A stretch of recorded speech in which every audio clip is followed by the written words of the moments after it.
Já, ágætu borgarfulltrúar, þá setur forseti fund borgarstjórnar Reykjavíkur þriðjudaginn 4. apríl klukkan 14:04 og fyrsta mál á dagskrá húsnæðisáætlun Reykjavíkurborgar samanber 12. lið fundargerðar borgarráðs frá 30. mars 2017.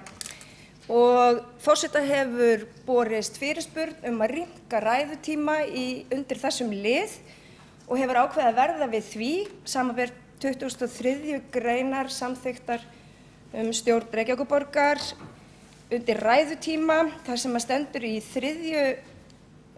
efnisgrein: forseta heimilt að rýmka ræðutíma sé mál það umfangsmikið eða mikilvægt að ekki sé hægt að ræða það á fullnægjandi hátt innan þeirra reglna sem mælt fyrir í 1. málsgrein.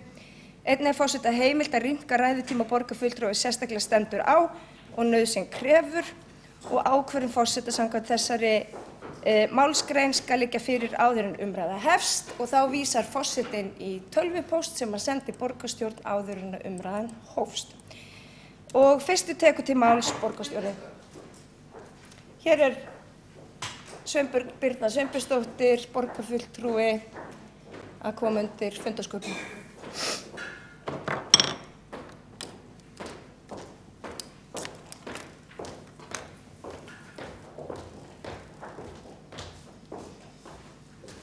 Frú forseti, borgarstjóri, ágæta borgarstjórn. Við fengum tölvupóst núna í morgun varðandi lengingu á fundartíma undir fyrsta málslið á dagskrá og ég tel að þar sem að allir borgarfulltrúar hafa þessa glærur, svona glærupakka undir höndum og hafa kynnt sér stefnuna, að þá sé óþarfi að lengja eða hafa ótakmarkaða ræðutíma og eigum því að halda okkur við þau fundarsköp sem í gildi Takk fyrir. Já, það hefur Sveinbjörg Birna Sveinbjörnsdóttir lokið máli sínu. Forseti vill árétta að þetta ákvörðun forseta og við það ætlar hann að standa.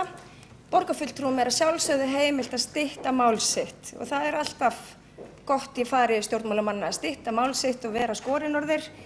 En til þess að geta fyllsta jafnræðis þá getur minnihlutinn að sjálfsögðu alltaf sent forseta skeyti og beðið að rýmka ræðutíma og það verður þá skoðað í ljósi mikilvægi málsins. Og fyrstur á mælendaskrá borgarstjóri. Forseti, ágæta borgarstjórn, húsnæðismálin og hafa verið mál málanna á þessu kjörtímabili og raunar lengur hér í borgarstjórninni og í Reykjavík og það af vel þekktum ástæðum.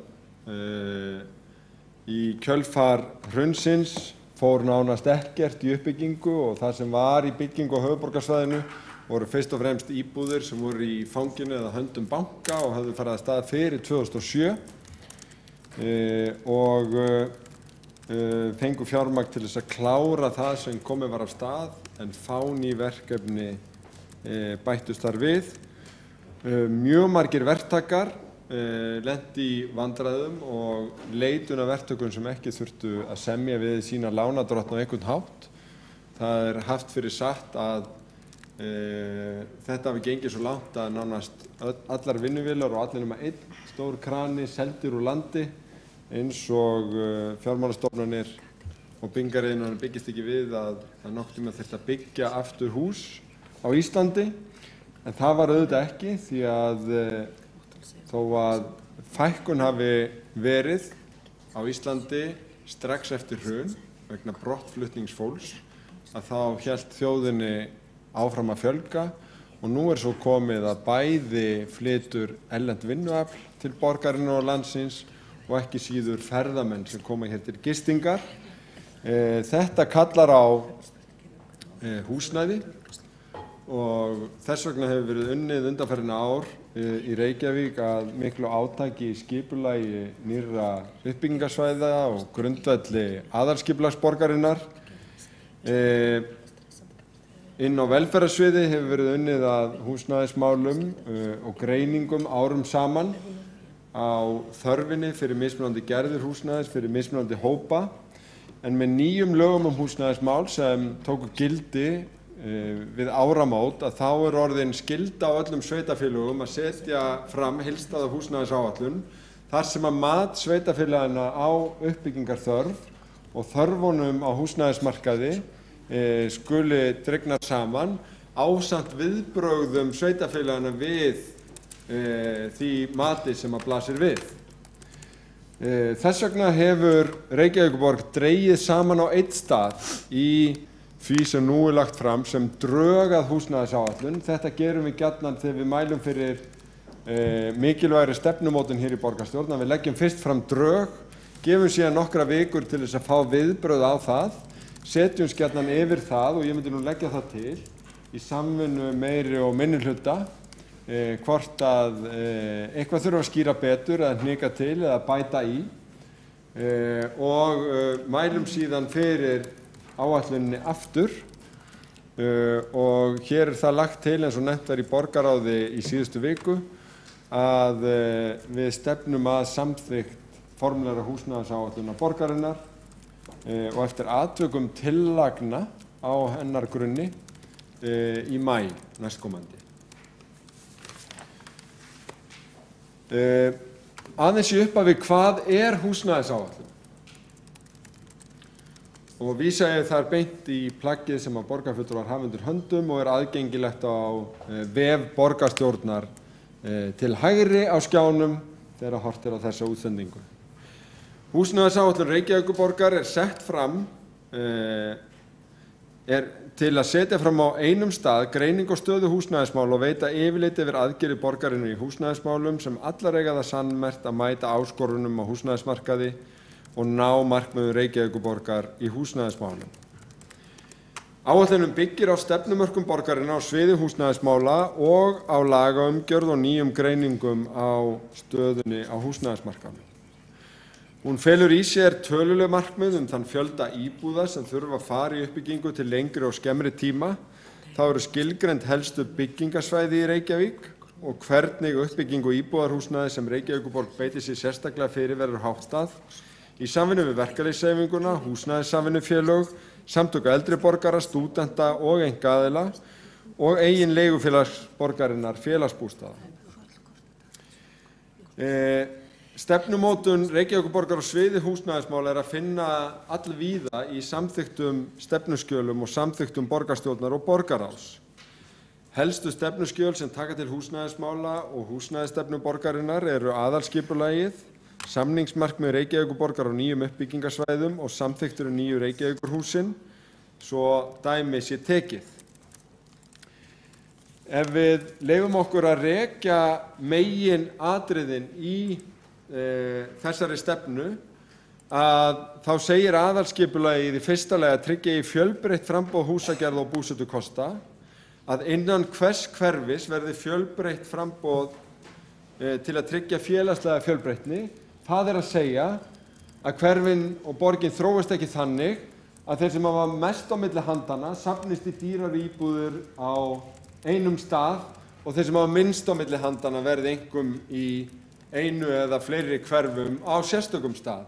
Að í öllum hverfum verði félagsleg blöndun og þetta næst ekki nema borgin beiti sér í gegnum skipulag og aðrar samþykktir. Út á það gengur meðal annars húsnæðisáætlunin. Til skemmri tíma sérstaklega verði lögð áhersla á að auka framboð smærri íbúða. Þetta markmið leiddi af greiningu Capacent sem í viðauka við húsnæðisáætlunina strax 2011 og í kjölfarið fundaði borgin með uppbyggingaraðilum og fjármálastofnunum og bauð upp á samstarf við að fjölga litlum og meðalstórum íbúðum í skipulagi. Sumir þáðu það en aðrir að koma núna og vilja breyta skipulagi og ekki vonum seinna vegna þess að þetta hefur legið fyrir allnokkru síðan að mati borgarinnar. Í fjórða lagi stefnt verið að því að allt að 25% íbúa verði miðað við þarfir þeirra sem ekki vilja eða geta lagt mikið fé í eigið húsnæði. Uppbygging slíks húsnæðis verði einkum á miðlægum svæðum þar sem halda má úti góðum almenningssamgöngum. Hér verið að horfa til þess að í heimilisbókhaldinu þá vegur húsnæðiskostnaðurinn þungt en samgöngukostnaðurinn ekki síður. Samgöngukostnaðurinn einn af 3 stóru kostnaðarliðunum í heimilisbókhaldinu sem eru húsnæðiskostnaður sem hæstur, matarinnkaup og samgöngukostnaður. Matarinnkaup og samgöngukostnaðurinn nokkuð jafn að hugsa sér. Þannig að ef það er hægt að spara á samgönguliðnum með staðsetningu íbúðarhúsnæðis í gegnum þéttingu byggðar og gott borgarskipulag, þá er það gríðarlega mikil kjarabót fyrir meðalheimili sem sést best á því hvað kostar að reka einn bíl. Við mat á uppbyggingur íbúðarhúsnæðis verði ávallt tekið mið af félagslegri stöðu viðkomandi hverfis og markmiðum húsnæðisstefnu fyrir borgin í heild. Þetta er verið að gera í öllu því skipulagi sem nú hefur verið unnið að og í framkvæmd. Stefnu um framboð húsagerð og búsetukosta taki mið af þróun samfélagsins og húsnæðismarkaðarins á hverjum tíma og þeir sem vilja kynna sér hvernig þetta er framkvæmt í húsnæðisáætluninni eiga flett í gegnum reitina og kynna sér skipulagið á þeim. Því að húsnæðisstefnan helst í hendur við aðalskipulag Reykjavíkur við að tryggja sjálfbæra þróun og hagkvæma uppbyggingu borgarinnar. Hvert er megin atriðið í þessu? Og hér má sjá á blaðsíðu 4 í húsnæðisáætluninni þetta sem ég var að rekja. Megin atriðin í þessu eru markmiðin þéttingu byggðar. Að 90% nýrra íbúða verði innan þéttbýlismarka á gildistíma aðalskipulagsins. Þetta er lykilatriði fyrir loftslagsmálin, umhverfismálin, fyrir lífsgæðin og fyrir hag heimilanna, kostnaðinn við samgöngur og álagið á stofnbrautirnar.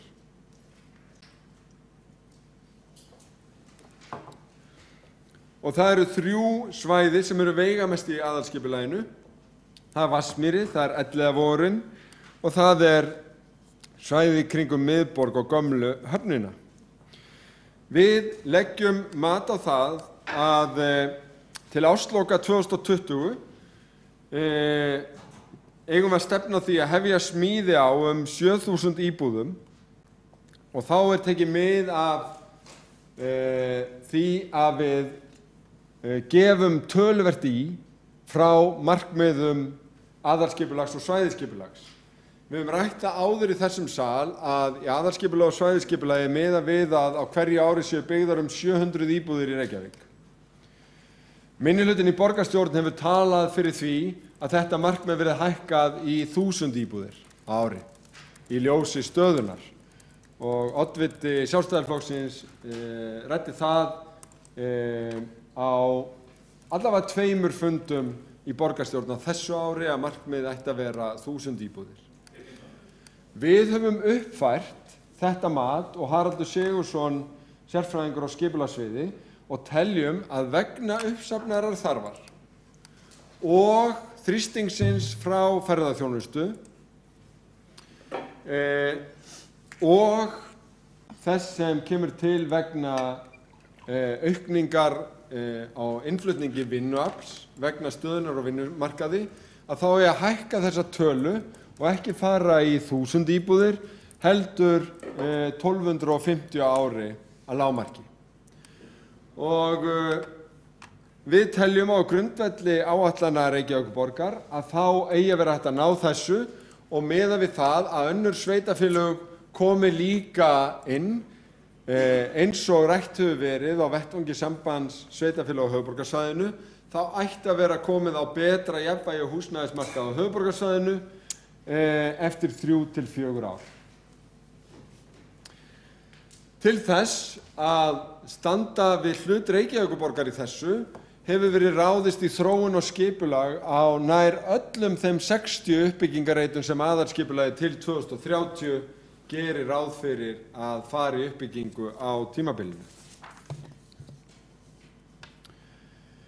Ef við rifjum aðeins upp á hvaða grunni við erum að vinna, að þá höfum við allt frá árinu 2011 unnið á grundvelli húsnæðisstefnu Reykjavíkurborgar sem segir að allir borgarbúar hafi öruggt húsnæði á viðráðanlegu verði, hvort sem fólk þarfnast stuðnings með sín húsnæðismál eða ekki. Það blandast engum hugur það að í núverandi ástandi þá er þetta ekki að nást.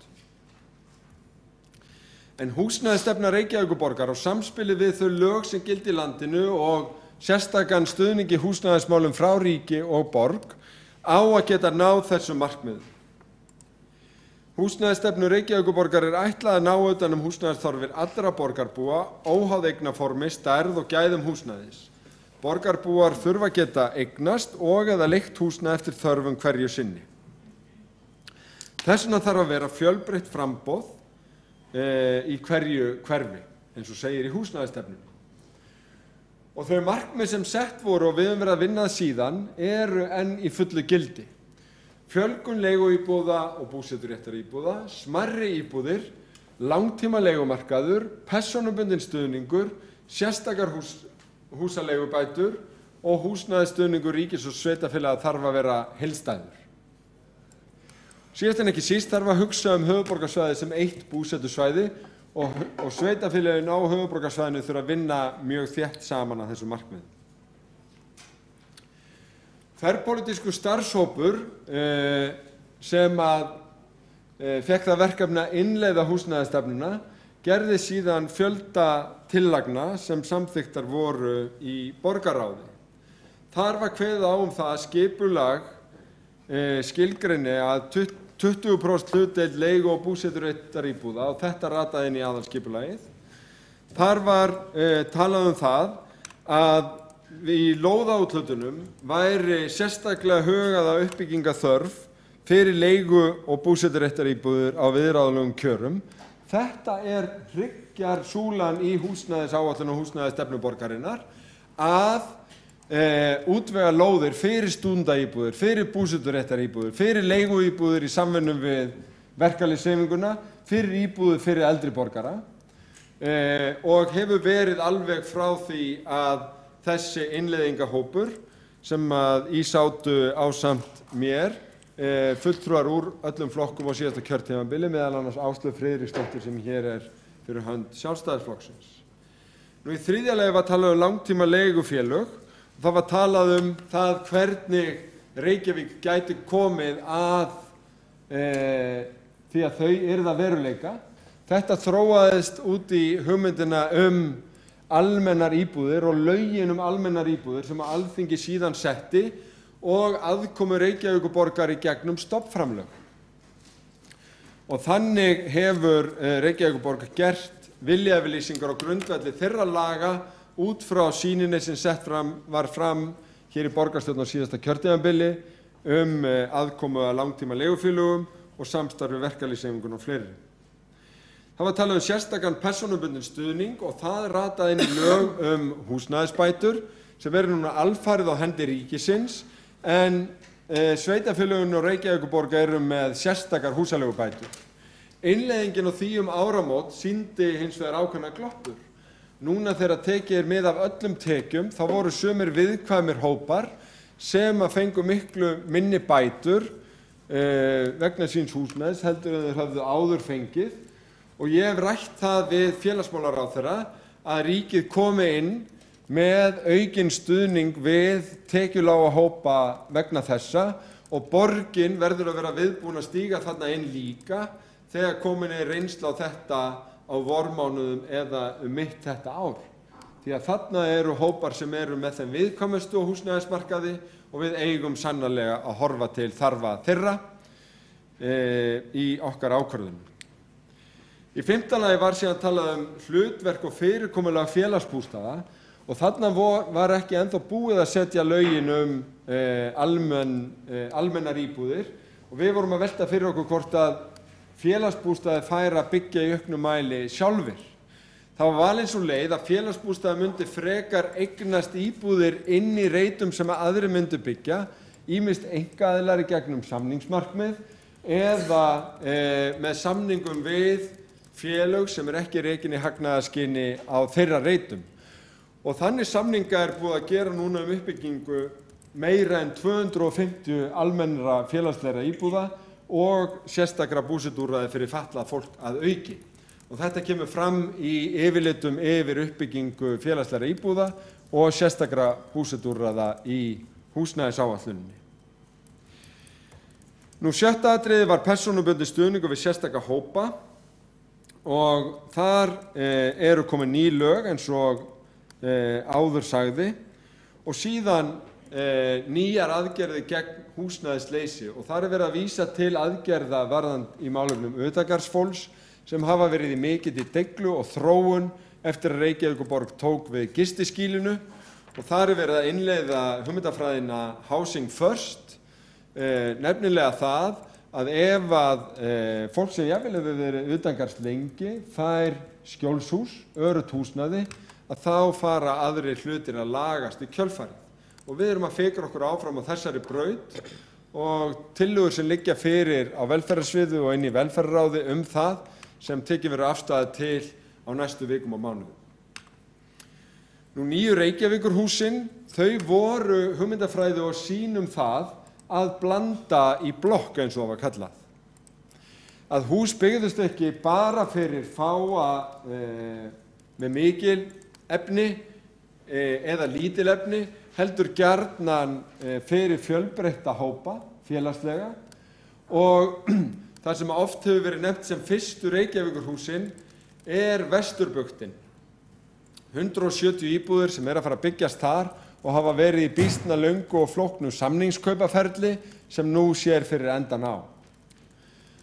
Þar hugmyndin sú að af þeim 170 íbúðir sem verður byggð verðum 80 eða 74 nánar tiltekið sem Reykjavíkurborg leggur til félagsbústaða og væntanlega stúdenta en hitt verði síðan selt á vegum uppbyggingaraðilans til hagsbjóðenda.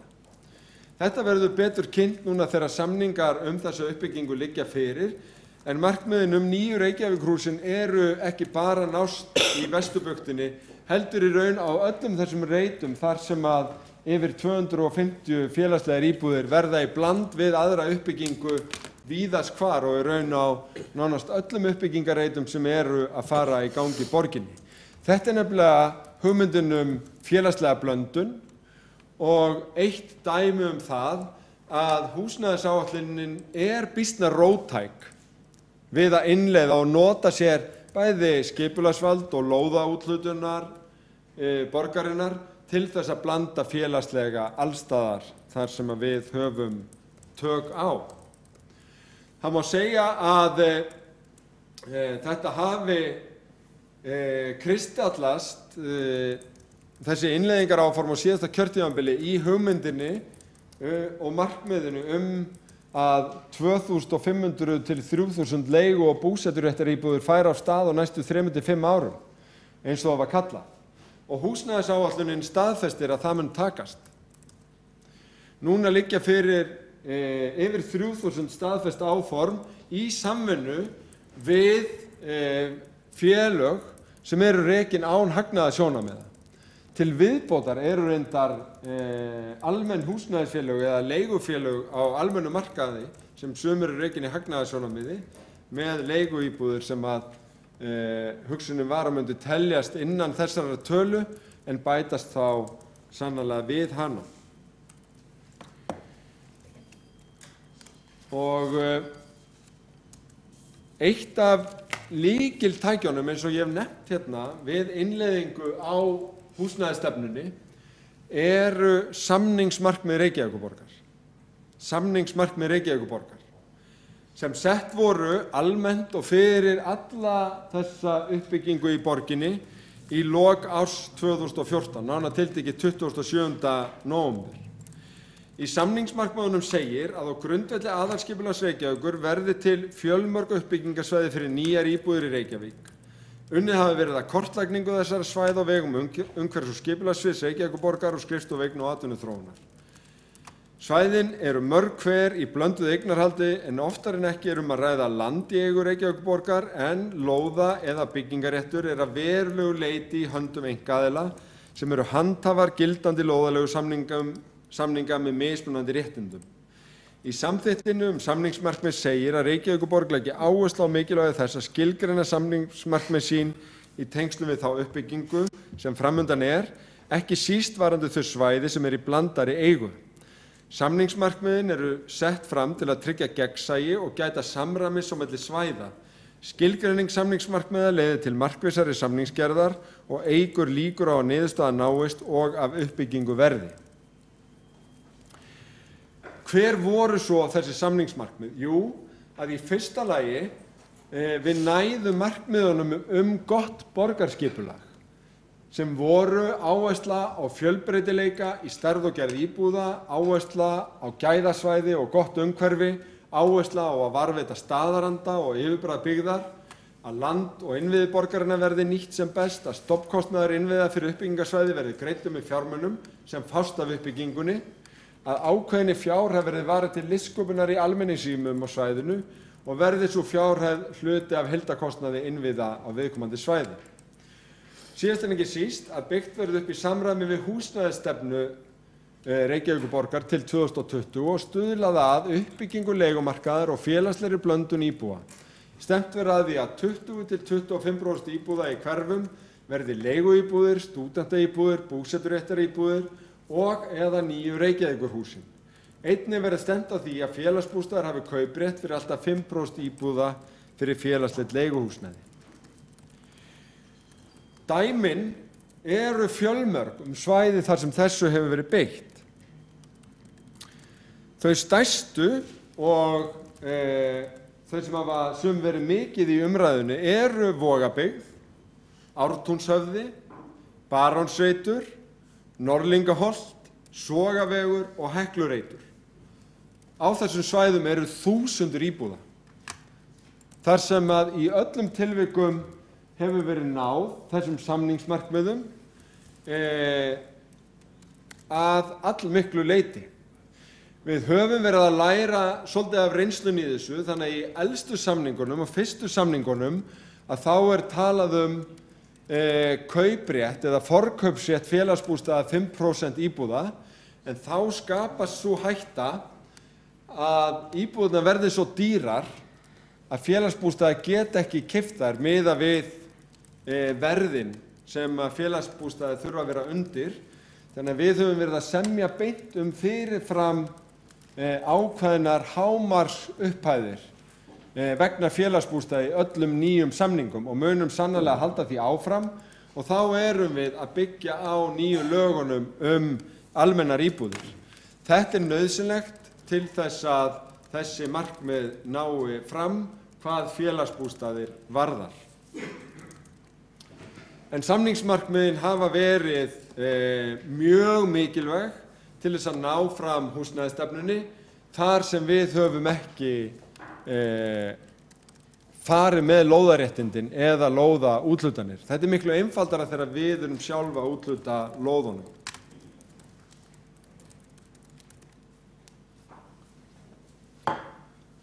En hvernig gengur þá með þessu stóra markmiði, með þetta stóra markmið 2500 til 3000 leigu- og búseturéttaríbúðir? Það er sérstaklega gerð grein fyrir því í 3. kafla húsnæðisáætlunarinnar. En þetta hrygglengjan.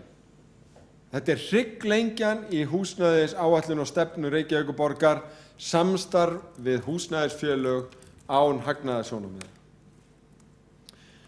Hvað sögðum við 2013 í þverpólitíska innleiðingarhópnum? Jú, samvinna við traust leigu- og búseturéttarfélög sem hafa fjárhagslega burði til að ráðast í uppbyggingu en eru rekin án hagnaðarsjónarmiða lykilþáttur í framfylgd húsnæðisstefnu Reykjavíkurborgar.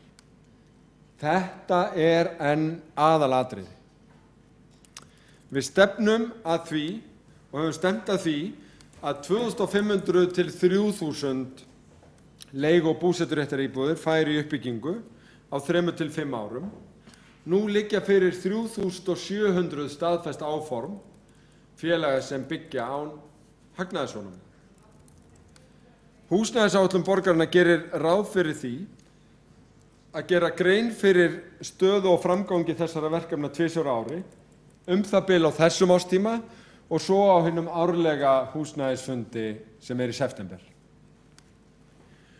Og hér dregið saman hvaða íbúðir þetta eru. Í fyrsta lagi þetta samstarfið við ASÍ og BSRB, þar sem við settum á blað á 100 ára afmæli ASÍ samstarf 1000 íbúðir, og nú búið að samþykkja lög sem styðja við þetta almennar íbúðir. Nú búið að stofna þessi leigufélög og við erum búin að úthluta 250 fyrstu lóðunum, ef ég man þessa tölu rétt. á undanförnum vikum og mánuðum. Síðan þetta 1340 stúdentaíbúðir, þar af verða hátt í 1000 sem eru á skilgreindu lóðum sem eru komnar til úthlutunar eða geta farið til úthlutunar á þessu ári. Þetta eru 450 búseturéttaríbúðir, 450 íbúðir eldri borgara, þetta eru 105 hjúkrunarrými og yfir 100 sértæk búsetuúrræði fyrir fatlað fólk samkvæmt nýlegri áætlun og síðan eru félagsbústaðir að stefna á yfir 600 íbúðir og þetta allt saman rakið ítarlega í húsnæðisáætluninni.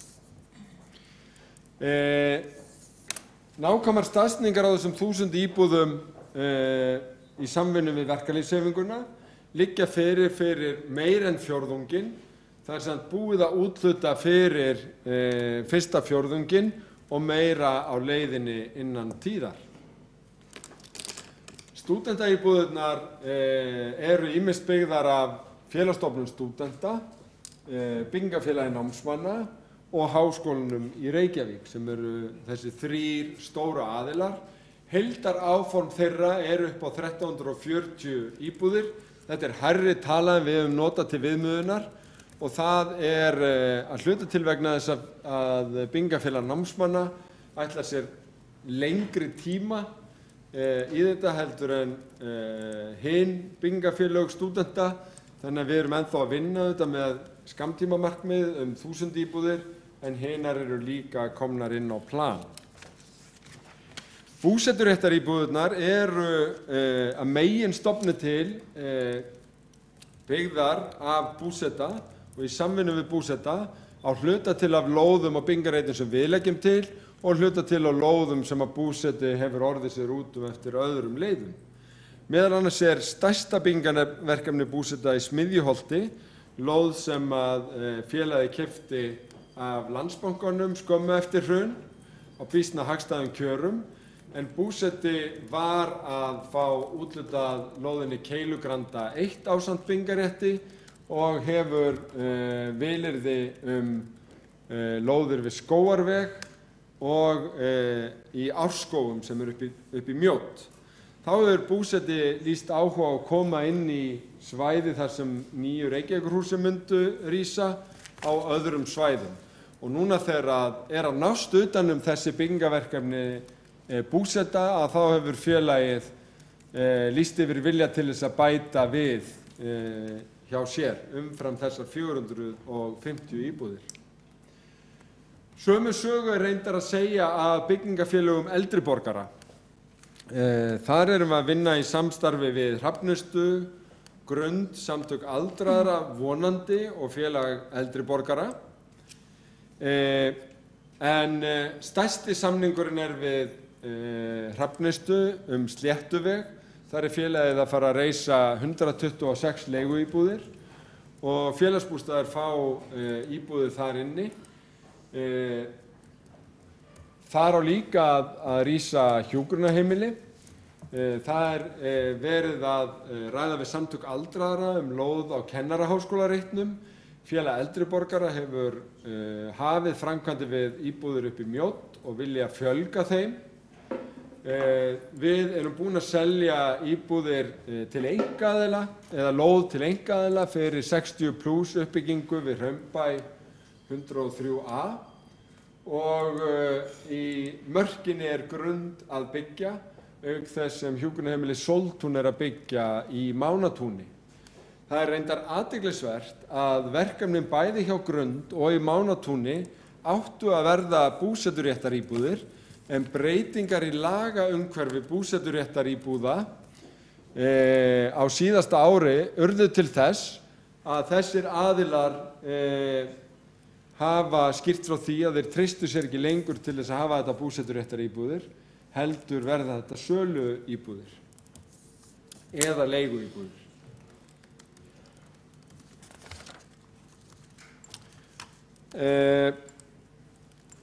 Við Sléttuveg komin á samningu við ríkið 105 hjúkrunarrými En það alveg klárt eins og greiningar hafa verið lagðar fram bæði í velferðarráði og borgarráði og ég hef skrifað bæði fyrri og nýrri heilbrigðisráðherrum að það þarf fleiri og borgin vill koma fleirum á stað og við erum búin að stinga upp á nokkrum lóðum fyrir næstu heimili og ég vona að það sé svigrúm í nýrri langtíma áætlun ríkisstjórnarinnar í opinberum fjármálum fyrir byggingu fleiri hjúkrunarrýma í Reykjavík og höfuðborgarsvæðinu því að þar gríðarlega brýn þörf og brýnt að við rýnum ríkisfjármálaáætlunina með þeim gleraugum meðal annars.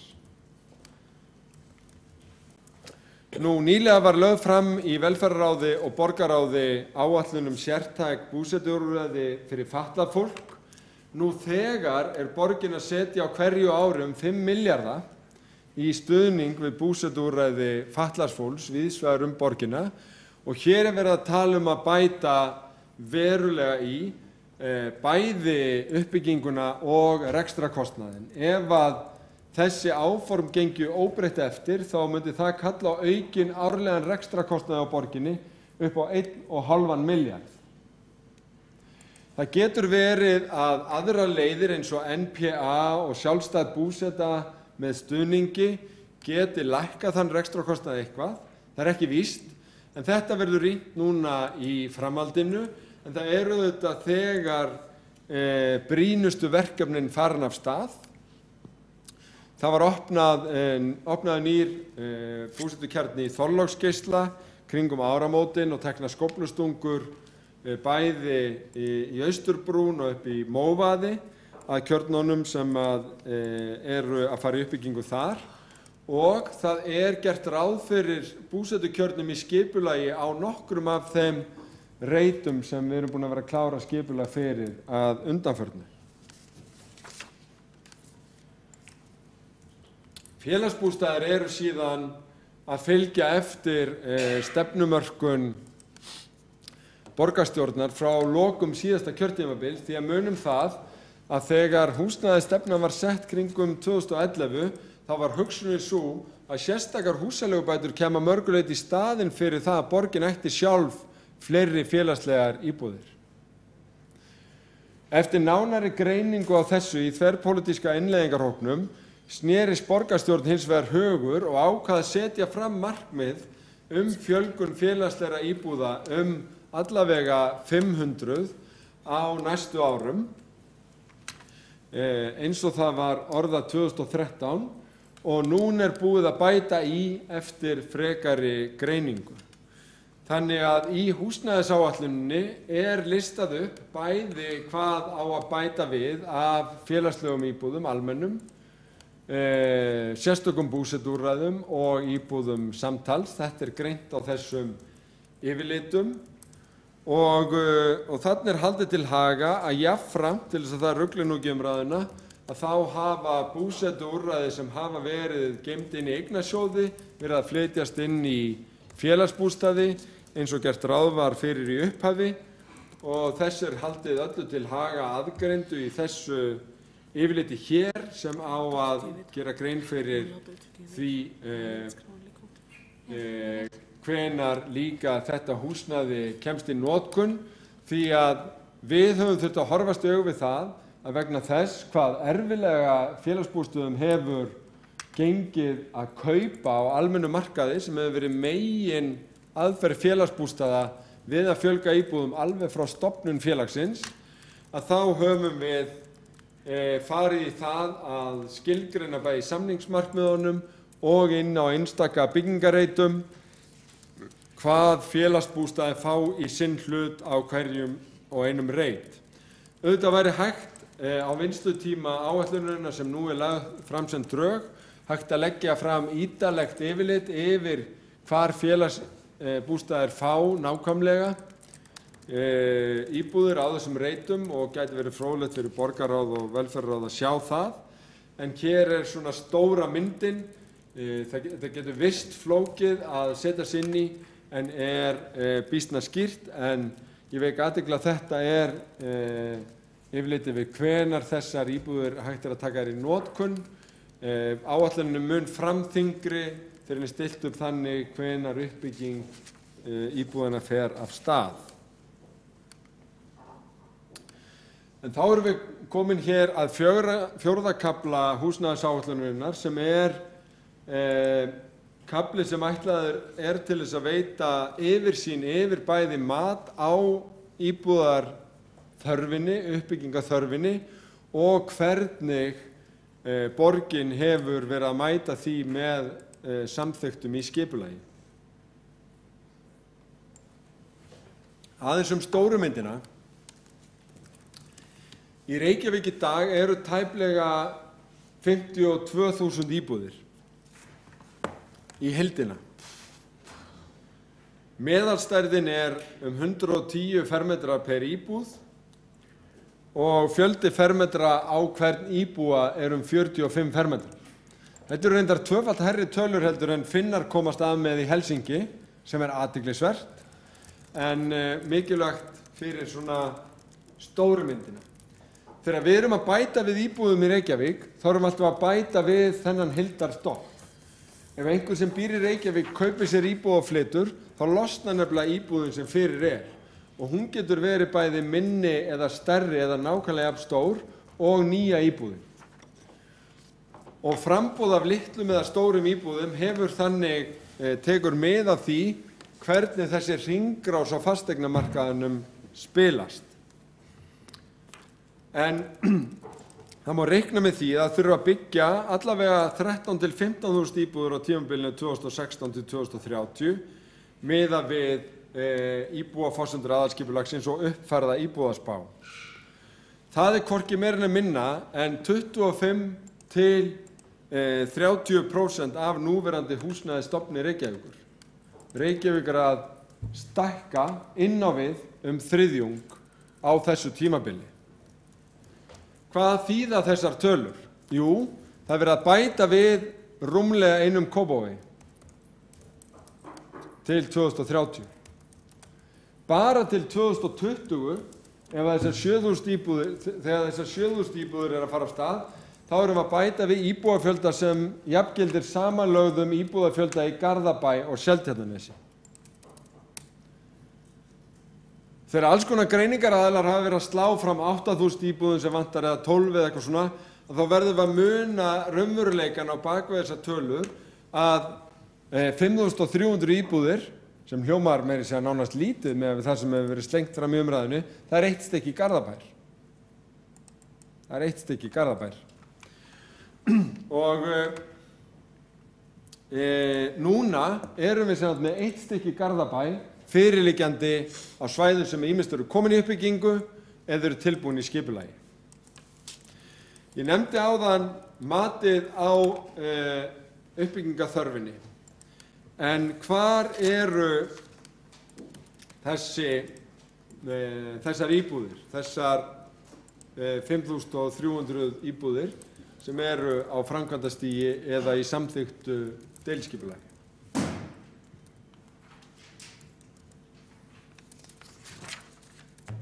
Fyrst stöldrum aðeins við það að, sem ég nefndi hér í upphafi, að við erum að uppreikna það sem við ætlum okkur að fara af stað á hverju ári. Við erum hætt sem þetta miða við 700 eins og sagði í aðalskipulaginu og svæðisskipulaginu. Við erum að miða við nýtt langtíma meðaltal sem eru 800 íbúðir á ári. En við ætlum heldur ekki að miða við það sem Sjálfstæðisflokkurinn hefur lagt áherslu á, að þetta sé ekki undir 1000 íbúðum á ári. Við ætlum að miða við 1250 íbúðir á ári. Það kostar áframhaldandi átak í skipulagsmálum, en við höfum verið í því, við þekkjum það og munum ná því.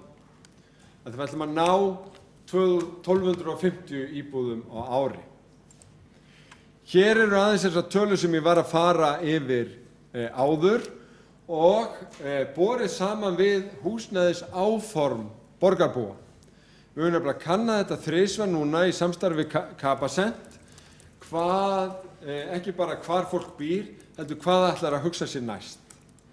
Og við tökum eftir því að fólk að hugsa sér til hreyfings og það eru ýmsir hópar sem vilja minnka við sig. Það eru líka ákveðnir hópar sem vilja stækka við sig og allir þessi greiningagögn í húsnæðisáætluninni en samandregið að þá styður þetta við það skipulag sem við erum að samþykkja. Við erum að mæta eftirspurninni. Og þeir reitir sem eru á framkvæmdastigi, ég ætla að leyfa mér að fara aðeins yfir þá.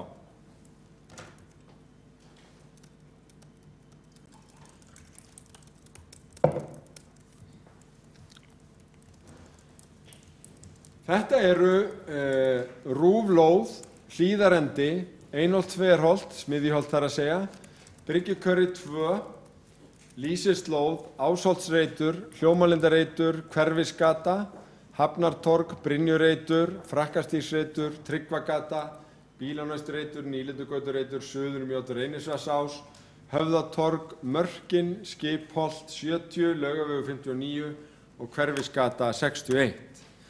Það sem búið að gera í þessu yfirliti líka að taka saman yfirliti yfir heildarbyggingagmagn, meðalstærð íbúða á hverjum reit og hlutfall byggingafélaga sem að byggja án hagnaðarsjónarmiða á hverjum stað og reyndar almennra húsnæðisfélaga, já, út frá samningsmarkmiðunum.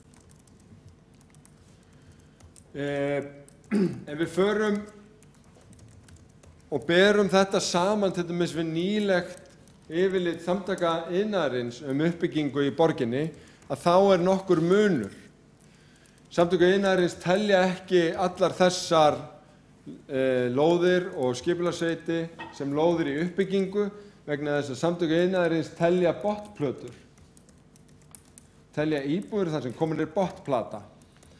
Þetta hins vegar þar sem að komið byggingarleyfi fyrir einhverjar íbúðir og til dæmis telja Samtök iðnaðarins bara 72 íbúðir hér, þó svo að þeir viti sem rétt að jarðvinna hafin ekki bara við eina hlið útvarpshússins, heldur við 3 og byggingarleyfisumsóknir liggi fyrir.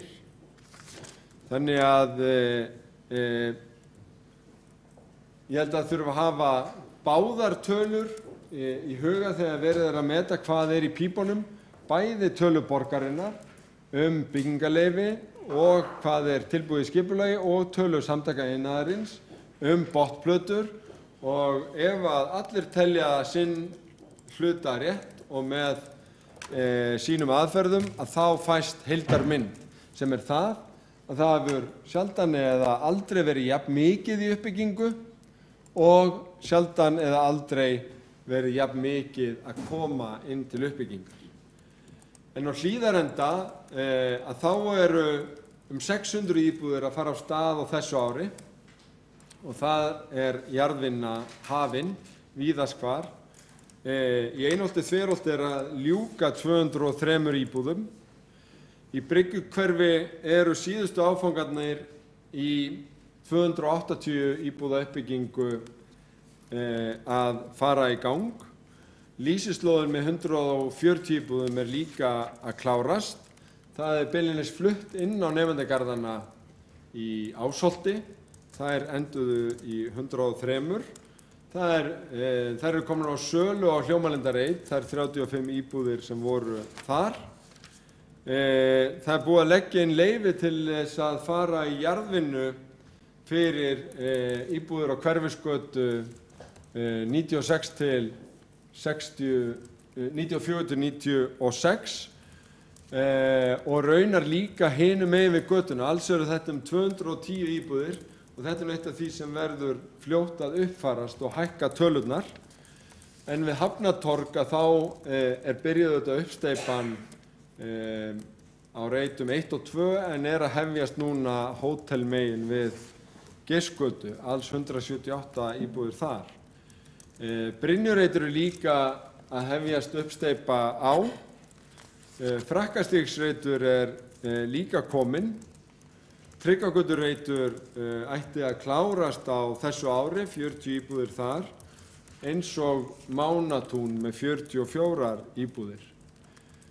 Nýlendugötu Seljavegur, þar gengur vel með timburhús sem í eiga að vera 20 íbúðir og félag eldri borgara komið á stað í Mjóddinni en Búsett ekki komið á stað. Þar geta með við núverandi áætlanir risið 107 íbúðir en þeim gæti átt eftir að fjölga með breytingum á deiliskipulagi. Það misjafnlega komið af stað verkefnin í Reynisfjallsási en lóðirnar þar eru allar að klárast en þær eru tilbúnar og ófullgerðar alls 50 á svæðinu. Býsna stór hús, þarna búseti meðal annars. Höfðatorg, þar verið að byggja 94 íbúðir en fleiri fyrirliggjandi gildandi skipulagi og við mörkina gengur nokkuð hratt að byggja á vegum Grundar. Þannig að þetta var yfirleitt yfir þessar 2500 og ég sagði þar hér áðar að þessum íbúðum sem eru á framkvæmdastigi þeim fjölgar hratt og það sjáum við í hendi okkar þegar við förum yfirleitið yfir samþykkt deiliskipulag og þá erum við að meina þar sem deiliskipulag er samþykkt en framkvæmdir samt ekki farnar af stað. Þetta eru Kirkjusandur, Vesturbugt, Spöngin, Móavegur, Barónsreitur, Keilugrandi, Vístagarðar, Blómavalsreitir, Hraunbær 103-5, Sogavegur, Sætúnsreitir, Höfðatorg 2, Vogabyggð 2, Öskjuhlíð, Nautálsvegur og Sóltún 2-4. Alls 2750 íbúðir á þessum reitum. Við vorum að klára viðaukasamning við Íslandsbanka inn á Kirkjusandi og bankinn ráðgerir að fara með sinn hluta svæðisins í sölu núna og við erum þegar búin að veita vilyrði og úthluta lóðum upp í okkar 160 sem við eigum á svæðinu. Þarna ættu hönnun að geta hafist af fullum krafti og síðan framkvæmdir en niðurrif gæti raunar byrjað ennþá fyrr. Í Vesturbugtinni, eins og ég nefndi áður, að ljúka samningum sem verða fyrir í borgarráði á fimmtudaginn. Þar munu rísa 176 íbúðir og framkvæmdir gætu hafist síðar á þessu ári. Enda hönnun býsna langt komin, samningskaupaferlið fól það í sér. Í Spönginni er búið að úthluta formlega lóð fyrir 120 íbúðir til ASÍ. Þeim gæti fjölgað enn frekar með breytingum á deiliskipulagi sem í undirbúningi og hönnun hafin. Á Barónsreit erum við ýmist að telja það sem komið í jarðvegsvinnu í fyrra yfirliti og síðan það sem bætist við, en viðbótarreitirnir gætu farið í framkvæmdir á þessu ári og bætast þá færast til flokk yfir á framkvæmdastað, yfir á framkvæmdarsvæði. Keilugrandinn, þar vorum við að ganga frá kaupsamningi við Búseta bara í síðustu viku og þar þegar komið inn erindi niðurrif og hönnun að fara á fullt þannig að Búseti geti hafist handa við uppbyggingu síðar á þessu ári. Á Vísindagörðum voru stúdentar að ganga frá útboðsgögnum fyrir verktaka í þessari viku og vonast til þess að þessi lóðaúthlutun og upp á framkvæmda fylgi í kjölfarið því að þar verður svokallað alútboð að ræða þar sem verktakar skila jafnframt hönnun. En við skulum allavega segja að þessi reitur fari í uppbyggingu næsta vetur.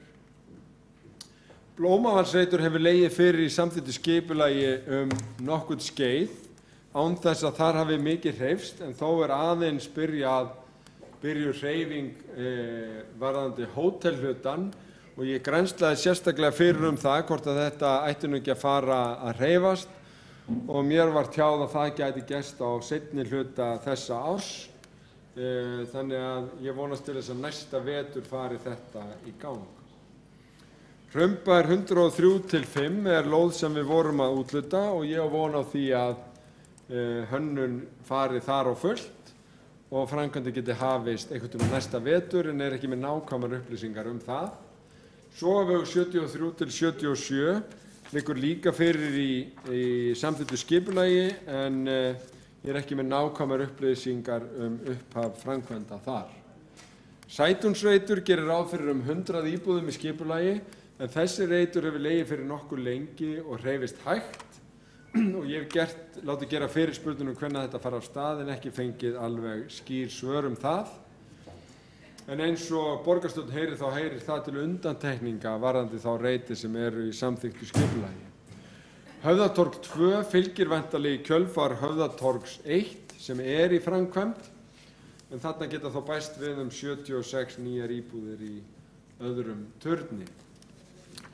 Eitt stærsti reiturinn sem að þarna undir í samþykktu skipulagi og hefur tekið geysilangan tíma Vogabyggð 2. Þarna eru tveir stærstu lóðahafarnir sem Landsbankinn annars vegar og Gámaþjónustan eða Gámakó hins vegar, búin að halda kynningafund fyrir verktökum og uppbyggingaraðilum og auglýsa þessar lóðir til sölu, gáfu tíma fram yfir páska til að skila inn tilboðum og munu taka afstöðu til þeirra kringum næstu mánaðamót. Og ég á ekki vona öðru en að mikið af þessari uppbyggingu, en þetta í kringum 700 íbúðir í þessu skipulagi sem að þessi tveir stóru aðilar búa yfir, fari í kjölfarið í hönnun og síðan í framkvæmd. Gæti farið af stað fyrstu uppbyggingaverkefni næsta vetur en niður ef við gæti hafist fyrr eða í sumar. Á Nauthólsvegi og við Öskjuhlíð eru miklar byggingarheimildir fyrir Háskólann í Reykjavík og síðan lóð sem við höfum hugsað fyrir ASÍ og BSIB með leiguíbúðir og viðráðanlegu verði. Og Háskólinn í Reykjavík, þar verið að klára viðaukasamninga við háskólann sem mun liggja fyrir borgarráði næsta fimmtudag og háskólinn kom með stofnframlög fyrir 112 íbúðir sem hann hyggst fara af stað með í sumar. Og þarna hönnun á fullu og útboð með verktökum hafið. Þetta voru sem sagt þau svæði sem að liggja fyrir í staðfestu skipulagi og þá erum við komin að svæðunum sem eru í skipulagsferli. Þau eru Vogabyggð 1, Sléttuvegur, Vigdísalundur, Elliðabraut Norðlingaholt, Bíkólóð, Kennaraháskólalóð, Úlfarsárdalur, Úlfarsárdalur Leirtjörn, Skeifan, Héðinsreitur, Árbær, Borgatúnsreitir, Frakkastígur, Suðurgötureitur og Bryggjukverfi 3. Gelgjutanginn eða Vogabyggð 1 nú sérstakur dagskrárliður á þessum fundi, en þarna hefur á grundvelli samningsmarkmiðanna og Vogabyggðarverkefnisins verið gert ráð fyrir 330 íbúðum, þar af eru íbúðir fyrir ASÍ og BSIB og síðan uppbyggingaraðilanna sem hafa verið með lóðaréttindi þar og þessi tillaga liggur fyrir í deiluskipulagsdrögum og samningar gera ráð fyrir að hún fari í auglýsingu fljótlega. Á Sléttuvegi drög að deiliskipulagi fyrir hjúkrunarheimili og býsna margar íbúðir, fleiri íbúðir heldur en í fyrri áætlunum fyrirliggjandi og unnið að nauðsynlegum samningum við Hrafnistu.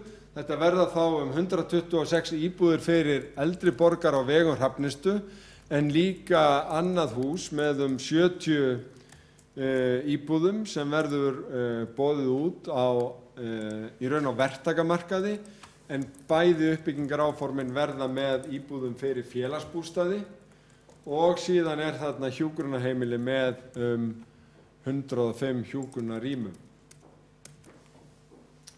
Í Vigdísalundi þá verið að skipuleggja efsta hluta reitsins fyrir 20 íbúðir og þetta í skipulagsferli.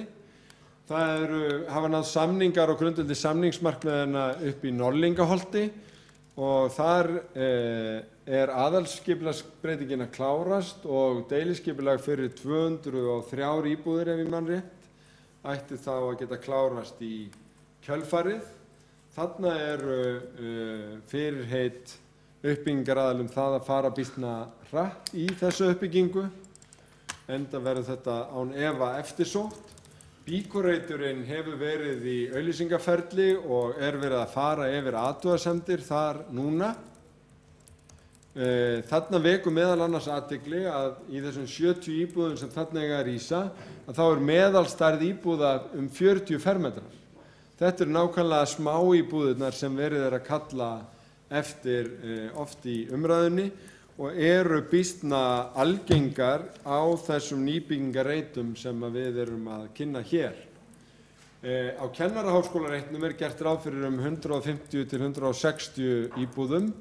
Meðalstærð íbúða 70 fermetrar en þær ber þó að geta þess að hluti þeirra íbúða fyrir marga námsmenn. Þetta eru eiginlega svokallaðar friends-íbúðir, þannig að þetta verða fleiri í raun úthlutunar einingar til stúdenta heldur en þessi íbúðafjöldi ber með sér. Og Byggingafélag námsmanna býsna langt komið með útboðsgögn og ætti að geta farið fljótt í útboð þarna þegar deiliskipulagi lýkur. Í Úlfarsárdal þá annars vegar verið að fjölga íbúðum innan hins þegar byggða hverfis. Við skulum muna það að meirihluti Sjálfstæðisflokks og Framsóknarflokks fækkaði íbúðum verulega í Úlfarsárdal á þar síðasta kjörtímabili og það verið að vinda aðeins ofan að því núna og bæta við nýju hverfishluta við Leirtjörn. Og þá ég að tala innan þessa þegar byggða hverfis í Úlfarsárdal. Þarna voru meiri fjölbýli og parhús og fleiri íbúðir í upphaflegu skipulagi en þetta var þynnt út með meira sérbýli sem síðan seldist hægt og illa eins og kunnugt Nú verið að koma til móts við eftirspurn eftir minni íbúðum og í fjölbýli og laga skipulagið að því. Það voru líka á síðasta fundi í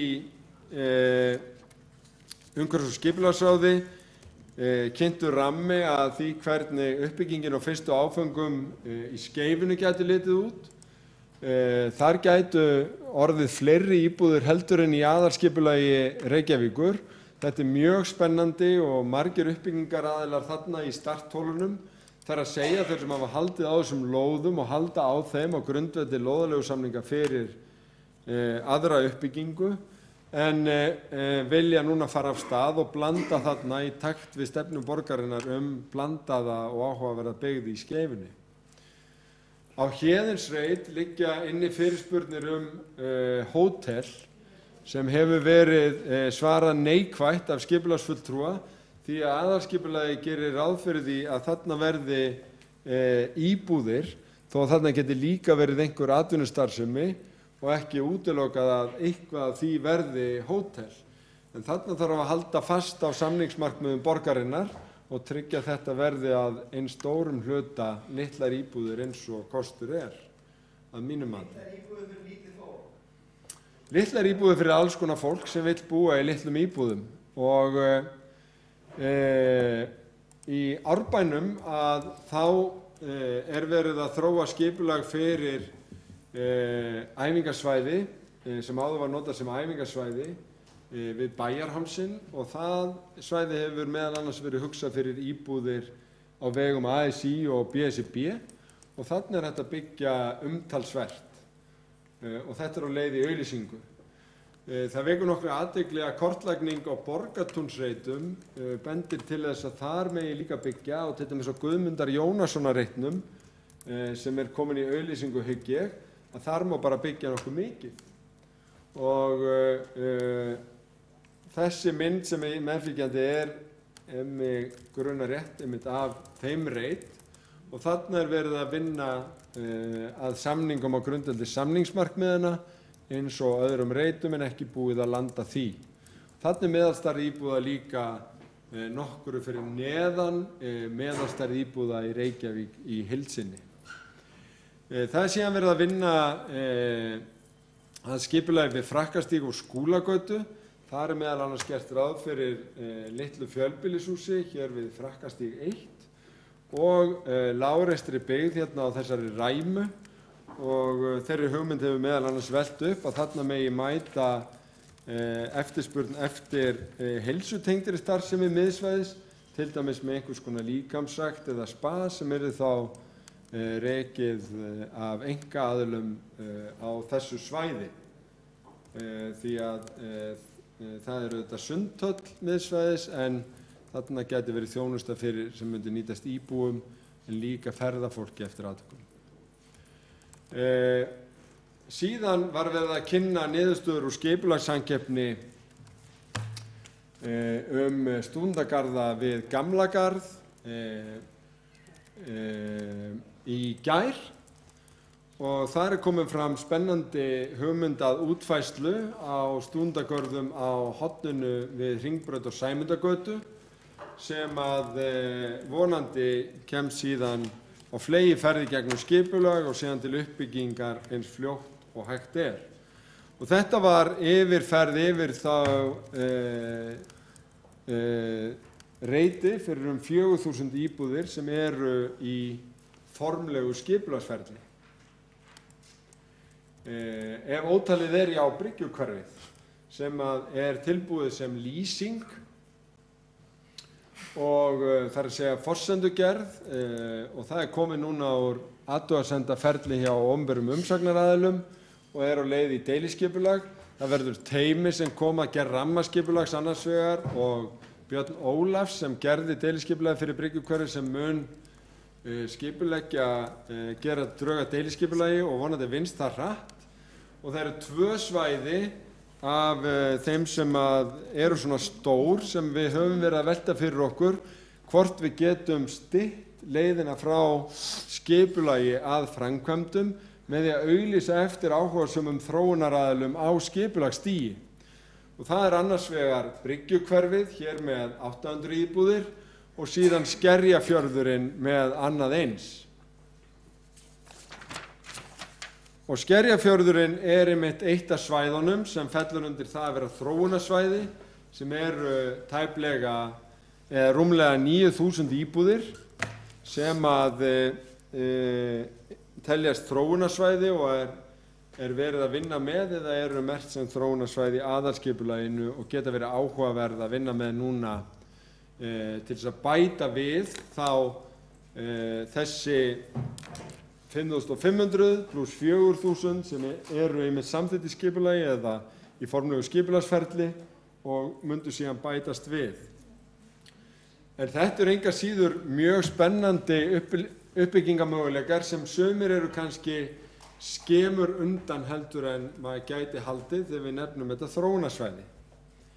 Í fyrsta lagi þá er það Elliðavogurinn í heild sinni og þar samþykkti borgarráð á dögunum rammasamkomulag við lykil lóðahafa á einu áhugaverðasta svæðinu hér upp á miðsvæði Elliðavoga og hugmyndin er þá sú að þróa það svæði hratt með þeim út frá samningsmarkmiðum borgarinnar félagslega blöndun og félagslegar íbúðir í bland við aðra íbúabyggð og atvinnubyggð til þess að koma þessu hratt og vel af stað.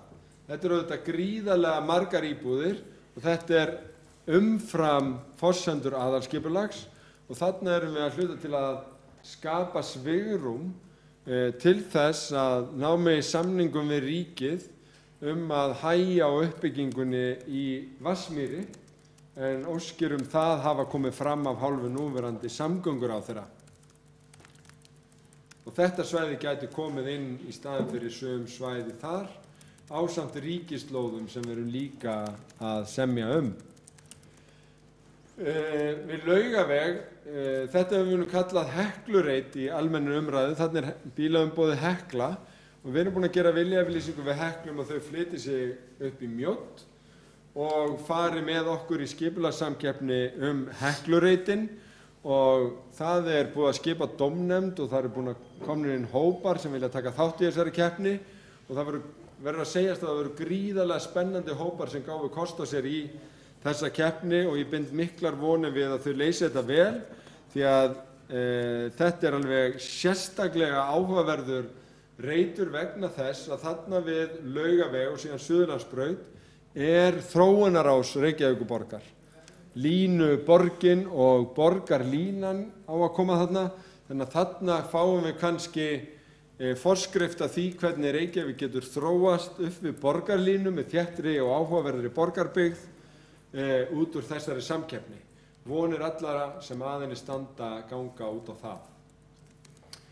Við vonumst til þess að ná meiri uppbyggingu stúdenta íbúða út úr svæði Háskóla Íslands á grundvelli rammaskipulags Háskóla Íslands og höfum gert ákveðið samkomulag við Háskóla Íslands það.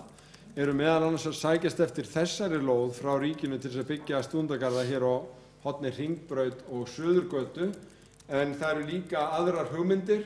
Þetta tengist uppbyggingarhraða á Húsi íslenskra fræða sem núna að fara í útboð í þessum mánuði, því að þar geta þá verið skrifstofur fyrir starfsfólk háskólans og þannig hangir þetta allt saman og hægt að losa annað húsnæði.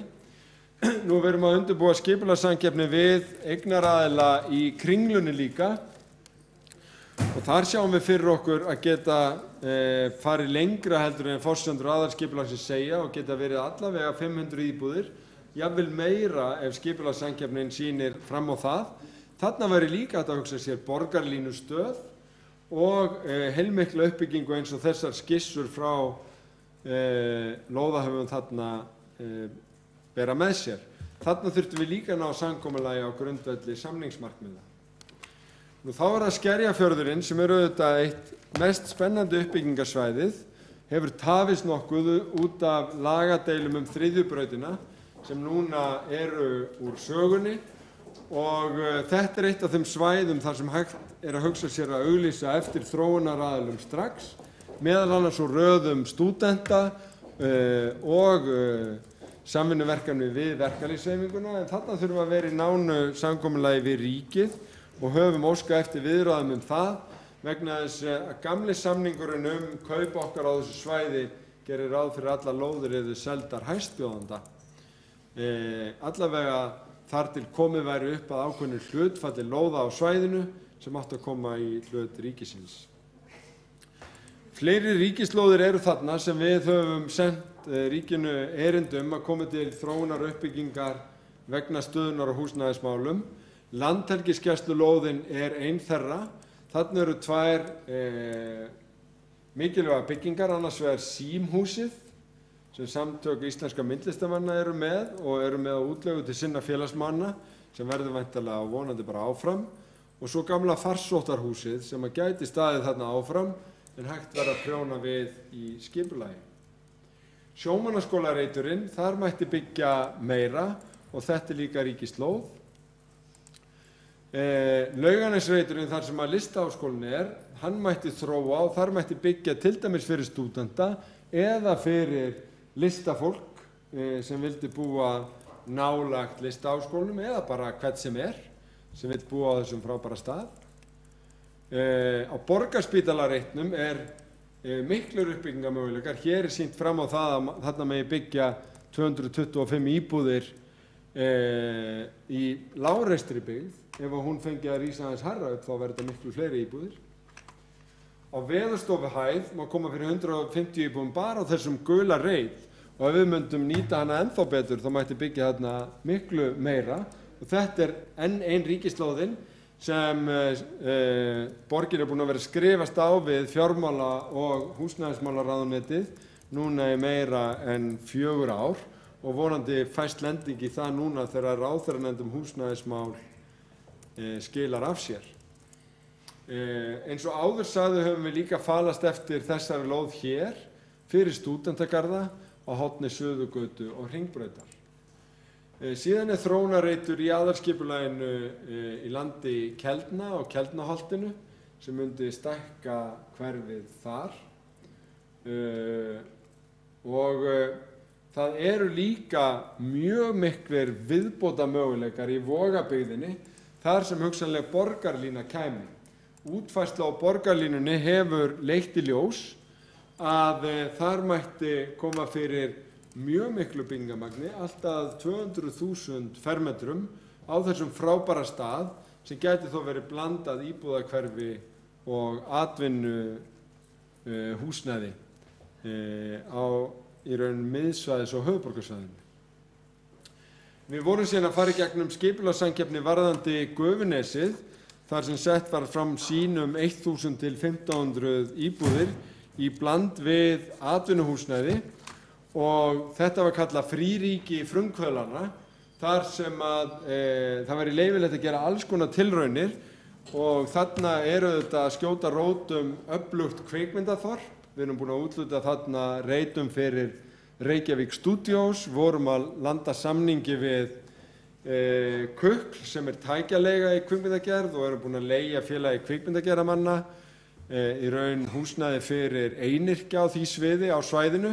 En þarna mætti hugsa sér að væri líka ákveðið tilraunasvæði varðandi húsnæðismál og húsagerð fyrir smáhýsi sem myndi passa mjög vel við þetta grófa konsept í vinningstillögunni fríríki frumkvöðla. Þannig að þarna myndum við leyfa ódýrari lausnir, nýjar lausnir, hús án bílakjallara, hús fyrir fólk sem ætlaði sér að nota þennan bátastrætó sem sagt gefið upp boltan með í tillögunni að muni ganga frá Gufunesinu og inn í bæ. Við eigum að leyfa okkur líka nýja hluti í húsnæðismálunum og þetta geti verið eitt af þeim svæðum. Og samandregið þegar farið hefur verið yfir hvað af þessum byggingarheimildum líklegt að verði nýttar á næstu árum og hvað við erum að fara út með af nýjum lóðum, þá sjáum við að þetta geta verið yfir 7.000 nýjar byggingarheimildir og lóðaúthlutanir til 2020 í Reykjavík sem tvöfalt meira heldur en samanlagður íbúðafjöldi í Garðabæ og Seltjarnarnesi. Þar af geta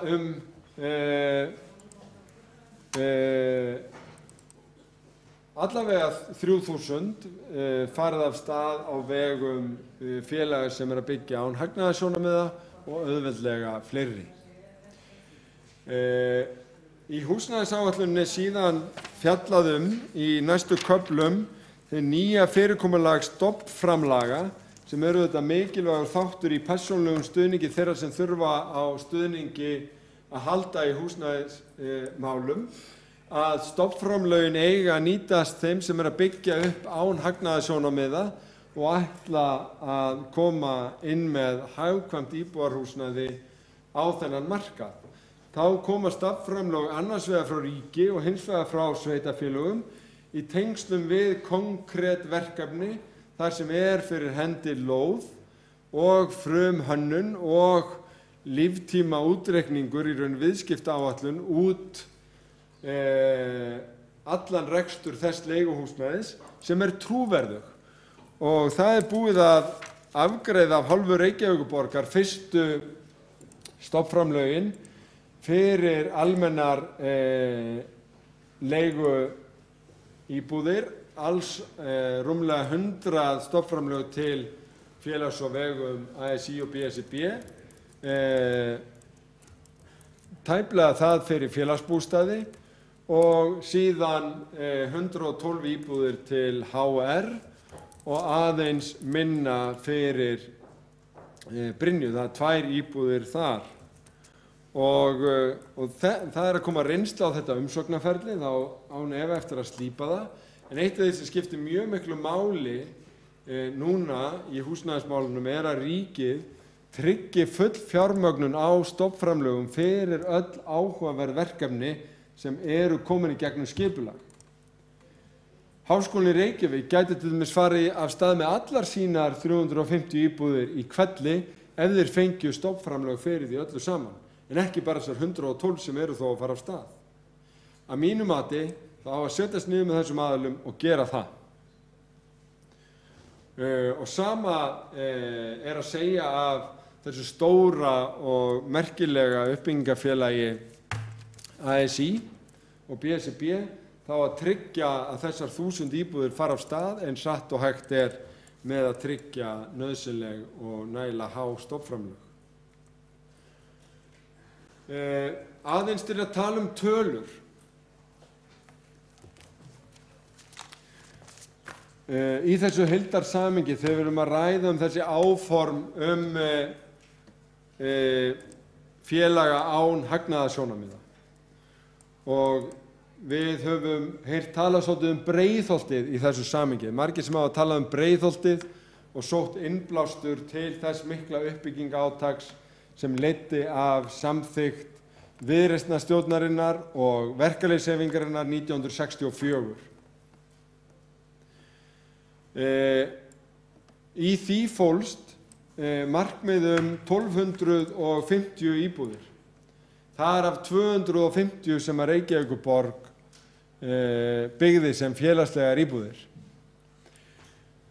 Fyrstu íbúðirnar voru teknar í notkun í Freyjubakkanum ef ég man rétt 1968 en megin þungin var í kringu 1970 upp úr því og síðustu íbúðirnar skiluðu sér kringu 1980. Þetta tók með öðrum orðum mjög langan tíma, þessar 1250 íbúðir. Við erum núna að tala staðfest áform fyrir þrefalt magn á við þetta og dreift alla borg inn í verkefnum sem eru út allt. Við viljum að þessi verkefni komast til framkvæmdar á skemmri tíma líka.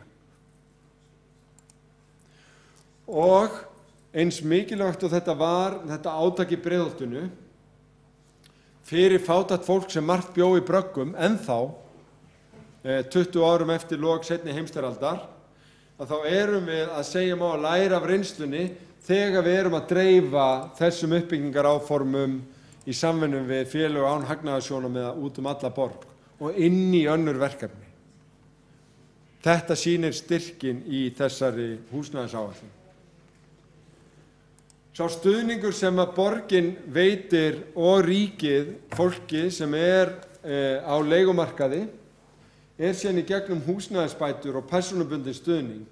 Og það óháð því hvort að leigi hjá þessum félögum sem eru án hagnaðarsjónarmiða eða öðrum leigjendum eða leigufélögum eða bara einstaklingur sem að leigja út frá sér. Og það fjallað það í húsnæðisáætluninni hvernig þessum málum háttað í nýju umhverfi og ég ítreka það sem ég sagði hér áðan að ég hef rætt það við félagsmálaráðherra að ríkið þurfi að hækka þessar bætur til þeirra sem báru skarðan hlut frá borðinu áramótin eftir lagabreytinguna og sagt að við hjá borginni erum að fylgjast vel með þessu og þurfum hugsanlega að stíga inn í þetta einnig síðar á þessu ári.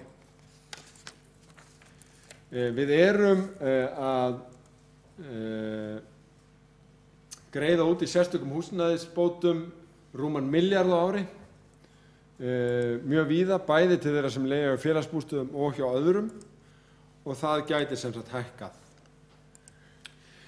Við höfum síðan nýlega verið að fjalla aðgerðir og stefnu í málefnum utangarðsfólks, bæði í velferðarráði og borgarráði og mjög margt í deiglunni þar og það hefur verið töluvert í opinberri umræðu.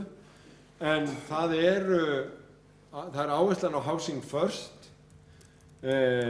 sjálfstæða búsetu með stuðningi, fjölga smáhýsum, huga að þörfum beggja kynja sem eru í húsnæðisleysi, mjög mikilvægt.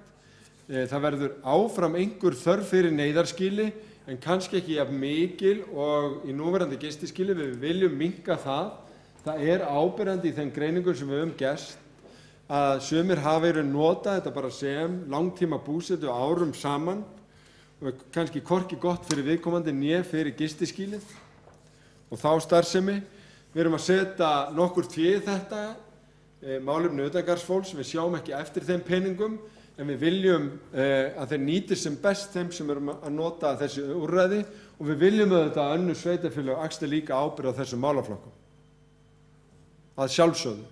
Og þá líka við önnur ákvæði og atriði í húsnæðisáætluninni og húsnæðisstefnunni að það stundum eins og í umræðunni að Reykjavík sé eina vonin í húsnæðismálum, þannig að umræðan snýst það sem Reykjavík að gera eða ekki gera, en þetta þetta stórt samfélagslegt verkefni og það vantar á að öll sveitarfélög setji saman og setji fram sína húsnæðisáætlun, greiningu á núverandi stöðu, greiningu á vandanum og hvað þau ætla líka að gera.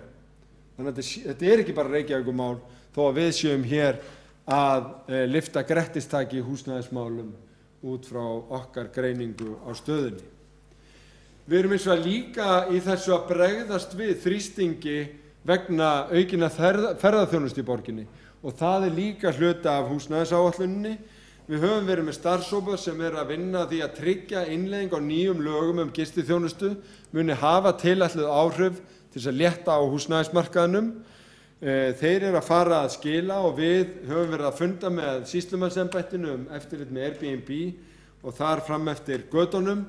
Við munum ganga til viðræðna við Airbnb og þessar stóru vefsíður sem eru með útleigu til ferðamanna í borginni til þess að tryggja regluverkið, okkar reglur og lagareglur nái fram að ganga. Og því að þetta algjört stór mál. Síðan erum við með í húsnæðisáætlun samantekt framlög til húsnæðismála. Þá erum við að tala stofnframlög vegna uppbyggingar almennra íbúða. Við erum að tala rekstur sérstakra búsetuúrræða sem gríðarhá tala. Ég ekki viss að allir áttu svo því að við erum að verja á hverju ári 5 milljörðum til stuðnings við fatlað fólk til eigin búsetu, bæði í sérstökum búsetuúrræðum og á heimilum. Og þá ekki talin þessi hefðbundna félagslega heimaþjónusta sem oft gagnvart eldri borgurum. Nú síðan erum við með framlög út af utangarðsfólki, en svo erum við að koma inn með uppbyggingaráætlun sérstök búsetuúrræði. Við erum með framlög vegna þjónustuíbúða, hjúkrunarheimila og sem við erum að greiða með og sérstakar húsnæðisbætur og framlög. Ef við bætum síðan við þetta fjárfestingum félagsbústaða þá erum við að auka framlögin úr 10 milljörðum á þessu ári í 14 milljarða þegar mest lætur 2019 og á heildartímabilinu sem við erum að tala til 2020 uppsafnað og þá erum við að tala framlög upp á 59 milljarða í fjárfestingar, framlög og húsnæðisstuðning. Með húsnæðisáætluninni fylgja síðan gríðarlega miklir viðaukar sem ég hvet borgarfulltrúa og borgarbúa til þess að kynna sér. Þarna í fyrsta lagi fasteignagreining Capacent fyrir árið 2016. Auðvitað eru eldri greiningar Capacent sem hafa verið unnar fyrir okkar líka aðgengilegar á netinu, það eru mjög fróðlegar. Þarna erum við með greiningu á áhrifum ferðaþjónustu í Reykjavík á húsnæðismarkaðinn og vinnumarkaðinn. Þarna erum við með kortlagningu eftir bestu gögnum, það erfitt að kortleggja það á Airbnb íbúðum í Reykjavík. Þarna erum við með kortlagningu á leigumarkaðnum í borginni. Þarna erum við með fjölda nýrra íbúða eftir sveitarfélögum á höfuðborgarsvæðinu sem að Þjóðskrá farin að taka vel saman. Þarna erum við með lykiltölur byggingafulltrúa og greiningu á þörf eftir íbúðum hjá sérstökum hópum. Það eru greiningar sem velferðarsvið hefur unnið og liggja til grundvallar þeim áætlunum sem við erum að setja fram. Ég ætla ekki að rekja allar þessar greiningar, en hvet borgarfulltrúa og aðra til þess að kynna sér þær. Í vefútgáfuna húsnæðisáætlunni síðan hægt að opna bakgrunnsupplýsingarnar, þannig að þó að þetta virðist vera ógurlegt plagg upp á 159 eða hvað nú síður, þessi húsnæðisáætlun, og þá eru bakgrunnsskjölin ofta ómetanleg til að glöggva sig á þessu í dýptina og hægt að nálgast það á þar til gerðum hlekkjum. Þarna sem sagt staðan á fasteignamarkaði með við greininguna í haust, lagt mat á kaupgetu fólks, væntingar framtíðarbúsetu, gríðarlega mikilvægt að hafa kortlagningu því út af því að svo þurfum við að láta koma fram hversu mikið hlutfall af stórum íbúðum og litlum íbúðum á að vera í nýju skipulagi, vegna þess að við erum að skipuleggja fyrir fjölbreytta borg, fólk með fjölbreyttar þarfir og þess vegna þurfum að brjóta greiningarnar upp í einstaka hópa. Við erum líka þarna með samantekt á uppbyggingaþörf og helstu niðurstöðum í því, förum yfir það eftir hópum, leigjendur framtíðarinnar, fjölskyldufólki sem líklegt til að færa set, þá sem í leit að stærri og dýrareignum, þegar þeir eru líka til. Þeir eru ofta á aldrinum 30, 50, 44 ára. Þeir sem eru með nóg fé á milli handana en vilja færa sig í minni og ódýrar eignir, Þetta fólk á aldrinum 45 til 54 sem fekk leiðréttingu frá síðustu ríkisstjórn og mikið eigið fé og vill núna færa sig niður í bæ. Þetta eru þeir sem eru á bilinu 55 til 64, eiga margt sameiginlegt með fyrrnefnda hópnum en vilja minnka við sig en ekkert endilega verja miklu í húsnæðismál, vilja kannski bara ferðast eða gera eitthvað annað. Og allar þessar niðurstöður má greina í könnunum Capacent og svona eru það þeir sem eru á þriðja æviskeiðinu, 65 og eldri, eiga mikið sameiginlegt með aldurshópnum sem er 55 til 64 ára og eru kannski bara í eigin húsnæði, ætla bara að vera það, en eru kannski með góða möguleika til að leigja út frá sér. Og eina af þeim tillögum sem við höfum lagt inn á borð til ráðherranefndarinnar er að gera fólki auðveldara að leigja út frá sér sem býr í ein og allt of stóra húsnæði. Nú síðan er þetta kortlagning á ferðavenjum ferðamanna, helstu niðurstöður og áhrif ferðaþjónustunnar á húsnæðis- og vinnumarkað sem var kynnt í borgarráði í síðustu viku. Spár ferðaþjónustu, gistingu, nýtingu og gistinætur sem allt skiptir máli fyrir matið og húsnæðismarkaðnum, vinnumarkaðar og mannfjöldaþróun og hvað þetta þýðir fyrir okkur. Ein af stóru stærðunum sem mun skipta hvað mestu fyrir eftirspurnina á stór höfuðborgarsvæðinu er hversu margir munu flytja til Íslands til að vinna hérna. Það var sprenging í því á síðasta ári. Nettóinnflutningur var 4.000 manns. Og ef það heldur áfram á þessu ári, þá eykur það þrýsting á húsnæðismarkaðinn frá Reykjanesi, Árborg upp á Akranes, en líka í Reykjavík. Og þess vegna er þetta hluti af húsnæðisáætlun borgarinnar. Við þurfum aukið framboð til að mæta öllum þessum áskorunum og það er tekið inn í mat okkar á uppbyggingaþörfinni. Við erum líka með sérstaka greiningu á leigumarkaðnum. Við erum kannski að birta í fyrsta skipti hér upplýsingar hvað félög á vegum Gamma og Heimavalla eiga af íbúðum í Reykjavík, því að við höfum heyrt tölur það að þessar íbúðir hlaupi á þúsundum. Þær eru þá annar staðar en í Reykjavík og það er líklega vegna þess að síðasta ríkisstjórn seldi þær íbúðir sem Íbúðalánasjóði gekk erfiðlega að selja í stórum pökkum til þessara leigufélaga og þær voru mjög margar í sveitarfélögunum í klukkutíma radíus í kringum Reykjavík, í Reykjanesbæ og Árborg og Hveragerði og kannski eitthvað upp á Akranesi. En ég var að tala við 30 sagnfræðinema sem voru að spurja mig mikið út í áhrif þessara leigufélaga á leigumarkaðinn og ég sagðist ekki alveg vita það og hefði ekki góða greiningu. En spurði þau hvað þau getur giskað á að Gamma ætti margar íbúðir í 101. Og svörin voru á bilinu 500 til 3000, en þær eru 117. Og síðan er ein í 103 og 20 í 104, alls er þetta býsna margar íbúðir í Reykjavík, 458, en samt mun færri, þetta er 1% íbúða þá í borginni, mun færri heldur en umræðan endurspeglar, því að umræðan fjallar oft Reykjavík þó að það sé verið að tala eitthvað sem er að gerast á stór höfuðborgarsvæðinu. Rétt eins og þegar einhver fjölskylda missti íbúð á völlunum í Hafnarfirði, var dregin upp á Landakotstún og tekin myndaðinni fyrir DFF og sagt að hún væri á götunni í Reykjavík. Hún fékk reyndar íbúð í Grafavogi seinna sama morgun og fréttin birtist, sem er auðvitað frábært, en maður hugsaði svona sitt. En Heimavellir eru síðan með 235 íbúðir í Reykjavík, en hafa áform að fjölga þeim upp í alltaf 500 á næsta ári. Og þá væru þessi leigufélög samanlagt með 1000 íbúðir í Reykjavík, 2% af heildinni.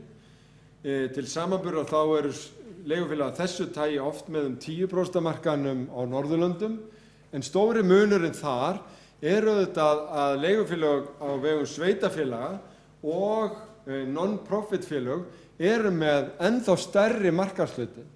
Þannig ég held að eigi að vera okkur kappsmál að tryggja það með okkar ákvörðunum, okkar lóðaúthlutunum og slíkt að félög sem eru rekin án hagnaðarsjónarmiða verði ráðandi varðandi verðmyndun á leigumarkaði eins mikið og hægt til langra framtíðar.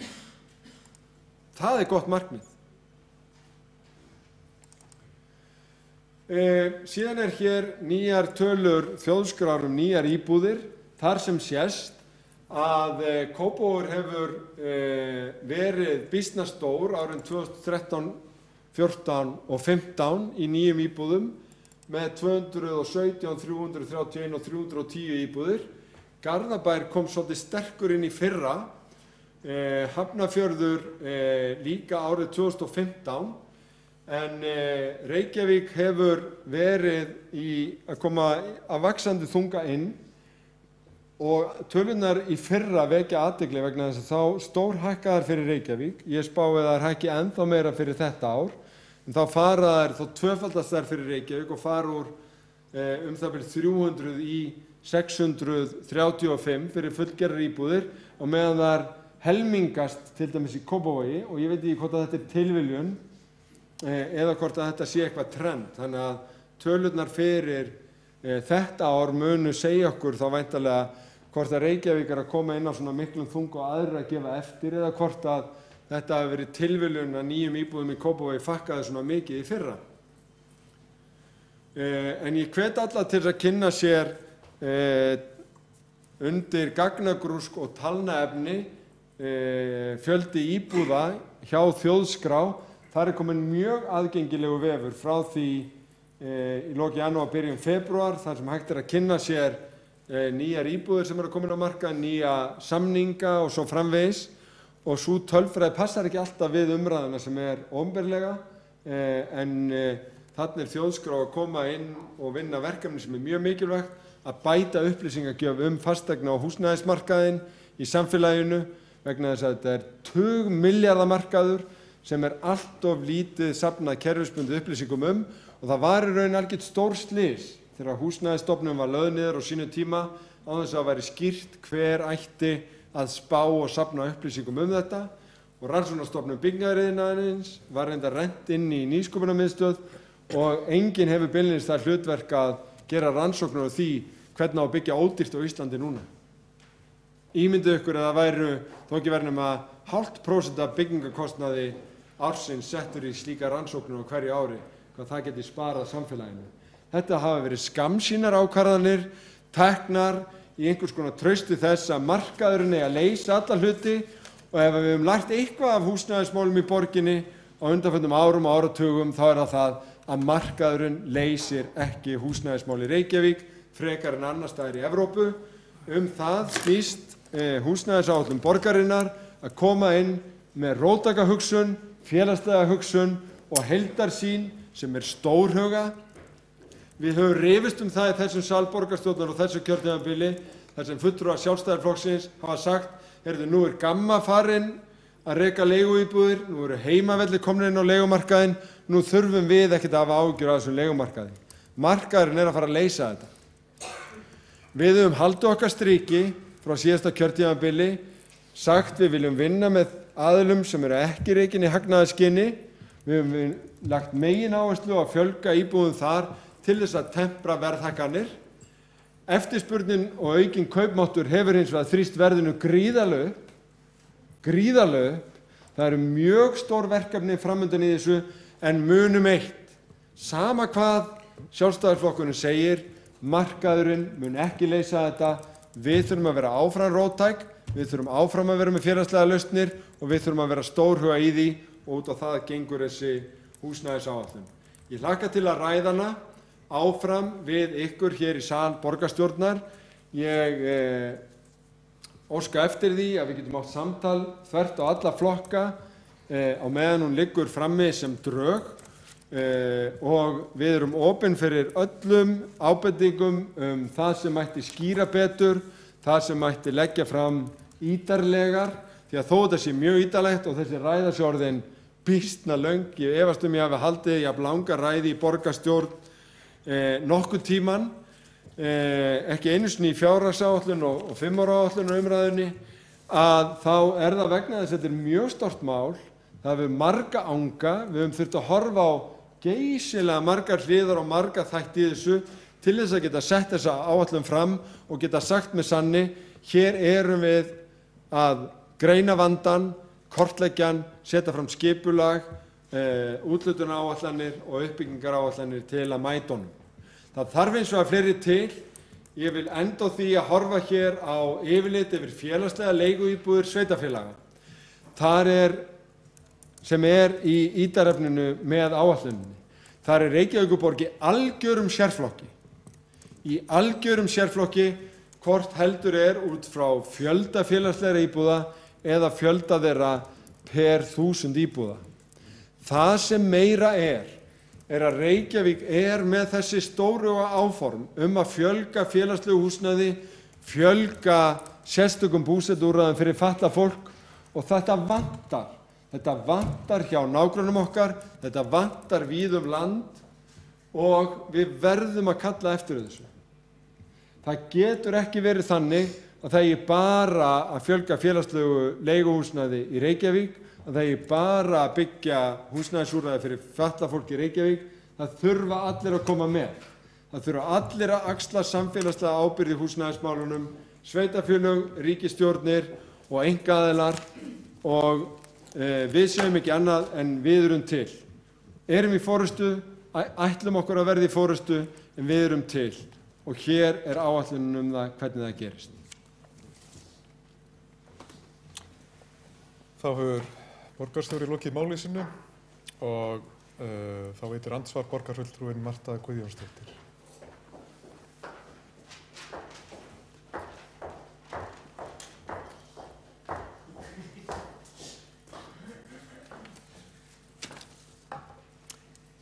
Forseti, góðir borgarfulltrúar, hér hefur verið í gangi í tæpa 2 tíma mikið glærusjóf með alls konar sviðsmyndum og kynnt til sögunar frekar einsleitt skipulag á nánast eingöngu dýrustu þéttingarreitum borgarinnar. Það ekki nóg að kynna til sögunar fínar áætlanir.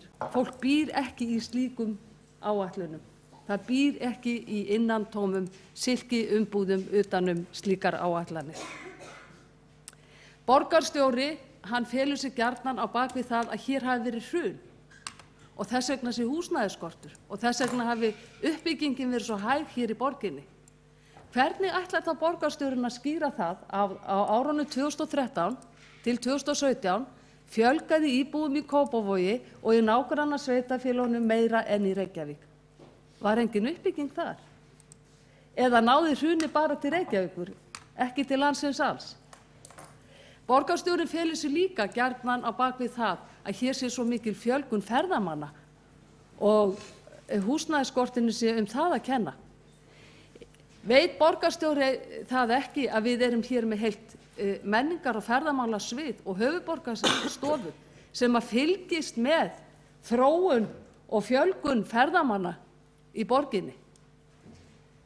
Ef borgarstjórinn hefði aflað sér upplýsingar, þó ekki væri nema hjá höfuðborgarstofu eða á menningar- og ferðamálasviði þær spár sem að fjölgun ferðamanna gerir ráð fyrir, þá hefði hann tekið í taumana fyrr, þá hefði hann gert ráðstafanir. Það hefðu allir ábyrgir borgarstjórar gert. Það var svolítið merkilegt að hann kom inn á það í ræðu sinni, hann borgarstjóri hér áðan, að hann var að minnast á Bragabyggðina. Ástandið í Reykjavík þannig núna að fólk býr í ósamþykktu húsnæði og í lélugu húsnæði. Allir kjallarar, öll ris eru leigð hér út. Ef það væri braggar í Reykjavík þá myndi fólk búa í þeim því miður. Þá hefur borgarfulltrúinn Marta Guðjónsdóttir veitt andsvar og þá svarar borgarstjóri í andsvari. Forseti, ágæta borgarstjórn. Þetta var löng ræða hjá mér áðan, en mér leið eins og borgarfulltrúinn hefði verið búinn að skrifa andsvari áður en var flutt, vegna þess að áhyggjur hennar af því að borgin byggist upp, fyrst og fremst með dýrum íbúðum á bestu svæðunum, eru algjörlega réttar. Það nákvæmlega þess vegna sem að við höfum verið með þessi samningsmarkmið gagnvart öllum uppbyggingaraðilunum og tryggt á öllum svæðum verði 20-25% af leigu- og búseturéttaríbúðum og 5% af félagslegu húsnæði til þess að borgin verði einmitt blönduð. Það styrkurinn í þessu og við sáum þetta fyrir, já. Við sáum þetta fyrir. Staðan á húsnæðismarkaði ástæðan fyrir því að húsnæðismálin hafa tekið langmesta athygli borgarstjórnar á þessu kjörtímabili og þeirri síðustu. Og vöxturinn í ferðaþjónustu líka. Vöxturinn í ferðaþjónustu líka eitt af áhersluatriðunum og í þessari áætlun að þá koma þessi áhersluatriði saman. Hvernig við glímum við gistinguna og hvernig við byggjum upp til þess að mæta þessu. Það alveg rétt að það hefur fjölgað fólki hraðar í nágrannasveitarfélögunum heldur en í Reykjavík síðustu 10 ár. En þá reynda líka við síðustu 60 ár. Allt frá 1961 hefur meðalfjölgunin í nágrannasveitarfélögunum verið nánast tvöfalt hraðari en í Reykjavík. Það gæti verið að snúast við núna, en það verið þá í fyrsta skipti í áratugi. Ég sagði það hér í upphafi ræðu minnar að ég held að ástæðan fyrir því að uppbyggingum fór of hægt af stað eftir hrun var að bankarnir voru að klára stórar íbúðir sem ekki endilega voru þær sem voru hentugasti fyrir markaðinn í útjaðri höfuðborgarsvæðisins.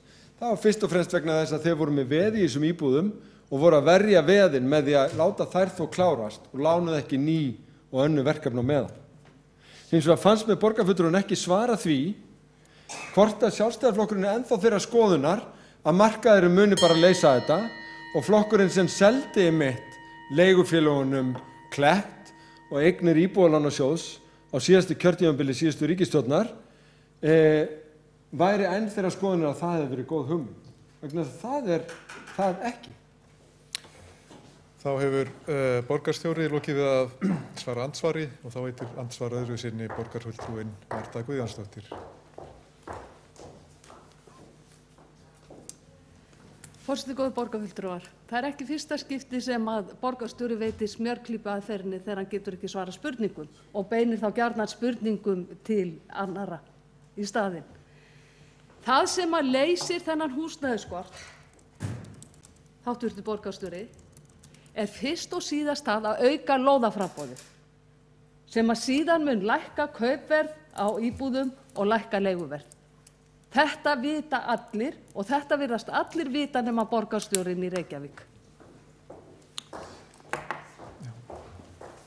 Þá hefur borgarfulltrúinn Marta Guðjónsdóttir veitt andsvar öðru sinni og þá svarar andsvari öðru sinni borgarstjóri. Forseti, ágæta borgarstjórn.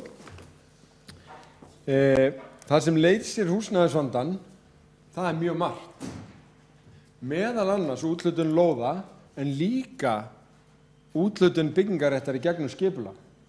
Það var svo áhugaverð frétt á RÚV daginn sem dróða fram að Reykjavík, Kópavogur og Hafnarfjörður höfðu úthlutað álíka mikið af lóðum, það munaði einhverjum tugum, en samt hafði margfalt fleira farið í uppbyggingu í Reykjavík. Það vegna þess að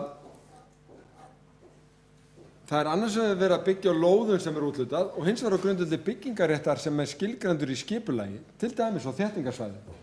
Og að því við erum núna að byggja á öllum þessu þéttingarsvæðum, þá þýðir ekki að horfa bara á lóðir, þó að það sé eitt af því sem við að horfa á, heldur líka byggingarétt. Þannig að við ætlum að gera þetta, bæði úthluta fleiri lóðum en áður og skilgreina nýja byggingarétt í gegnum skipulag. En við þurfum líka að gera fleira. Við þurfum að passa að þetta fari ekki bara út á verktakamarkaðinn og svokallaða frjálsamarkaðinn, heldur líka til félaga sem eru ekki rekin í hagnaðarskyni.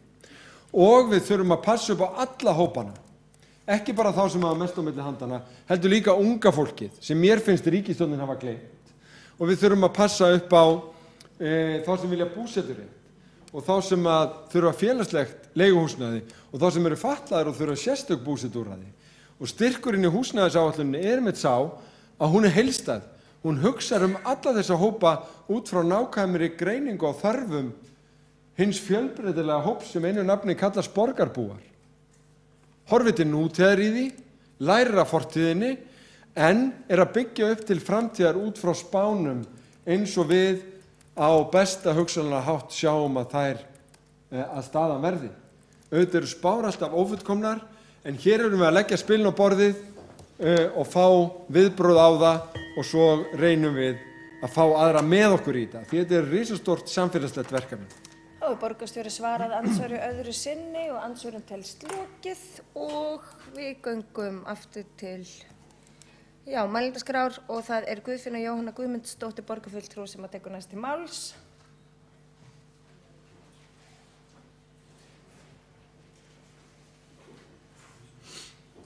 Kannski verið nýtt met slegið í ræðutíma.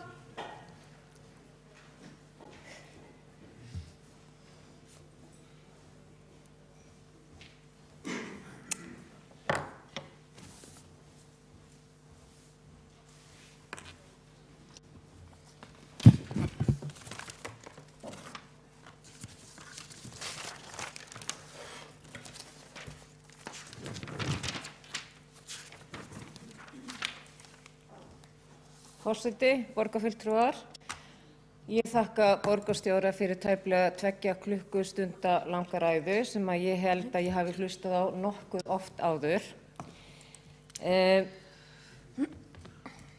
Auðvitað er gott að hafa á einum stað húsnæðisáætlun Reykjavíkurborgar. En það er ansi mikið sem mér finnst vanta inn í húsnæðisáætlunina til þess í rauninni að við vitum í rauninni hvað er búið að vera að gerast síðustu árin. Borgarstjóri hóf ræðu sína á því að það hafi orðið hér hrun. Það er nú komið ansi mörg ár síðan að það hrun var og við þekkjum það öll að það var auðvitað ekkert byggt árin eftir hrun. En það er svolítið síðan að þjóðfélagið fór í gang aftur og á þeim tíma þegar ekkert var byggt þá hefði Reykjavíkurborg aldeilis geta gert ákveðna hluti, sérstaklega 2, til þess að vandinn væri ekki jafn stór eins og hann er í dag.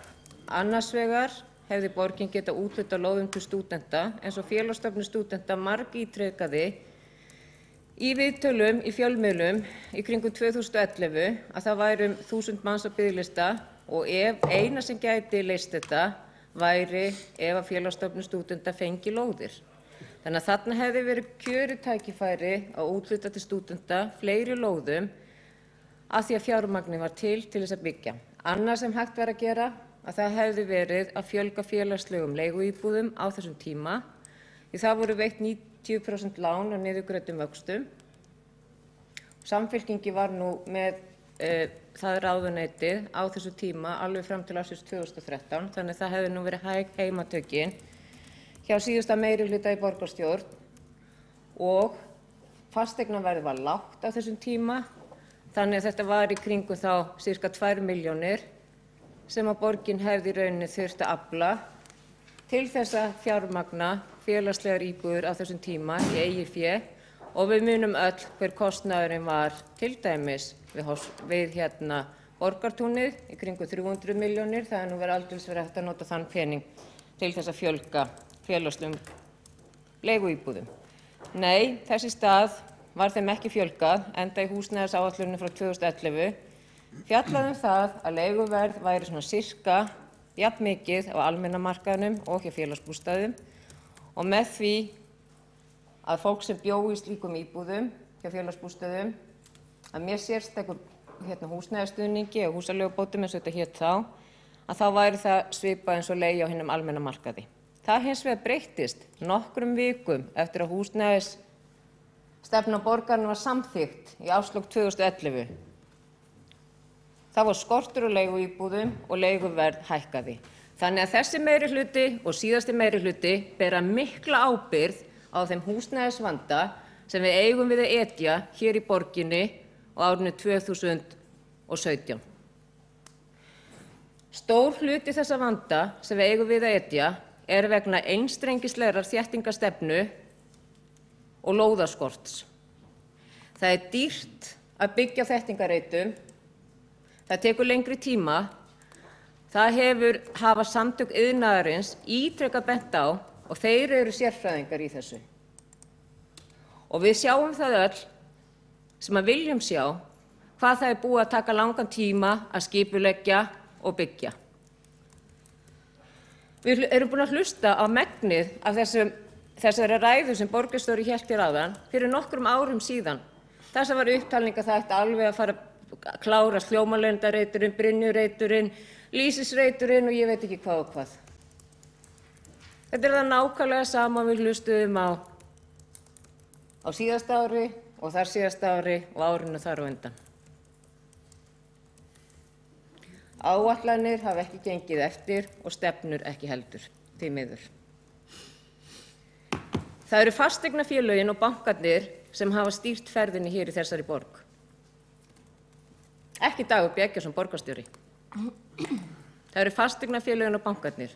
Það eru fasteignafélögin og bankarnir sem hafa staðið á uppbyggingunni,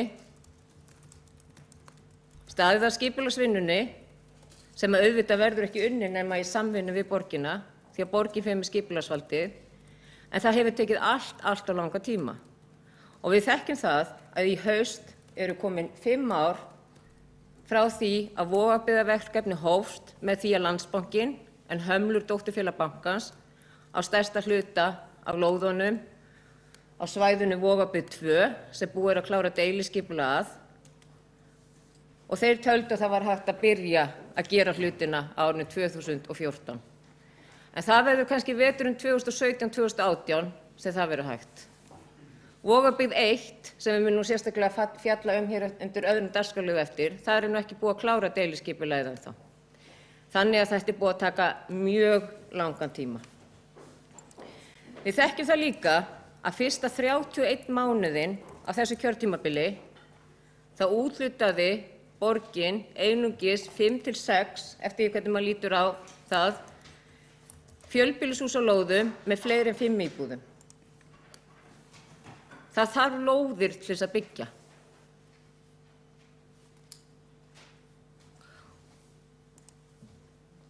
Og hverjir fengu þessar lóðir? Aldraðir fengu 2, búseti fékk 1, félagsbústaðir fékk 1, ein lóð var seld á almennum markaði og svo er svona spurning hvort að nokkra lóðir falli undir það að það sé í rauninni fleiri heldur en 5 íbúðir. Þannig að þetta eru 5 til 6 lóðir. Þetta athafnaleysi meirihlutans er algjört. Þess vegna höfum við í minnihlutanum ítrekað talað fyrir því hvað skiptir miklu máli að skipuleggja og útdeila lóðum í Úlfarsárdal, því það er það svæði sem borgin á lóðirnar. Ef það hefði verið gert og það væri byrjað að byggja þar, þá væri húsnæðisvandinn ekki svona stór í Reykjavík, því húsnæðisvandinn í Reykjavík er vegna skorts á húsnæði. Og það mun taka nokkur ár, eins og mátti heyra á ræðu borgarstjóra hér áðan, þangað til að við erum komin á þann stað að uppfylla þá þörf á markaðnum sem er í dag. Það er að minnsta kosti 3, 4 eða 5 ár þangað til að við þurfum að uppfylla, að við náum að uppfylla þá þörf. Og það er byggt af þeim hraða sem hentar fasteignafélögunum sem best, því það eru þau sem stýra ferðinni. Það er auðvitað þannig að það sem tilstendur að byggja á næstunni, að því ber að fagna. Vegna þess að ef að þessi vinna hefði verið unnin fyrr með skipulegum hætti, þá værum við ekki í þessum vandræðum í dag. Ef að hlutirnir ganga eftir, sem er búið að ræða hér margítrekað á næstu árum, að þá mun eflaust staðan í Reykjavík vera orðin ágæt árinu 2022. 2020 til 2022. En þá er líka spurningin, hvað verður verðið á fasteignum orðið á þessum tíma? Eru margir sem hafa efni á því að kaupa þá húsnæði sem verður í boði? Því eins og við þekkjum og þá hefur húsnæðisverð hækkað verulega og það er spurning hversu lengi ræður fólk við þetta háa verð. Verður þetta síðan þannig að verðið verður orðið svo hátt að leikurinn byrjar aftur, að félögin fara að kaupa eignirnar, fólk fer að missa eignirnar á uppboði og leikurinn byrjar aftur. Af því að borgin var of sein, allt of sein. Í staðinn fyrir að nota síðasta kjörtímabil í það að klára þessa vinnu, úthluta lóðum strax í upphafi þessa kjörtímabils. Því miður þá er ég alltaf hrædd að svo sé. Það sem að ég sakna að kom ekki fram í þessari húsnæðisáætlun meðal annars hver að byggja á þessum lóðum. Hvað nafn þessara félaga? Miðað við umræðuna sem hefur verið í fjölmiðlum síðustu daga að þá tel ég mikilvægt að við vitum hverjir að byggja. Því að eflaust munu þessar lóðir einhverjar ganga kaupum og sölum. Hvenær hófst skipulagsvinna nákvæmlega? Ég myndi vilja sjá það í húsnæðisáætlunni, hvað þetta allt saman búið að taka langan tíma. Þannig að borgin sem betur meðvituð það hversu langa tíma það tekur að frá því að hugmyndi kemur, skipulagsvinnan hefst, henni lokið og það hægt að sækja byggingarleyfi. Og svo í þriðja lagi,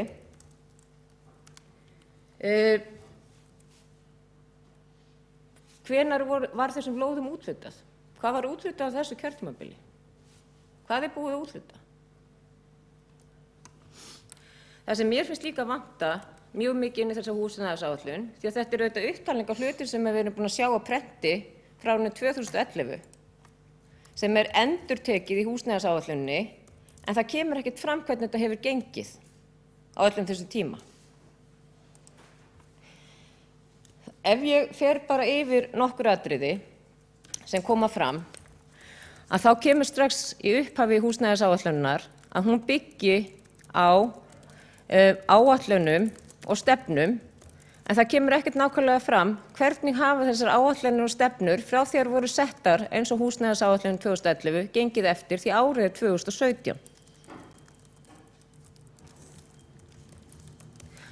Það eru liðin 5 ár síðan að húsnæðisstefna Reykjavíkur var samþykkt og ástandið hefur aldrei verið verra.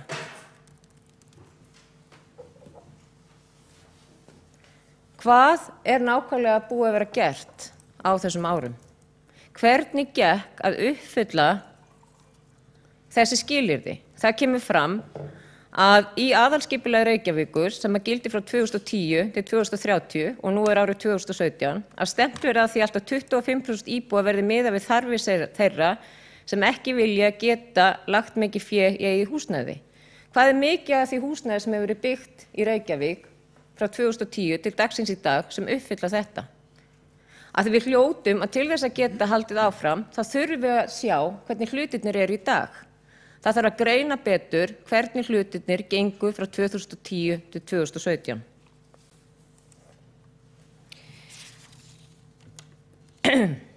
Það líka talað það að 90% af öllu því sem á að byggja að vera á þéttingarreitunum. Hverjir eiga þessa reiti? Hvað á borgin af þessu? Og hvað einhverjir sem aðrir eiga? Og við þekkjum líka setninguna eins og húsnæðisstefna Reykjavíkur hefst á þessum orðum að allir borgarbúar hafi öruggt húsnæði á viðráðanlegu verði hvort sem fólk þarfnast stuðnings með sín húsnæðismál eða ekki. Það eru 5 ár síðan að þetta var samþykkt. Þetta upphafssetning í húsnæðisstefnu borgarinnar. Hvernig hefur þetta gengið á þessum rúmu 5 árum? Hafa borgarbúar öruggt húsnæði á viðráðanlegu verði, hvort sem þeir þarfnast stuðnings með sín húsnæðismál eða ekki? Eða á það að gerast einhvern tímann 2025 eða 2030? Hvað þýðir þessi setning? Hvað hefur verið gert til þess að láta hana ganga upp? Þetta yfirlýsing, hún margítrekuð í þessu skjali og það hlýtur að þurfa að setja það inn.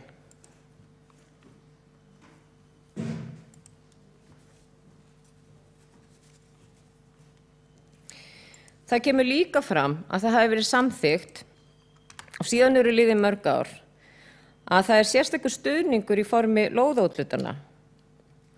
Að það verði sérstakur stuðningur í formi lóðaúthlutana verði endurskoðuð þannig að húsnæðissamvinnufélög og félagasamtök munu bjóða upp á leigu- og búsetuíbúðir á viðráðanlegum kjörum ætlað ungu fólki og tekjulæra fólki fái forgang á úthlutun lóða uppfylltu þeim skilyrðum sem Reykjavíkurborg setur. Borgin hefur því miður bara ekkert verið að úthluta lóðum. Það aðeins að fara í gang núna. En við getum alveg horft á það var úthlutun á lóðinni núna til Festir EHF, uppfyldi það þessi skilyrði?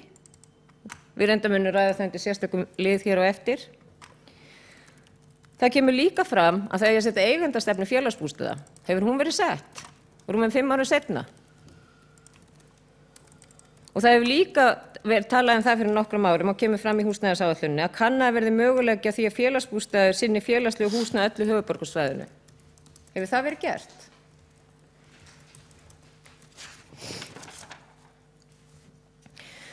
Það er líka vísað til samþykktarinnar í borgarráði frá 10. apríl 2014 sem er rétt fyrir síðustu borgarstjórnarkosningar nýju Reykjavíkurhúsin.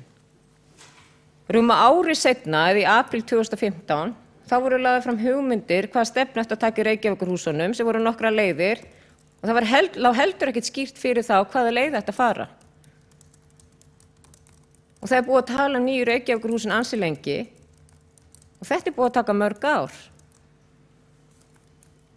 Og það verður á næsta borgarráðsfundi sem að verður þá lögð fram væntanlega þessi tilboð í Vesturbyggðina. Þannig að þetta er búið að taka ansi langan tíma.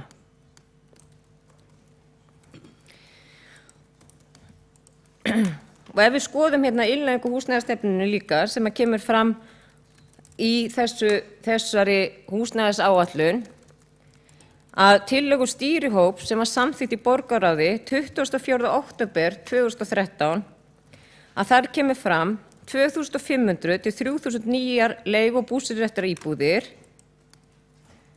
að það er gert ráð fyrir því á árinu 2013 að það rísi í Reykjavík á næstu 3 til 5 árum í samræmi við aðalskipulagið. Síðan eru liðin 3,5 ár. Þetta átti að gerast á 3 til 5 árum. Hver er staðan nákvæmlega núna þegar liðin eru 3,5 ár frá því að þetta var samþykkt? Hvað eru margar íbúðir sem búið að úthluta sem uppfylla þessi skilyrði? Þetta finnst mér vanta inn í þetta. Það kemur líka fram að það hefur verið samþykkt í borgarráði 24. október 2013 að það eru nýjar lausnir við hönnun að í því skyni muni Reykjavíkurborg beita sig fyrir nýjungum og lausnum í hönnun og hugsun nýtt íbúðarhúsnæði í þéttri byggð og stuðla umræðu rekstrarumhverfi leigufélaga og kröfur og markmið nýrra byggingarreglugerðar. Ég minnist þess ekki.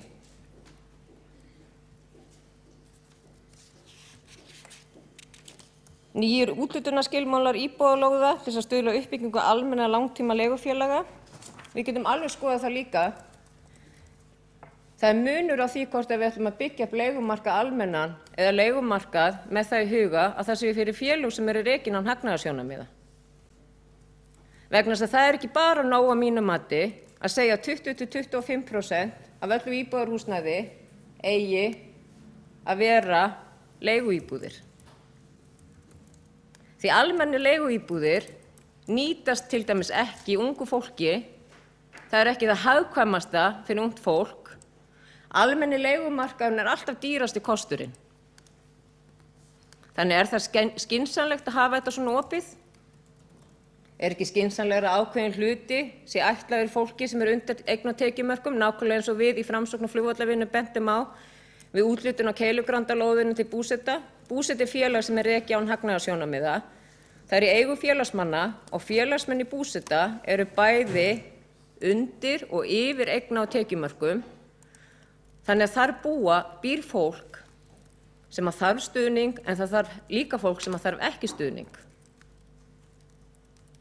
Og við sáum líka könnunina sem að gerð hvenær í fyrra eða hittifyrra, þar sem kom í ljós að fólk sem að leigir á almennu leigumarkaði, það vill miklu frekar eiga heldur en að vera þar.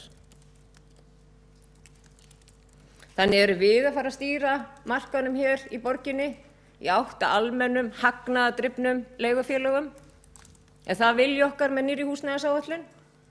Við þurfum að gera það upp við okkur. Ég er alfarið á móti því. Ég átta mig á því að það þarf að vera til allar gerðir af húsnæði, en ég tel það ekki að það hefur eitt aðalmarkmiðum Reykjavíkurborgar að stofna almenn hagnaðardrifin leigufélög. Það er talið upp í húsnæðisáætluninni húsnæðisuppbygging án hagnaðarsjónarmiða og það er rakið hvaða verkefni það eru. Það eru 1000 íbúðir í samstarfi við verkalýðshreyfinguna. Ég sakna þess að það kom ekki fram í húsnæðisáætluninni að grunnurinn að þessu samkomulag fyrrverandi ríkisstjórnar við aðila vinnumarkaðarins sem var til þess að þessi lög voru sett almennar leiguíbúðir. 1340 stúdentaíbúðir, við vitum það að hluti þeirra, eins og til dæmis í HR, á lóð sem svolítið síðan var úthlutað, að það sé ekki alveg skilgreint nákvæmlega hvenær voru þessar lóðir úthlutaðar. 450 búsetuíbúðir, það alltaf talið með Einholt, Þverholt sem að Búseti að byggja, sem að keypti af Regin fasteignafélagi og við höfum nú séð auglýsingarnar í blöðum á hvaða verði þær íbúðir eru og það spurning, það verðið sem að við viljum búa til markaðinn hér fyrir unga fólkið? Félagsbústaðir yfir 600 íbúðir. Það hefur ekkert gengið eftir í áætlunum sem meirihlutinn hefur lagt fram á hverju einasta ári þessu kjörtímabili fjölgun íbúða hjá félagsbústöðum. Nema kannski þetta eina skipti núna þegar meirihlutinn brá á það ráð að færa 91 eign úr Eignasjóði Reykjavíkurborgar yfir til félagsbústaða til þess bæði að fegra hlutina og til þess að láta félagsbústaði gera ákveðna hluti og sitja uppi eins og til dæmis með við förum í Seljahlíðina á eftir. Ég sakna þess líka að það sé ekki betur skilgreint í húsnæðisáætluninni varðandi framlag Reykjavíkurborgar vegna laganna almennar íbúðir. Því að þar kemur fram að sveitarfélögin eigi að leggja fram 12% stofnframlag. Ég held að við vitum það öll hér inni að þetta 12% stofnframlag borgarinnar að það sé reynt að reikna byggingarréttargjaldið upp í þessu 12% og fella það síðan niður, þannig að byggingarréttargjaldið sé fellt niður. Þannig að spurning hvort það sé ekki bara miklu heiðarlegra að setja það fram að 12% sem verður það framlag Reykjavíkurborgar það byggingarréttargjaldið og það líka spurning hvað borgin í raunverulega að gera vegna þess að það hefur ekki verið innheimt byggingarréttargjald til dæmis af íbúðum fyrir stúdenta eða fyrir aldraðra hingað til. Þannig að nú á að fara að bæta því gjaldi á og taka það síðan af og segja að þetta 12% framlag borgarinnar. Þannig að ég held að það væri nú bara miklu skynsamlegra að segja þetta bara hreint út ef það raunveruleikinn. Og það þyrfti þá líka að koma fram hvar þessar íbúðir, þessar lóðir eru nákvæmlega. Mér sýnist nú reyndar það að koma eitthvað að þeim hérna fram.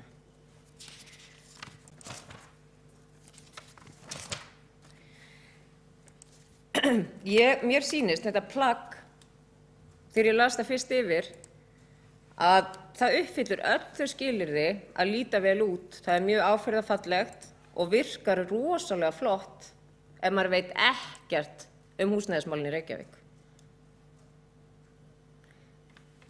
Og ef maður vill láta hlutina líta vel út, þá býr maður nákvæmlega til svona húsnæðisáætlun. Það sem maður þýlur upp hvað verður gert á næstunni, öll fallegu og flottu markmiðin sem borgin hefur og segir ekkert frá því hvernig hefur gengið að fylgja þeim eftir frá árinu 2011, ekki neitt. Þannig ég vona það að það verði bætt inn í þetta plagg hvernig hefur gengið að uppfylla þessi skilyrði sem ég fór yfir hér áðan frá því að þessar áætlanir og stefnur og samþykktir voru gerðar bæði á árinu 2011 og 2013. Og raunverulegu fjöldi íbúða hjá félagsbústöðum og hvernig hefur gengið að fjölga þessum íbúðum félagsbústaða miðað við það sem hefur verið lagt fram í fjárhagsáætlun á hverju einasta ári. Hvernig það hefur gengið eftir, því það hefur alls ekki gengið eftir. Og það komið skýrt fram þessi 91 íbúða færð á milli A og B innan borgarinnar. Ég sakna þess líka að það er búið að gera ýmsar greiningar á markaðnum eftir að Capacent skýrslan frá 2016 var gerð, eins og til dæmis bankarnir hafa gert, greiningardeildir bankanna, Samtök iðnaðarins og nú það nýjasta að Þjóðskrá Íslands hefur sagt að það vanti í rauninni 8.000 íbúðir inn á markaðinn ef að aldurshópurinn 35 ára væri í rauninni í sömu stöðu og hann var í fyrir hrun að eiga íbúðir og miðað við hvernig fólksfjölgun hefur verið. Þannig að það vantar, mér finnst vanta ýmislegt inn í þetta og ég vona að þessi tími fram að því að húsnæðisáætlun verði samþykkt, að það verði bætt úr þessu.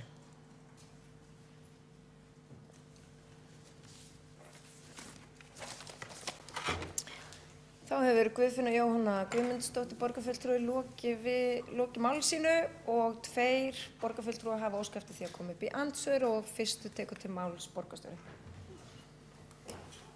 Forseti, ágæta borgarstjórn, ég vil nú þakka borgarfulltrúunum fyrir ræðuna og margar fínar spurningar sem eru settar fram á góðum hug og þetta nú einmitt tilgangur umræðunar að fá fram þær spurningar sem áætlunin vekur, þannig að hægt sé að taka saman svör við þeim og eftir atvikum prjóna við húsnæðisáætlunina. Mér fannst svona megin þungin í, ef það eitthvað sem hægt að kalla gagnrýni, þá held ég að megin þungin í því hafi verið það að borgarfulltrúinn vildi leita skýring á því hvers vegna þær áherslur sem að við höfum nú verið samstöðum að koma eins hratt af stað uppbygging á vegum félaga sem ekki eru rekin í hagnaðarskyni, af hverju það verður ekki gengið eins hratt fram og við hefðum viljað. Stóra atriði því nú fjármögnun þess að þáverandi húsnæðismálaráðherra sem þó af miklum og að ég held einlega vilja vildi koma inn með fjármögnun á þessum verkefnum. Í raun það tók 2,5 ár lengur heldur en hún hafði búist við að ná því fram í síðasta stjórnarsamstarfi. Og ég nenni ekki að fara að rekja út af hverju það var, það veit það alþjóð að þar voru deilur, en ég held að ef ekki hefði komið fyrir stuðning verkalýðshreyfingarinnar eins og borgarfulltrúinn nefndi og borgarinnar í tengslum við þá kjarasamninga, að þá hefði, og síðan reyndar stjórnarandstöðuflokkana inn á þingi, að þá hefðu þessi lög einfaldlega aldrei litið dagsins ljós á eigin vélarafli fyrri meirihluta. Og þetta auðvitað setti í uppnám bæði nefnilega fjármögnun Íbúðalánasjóðs og 3,5% lánunum sem stúdendur og aðrir hafa verið að byggja á og nýju fjármögnuna sem allir voru að bíða eftir í meira en 2 ár. Borgarstjóri lokið við að veita andsvar og Hjálmar Sveinsson borgarfulltrúi kemur upp í andsvör við ræðu borgarfulltrúa Guðfinnu Jóhannu Guðmundsdóttur. Já, ágæta borgarstjórn, ég þakka líka borgarfulltrúunum Guðfinnu Jóhannu Guðmundsdóttur fyrir ágæta ræðu og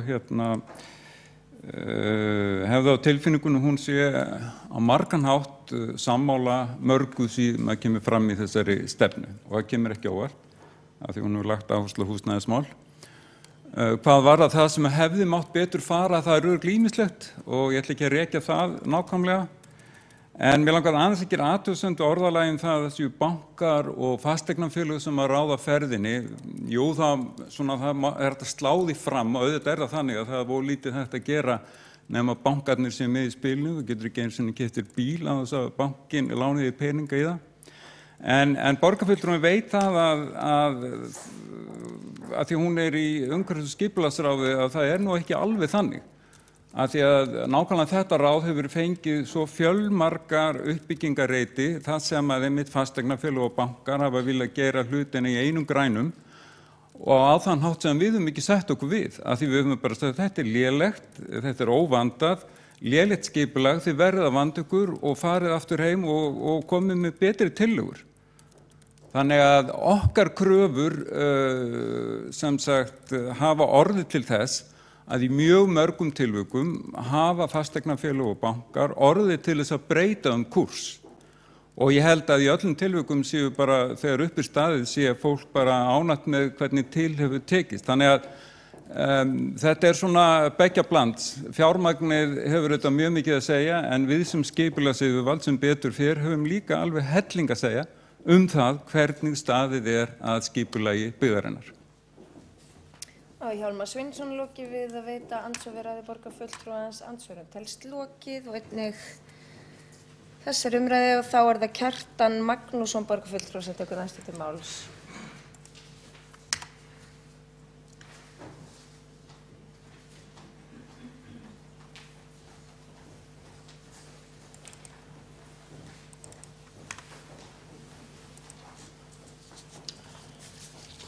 Forseti, góðir borgarfulltrúar, það ekki að ófyrirsynju sem við ræðum húsnæðismál hér í borgarstjórn, enda ber flestum saman það að það ríki neyðarástand í þessum málaflokki í Reykjavík. Og þetta neyðarástand má að stærstu leyti rekja til þeirrar húsnæðisstefnu sem hefur verið fylgt hérna síðustu árin og þá á mestu leyti undir stjórn Samfylkingarinnar. Þetta má auðvitað rekja lengur aftur í tímann. Það má segja að hluta húsnæðisvandan sem eigi rekja runni alveg aftur til aldamóta. En allan þann tíma hefur Samfylkingin verið í meirihluta borgarstjórnar að undanskildu einu kjörtímabili.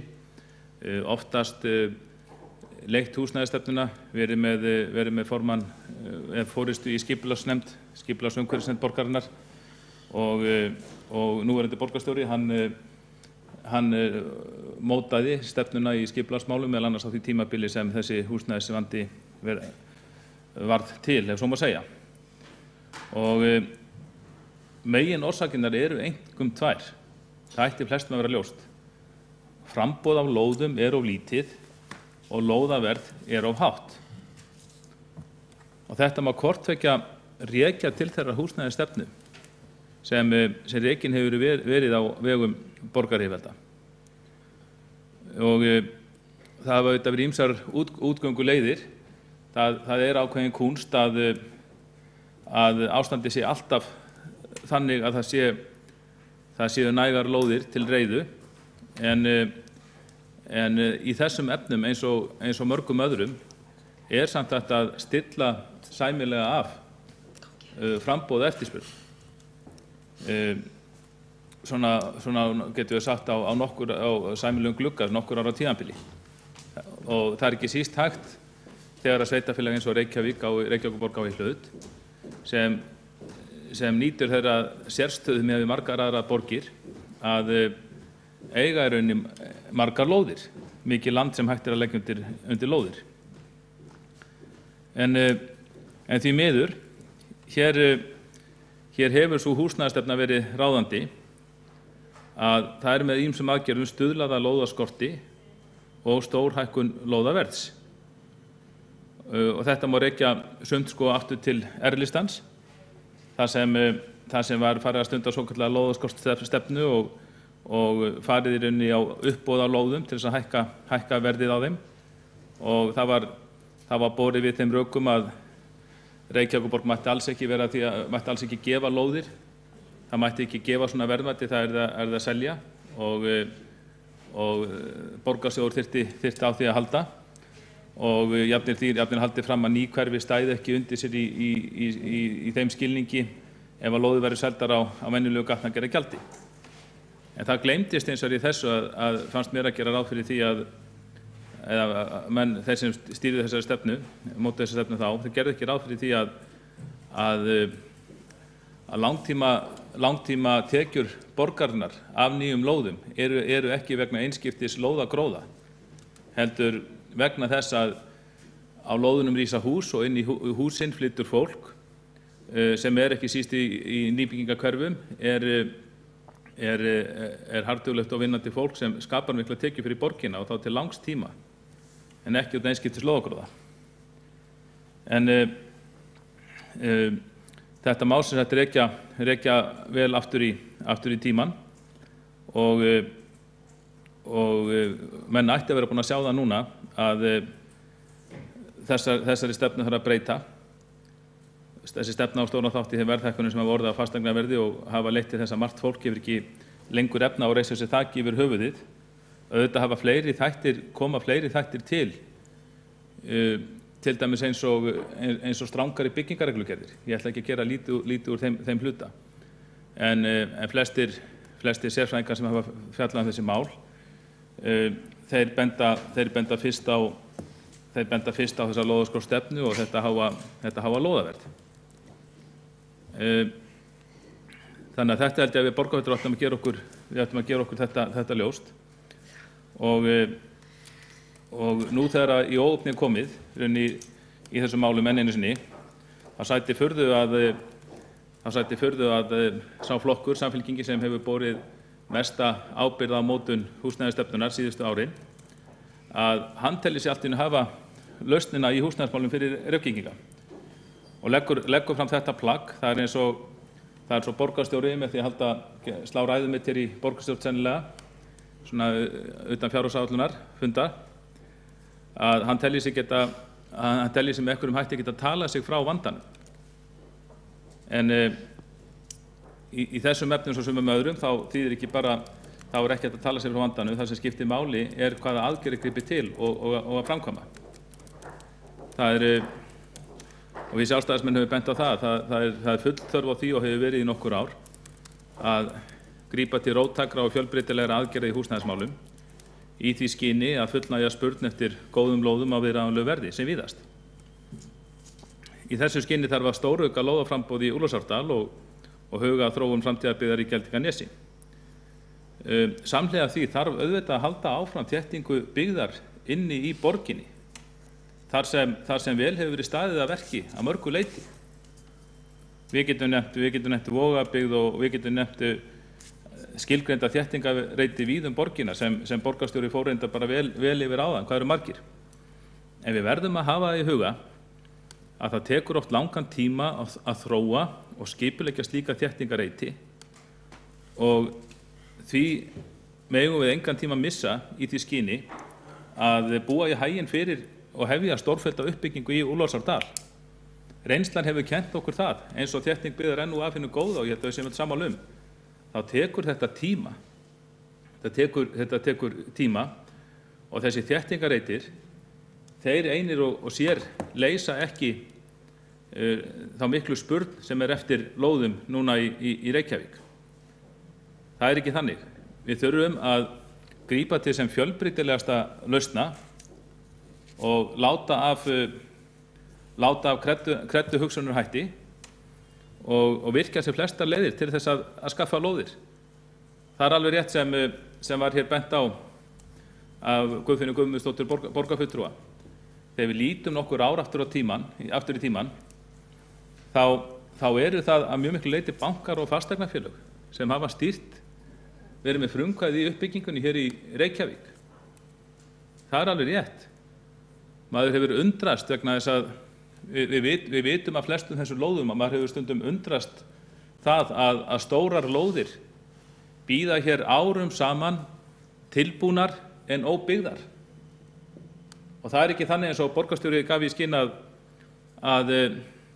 við heyrðum það svona bak við alla ræðuna hans áðan inn í 2 tíma. Það var alltaf einhver umkenningarleikur í gangi. Kenna hinum og þessum kenna ríkinu að það er neyðarástand í húsnæðismálum í Reykjavík. Og svo myndist hann á það að það hefði ekki verið hægt að byggja hérna þetta síðasta kjörtímabili af því öllu byggingaverkfæri hefði verið send úr landi. Það var ekki þannig. Maður lenti jafnvel í síðasta kjörtímabili að heyra frá verktökum sem voru pirraðir yfir verkefnaleysi vegna þess að ýmsar góðar lóðir þær stóðu auðar og það var ekki byggt á þeim. Og við höfum líka undrast á borgarfulltrúa að sjá góðar lóðir, til dæmis hérna vestur í bæ, sem voru tilbúnar en var ekki farið í. Og af hverju ekki? Nú það var eins og borgarfulltrúi Guðfinna Guðmundsdóttir sagði, að fasteignafélögin þau voru að bíða eftir rétta tímanum fyrir sig til að byggja. Auðvitað eru þau með sín Excel-skjöl fyrir fram að sig alla daga og þau mátu það bara þannig, þau reiknuðu bara út að ef það var þeim í hag að bíða vegna þess að þau trúðu því að húsnæðisstefna borgarinnar, lóðaskorturinn og þessi verðstefna gæti leitt til hærra íbúðaverðs, þá þetta bara útreikningsatriði hversu lengi ætti að bíða. Ég bind reyndar vonir við það að húsnæðisverðið, ég vil helst ekki tala voni því sambandi, að húsnæðisverðið sé að vera það hátt að þessi félög sem enn með lóðir bíði ekki öllu lengur. En einmitt til þess að þau ráði ekki ferðinni of, þá ætti borgin að leggja áherslu á að skaffa lóðir á nýbyggingarsvæðum, samhliða því sem við höfum bara að slá í klárun og reka eftir þeim félögum sem eiga eftir að byggja á þéttingarsvæðum að hefja standa sig fyrst. Mörg hafa hafist handa, önnur við það hefjast handa eins og borgarstjóri kom inn á og það þetta bara mjög gott. Borgarstjóri fjallaði hér stefnu Sjálfstæðisflokksins og var þar með ákveðnar rangkostur sem því miður kemur ekki óvart og sagði að Sjálfstæðisflokkurinn væri einungis með þá stefnu að byggja 1000 íbúðir á ári, en hann var nú búinn að sjá það loksins að þetta vera 1250 íbúðir á ári. Og kæru borgarfulltrúar, við sjáum þetta auðvitað sjáum við ekki frekar en auðvitað sjáum við ekki fram í tíman. Ég veit ekki hvort að við getum fundið einhverja spákonu sem getur séð fyrir okkur hvað þarf nákvæmlega margar lóðir ári. En stefna Sjálfstæðisflokksins hefur verið sú að tryggja nægt lóðaframboð. Og þá höfum við nefnt, ég held að oddviti okkar Halldór Halldórsson, hann hefði nefnt það hér við ýmsu tækifæri að það þurfi að skaffa lóðir fyrir 5.000 íbúðir strax. 5.000 íbúðir strax og svo að lágmarki 1.000 á ári. Þetta eitthvað sem menn reyna bara að sjá fyrir saman tíman, en svo ef aðstæður breytast eða ef spurnin verður enn meiri eða jafnvel minni, þá auðvitað breytast þessar forsendur. En við höfum lagt áherslu á það og gerum það ennþá að það þurfi að búa í haginn fyrir 5.000 íbúðir strax og svo að lágmarki 1.000 ári, og ég býst við að eins og staðan núna þá sé hægt að tala að svo miklu leyti sem hægt að spá 12 til 1500 íbúðir á ári. En þetta auðvitað bara breytingum háð eftir hvernig markaðurinn hverju sinni. En það eru mörg glæsileg dæmi það hér í fortíðinni, eins og til þess þegar Grafarvogur var byggður. Það var bara skipulagt nýtt hverfi. Svo tókst mönnum nokkuð vel að stilla af framboðið af lóðurum í samræmi við markaðinn. Þetta var það sem Sjálfstæðisflokkurinn gerði í 1982, það var kosið það í borgarstjórnarkosningum, hvar í borgin ætti að byggja og sá flokkur sem vildi byggja upp Grafarvoginn, hann vann kosningarnar og þetta snerist forgangsröðun, að minnsta kosti skyldi fyrst byggt þar og vegna þess að þá töldu menn og jafnvel í öllum flokkum að með því að nýbyggingarkörfi myndi fullnægja þörf borgarna til langra framtíðar. Það reyndist ekki vera. Nú held ég að sé að búið að byggja á báðum þeim svæðum sem að talaði á sínum tíma, bæði Grafarvogi og þessi svokallaða Rauðavatnssvæði að töluverðu leyti. En þá tókst nokkuð vel að stilla þessa hluti af. Vinstri menn spáðu því að Sjálfstæðisflokkurinn var að láta borgina taka allt of stóran bita upp í sig. Grafarvogurinn væri svo flennistort hverfi að það yrði bara mjög seint eða aldrei þörf fyrir svo stort hverfi og borgin væri að fara þarna í offjárfestingu sem gæti sligað fjárhagina til langra framtíðar. En það var bara eitt hverfi skipulagt í einu og skaffaði lóðir eins og reynt að stilla þetta af eins og markaðinu þurfti, og það tókst bara nokkuð vel. Nú, sama hefði verið hægt að gera með Úlfarsárdalinn, og það alveg ljóst að núverandi meirihluti eða sá meirihluti sem var hér á síðasta kjörtímabili sem var að mestu leyti með sömu flokkum og eru nú, hann gerði stór mistök að mörgu leyti. Forsvarsmenn þessa meirihluta, þeir bara sáu engan veginn fyrir sér eða höfðu ekki áhuga á að bregðast við þeirri miklu þörf sem byggðist upp allt það kjörtímabil fyrir íbúðir í borginni. Og við getum nefnt eitt dæmi, hér er forsíða Fréttablaðsins í desember 2012. Þá held ég að það var það leitið, þetta er veturinn 2012 sem við erum sem borgin, sem landið er að rísa koma undan kreppunni og það var alveg ljóst að það væri mikil uppsöfnun þörf á húsnæðismarkaði. En þá sem sagt tilkynnir meirihlutin það, þá var þetta vinstri meirihluti tilkynnir það á forsíðu Fréttablaðsins að íbúahverfið í Úlfarsárdal og Grafarholti verið 6 sinnum minna en gert hefði verið ráð fyrir. Og rauninni bara tilkynni skipulagsbreytingu á forsíðu Fréttablaðsins sem kom íbúum þessara hverfa mjög að óvörum sem margir hverjir hefðu keypt með dýrustu lóðum í Reykjavík á borginni á þessum stað með ákveðna forsendur að það risa ákveðið hverfi og gerði ráð fyrir því en síðan var horfið frá því.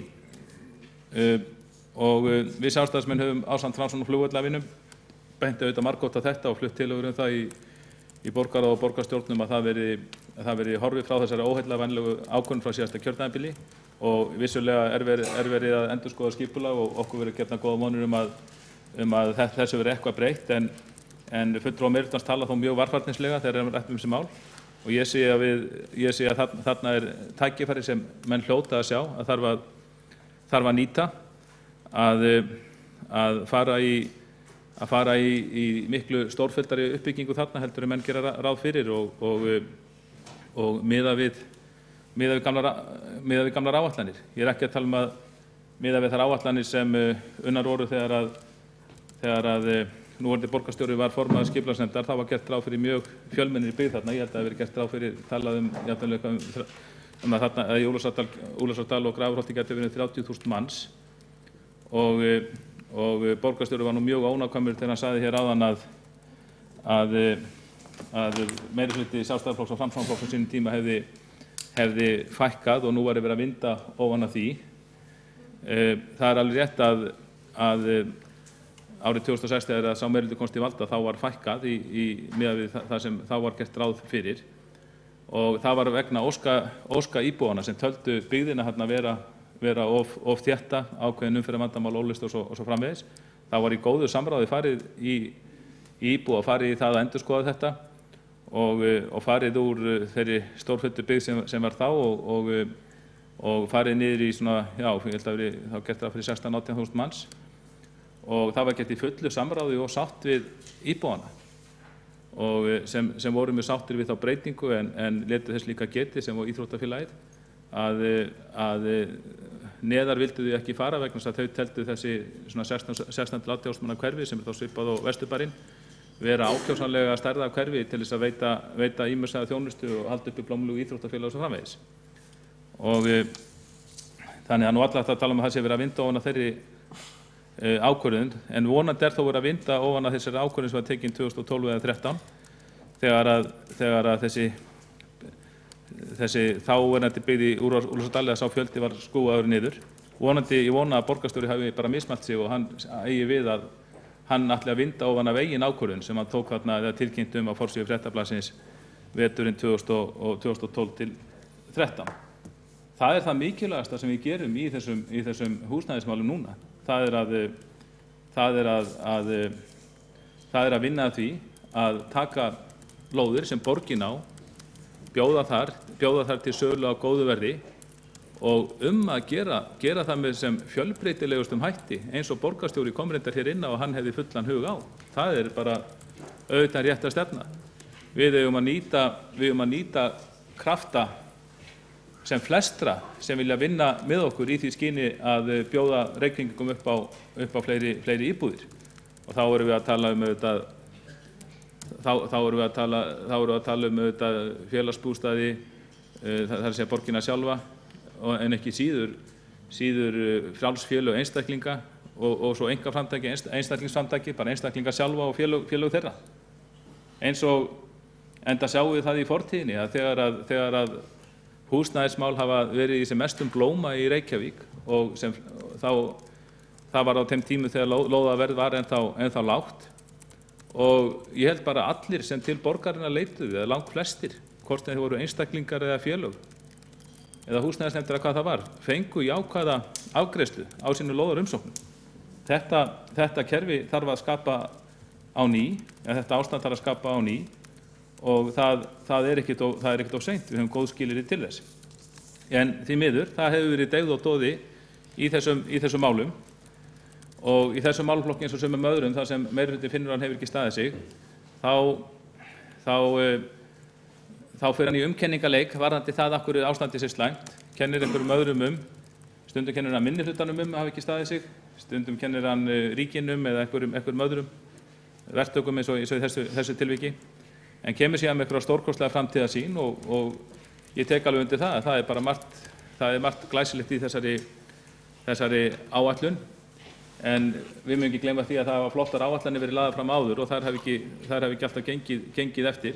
Þannig að ég tek undir það með borgarstjóra sem fjallaði það að hann vildi sjá að meirihluti og minnihluti tækju höndum saman að leysa þessi mál og það er ekki vanþörf á og ég held að fyrsta skrefi til þess að meirihlutin hlusti á okkur í minnihlutanum varðandi húsnæðismálin og taki þær hugmyndir sem við höfum komið hér með reglulega og raungeri þær. Borgin hefur verið of sein. Ég held ég muni það rétt að það hefur verið byggðar hér 388 íbúðir í fyrra sem eru allt á lítið og nú er talað 1250 á ári, gott og vel. Það þarf bara að fara í þessi mál strax því að athafnaleysi og deyfð og doði þeirra flokkar sem ég har ráðið undanförnum árum hafa komið okkur í þessa stöðu og hafa komið bara mörgu fólki, ekki síst ungu fólki í þá stöðu að það kemst ekki heiman og getur ekki keypt sér íbúð. Ég held ég muni það rétt að það var þannig bara sú kynslóð sem við borgarstjóri báðir tilheyrum. Þegar hún var að vaxa úr grasi þá var það bara mjög algengt að tvítugt fólk var að kaupa sér íbúð, fólk sem var á síðasta ári í framhaldsskóla. Það fjárfesti gjarnan í íbúð eða á fyrsta ári í háskóla. Þetta var bara þekkt. Og þegar háskólanámið lauk, þá voru margir, ég geti alveg trúa að þegar háskólanámið lauk, þá hafi bara í kringum helmingur eða jafnvel meira en það að háskólanemum verið búin að fjárfesta í íbúð með einhvernum hætti. Þetta, þegar maður tala um háskólanema núna, þá er þetta ástand sem fólk þekkir ekki. Og það er þetta rekja ýmsar ástæður en ég held að ein helsta ástæðan sé svo að borgin hefur ekki staðið sig í að tryggja framboð á ódýrum lóðum í borginni því auðvitað skiptir að máli hvort að lóðaverð er 4-5% af húsnæðisverði eins og var hér einu sinni eða 20% eða rúmlega það eins og er víst raunin núna. Og það kemur kannski alltaf fram í þessari skýrslu sem er bara fínt, svona samspil ólíkra kosta. Ég nefni eldri borgara sem dæmi. Það er lögð áhersla á samstarf við þá og það er auðvitað gott. Við þurfum að leggja áherslu á meiri samstarf við byggingafélög eldri borgara og leggja áherslu á að fullnægja þeirra þörfum líka. Það hefur ekki verið gert. Þarna í þessu, bara svo maður taki þetta svið, þarna svaf meirihlutinn algjörlega á verðinum á síðasta kjörtímabili. Því að það vildi nefnilega svo til, það var ekkert alveg þannig á síðasta kjörtímabili eins og borgarstjóri gefur í skyn að enginn geti byggt. Félög eldri borgara, þessi byggingafélög, þau byggðu og þau óskuðu eftir lóðum. Þau byggðu á síðasta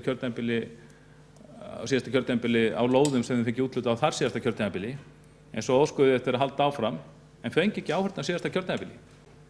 Og ég held að ég muni það rétt að ekkert af þessum formlegu byggingafélögum eldri borgara, þá er ég að tala um félag eldri borgara og samtök aldraðra og Búmen og Hrafnistu sennilega. Ég held ég muni það rétt, borgarstjóri bara leiðrétti mig, ég held ég muni það rétt að ekkert af þessum félögum fékk úthlutað lóð hjá borginni síðasta kjörtímabili. Þrátt fyrir að þau flest óskuðu eftir því. Það var bara ekki skilningur á þeirra þörfum og það sem var auðvitað svo gott við þessi félög, þau eru með ákveðið kerfi, sem sagt fjármálakerfi hvernig þau byggja upp sínar íbúðir og hefðu getað byggtar, voru tilbúin til uppbyggingar, en stoppuðu. Færibandi stoppaði, þetta er þetta frábært færibandi. Hann er fólk sem selur skuldlitlar eða skuldlausar eignir, gjarnan einbýlishús eða raðhús og fer í hentugra húsnæði og rýmir þá sín hús fyrir yngra fólki. Kerfi sem hefur komist á nokkrum áratugum, ákveðið færibandi, svo má taka til orða. En þetta færiband stoppaði vegna þess að meirihlutinn í Reykjavík síðasta kjörtímabili, hann hafði ekki skilning á því að þessi byggingafélög þurftu lóðir. Þetta dæmi, en ágætt að borgarstjóri hefur vaknað af þyrnirósarsvefni varðandi þau mál og það hefur verið úthlutað þessum félögum náttúrulega íbúðum núna, en ekki nóg. Það eru heldur 2-3 ár síðan þá varðandi uppbyggingi Árskógum. Þá vildi félag eldri borgara þar fá 2 lóðir en fekk bara 1, hefði getað nýtt báðar og þarna eru töluvert langir biðlistar hjá þessum félögum sem verið að saksa núna en þó ekki nógu vel. En það var ágætt að fá þetta tækifæri hér húsnæðismálin í Reykjavík. Ég bara fagna því að fá þessa skýrslu. Margt í þessari skýrslu hefur komið fram áður en það ágætt að hafa þetta allt á einum stað. Og ég vona að eins og borgarstjóri sagði að það verði meiri samstarf á milli meirihluta og minnihluta í þeim skilningi að þær tillögur sem við í minnihlutanum hefur komið með, þær þurfa í þessum málum og snúa að auknu lóðaframboði og lækkun húsnæðisverðs. Þær verða að komast til framkvæmda sem fyrst. Við Kjartan Magnússon borgarfulltrúi lokið máli sínu og næstur tekur til máls Hjálmar Sveinsson borgarfulltrúi.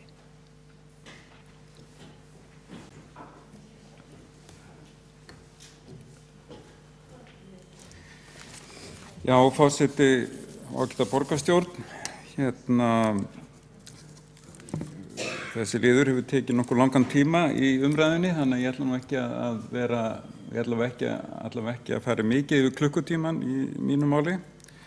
En talsvert minna hugsa ég, en ég ætla bara að koma upp meðal annars til þess að fagna því að þessi stefna liggi fyrir í þessu metnaðarfulla plaggi og ég mótmæli því sem kom hér fram að þetta væri bara áferðarfallegt plaggat af því að það fylgja nú til dæmis viðamiklir viðaukar með allskyns greiningum á allskyns mjög mikilvægum hlutum og svo vill svo til að ég þekki ágætlega bæði hafandi verið og verandi ennþá formaður umhverfis- og skipulagsráðs hversu gríðarleg vinna liggur að baki öllum þessum skipulagsáætlunum og og má til með að nota tækifærið og koma á framfæri þökkum til starfsfólksviðsins sem hefur lagt nótt í 19 dag til að vinna öllum þessum mjög svo flóknu skipulagsmálum og á bakvið þetta plagg þessi drög að stefnu sem sagt liggur öllu leyti mjög mikil vinna. Ég hef verið í þessum húsnæðishópi og fundirnir hafa verið margir og á okkar fund hafa komið fjölmargir sérfræðingar húsnæðismál, velferðarmál, skipulagsmál og svo áfram og áfram, fjárhagsmál. Þannig að ég tel þetta sé ansi vel undir búið og grundvallað og að þetta muni reynast mjög mikilvægt til framtíðar. Ég ætlaði aðeins að úr því að borgarfulltrúinn Kjartan Magnússon svona eins og hann gerir stundum að myndist á hvernig þetta hefði verið hér í eina tíð og það var ekki á honum annað að skilja en að þetta hefði verið allt mjög gott. En ef maður flettur nú til dæmis, hvað heitir þetta aftur, öldin okkar eða einhvern slíkum ritum, þá sér maður að umræðan húsnæðiseklu hefur verið stöðug í svona 70-80 ár. Stöðugt tekist á þetta. Og að því að það var Sjálfstæðisflokkurinn sem að stjórnaði borginni næstum alla 20. öldina, þá þurfti hann að sitja undir mjög harðvítugri gagnrýni á 3. áratugnum, 4. áratugnum, 5. áratugnum og 7. áratugnum að standa sig mjög illa og þá voru svo sannarlega braggar og þá voru svo sannarlega sem sagt mikið af íbúðum sem voru ekki mannabústaðir og ég nefni þetta ekki í einhverjum gagnkvæmum spælingaleik, ég nefni þetta bara til að rifja það upp að húsnæðismál hafa alltaf verið mjög ofarlega á dagskrá allra borgarstjórna alltaf og eru þar held ég alls staðar í heiminum. En það kannski sko, maður getur líka farið í svona aðeins meiri sögu og kannski byrja því okkur þurfum við húsnæðisstefnu. Og að því að maður getur líka spurt einmitt eins og var hér áður fyrr, við getum sagt svona hér á Íslandi fram til 1927, var það rauninni markaðurinn sem réð öllu. Og markaðurinn, það margsýnt sig í húsnæðismálum, mjög góður að sinna þeim sem eiga dálítið af peningum. En hann mjög lélegur að sinna þeim sem eiga eiginlega enga peninga. Og og það nákvæmlega þess vegna sem að húsnæði, það til eitthvað sem heitir opinber húsnæðisstefna. Að því að ef að markaður myndi leysa þetta allt saman, að þá þyrftum við ekki á slíkri stefnu að halda. En það ekki þannig. Og húsnæðisstefna rauninni, það að segja opinber húsnæðisstefna, stefna sem að tryggir ákveðin jöfnuð á húsnæðismarkaðinni, ákveðin jöfnuð í samfélaginu. Og það kannski upphaflega vegna þess sem að, hvað var að segja, svona sem borgarastéttin samþykkti þetta vegna þess að það var óbærilegt að sjá fátækt fólk bara liggja á götunni í stórborgum heimsins og þess vegna sáu borgaryfirvöld sig til neydd að fara fram með húsnæðisstefnu sem að tryggði fátæku fólki mannsæmandi bústaði og það á við Berlín og Kaupmannahöfn, Stockholm, New York og fjöldamargar aðrar borgir. Og hér má segja að sem sagt að í gegnum tíðina hefur þetta kjarninn í þessari stefnu, húsnæðisstefnu verið félagslega íbúðakerfið og það má kannski greina þarna, það kannski 6 stig sem að ég ætla bara að renna yfir að ganni ef við stiklum á stóru að þá það fyrst ekki 1927 eins og ég sagði áðan heldur 1929 þegar fyrstu lögin verkamannabústaði þökk sé Héðini Valdimarsinni þegar þau voru samþykkt og þau sem sagt mörkuðu upphaf þessa félagslega húsnæðiskerfis sem var hér á landi í 80-90 ár og það sem sagt snýst sértækar ráðstafanir fyrir láglaunafólk. Næsta stóra skrefið auðvitað síðan 1964 sem var minnst á hér áðan. Það var júlíyfirlýsingin svokallaða, samkomulag Alþýðuflokks og Sjálfstæðisflokks, ASÍ og Vinnuveitasambandsins stórfelldar umbætur í húsnæðismálum láglaunafólks. Og þá stóð til að byggja 250 íbúðir á hverju ári og það var nokkurn veginn þannig að þetta var sem sagt samþykkt 1964, það voru byggðar 1250 íbúðir og þeim síðustu byggingu þeirra síðustu lauk 1980 ef ég rétt upplýstur það tók sem sagt 17 ár að hrinda þessu í framkvæmd þessu metnaðarfulla verkefni og þó voru allar byggingarreglur miklu mun einfaldari, engar reglur algilda hönnun eða sem sagt aðgengi hreyfihamlara eða neitt slíkt. Og síðan það þannig að 1989 var húsbréfakerfi tekið upp og það fól meðal annars í sér að það var rýmkun á lánum til kaup á eldra húsnæði og það var líka tekið upp nýtt niðurgreiðslukerfi lána í formi vaxtabóta. 1990 þá var í stað verkamannaíbúða farið að tala félagslegar eignaíbúðir, stjórnin verkamannabústaða lagði niður.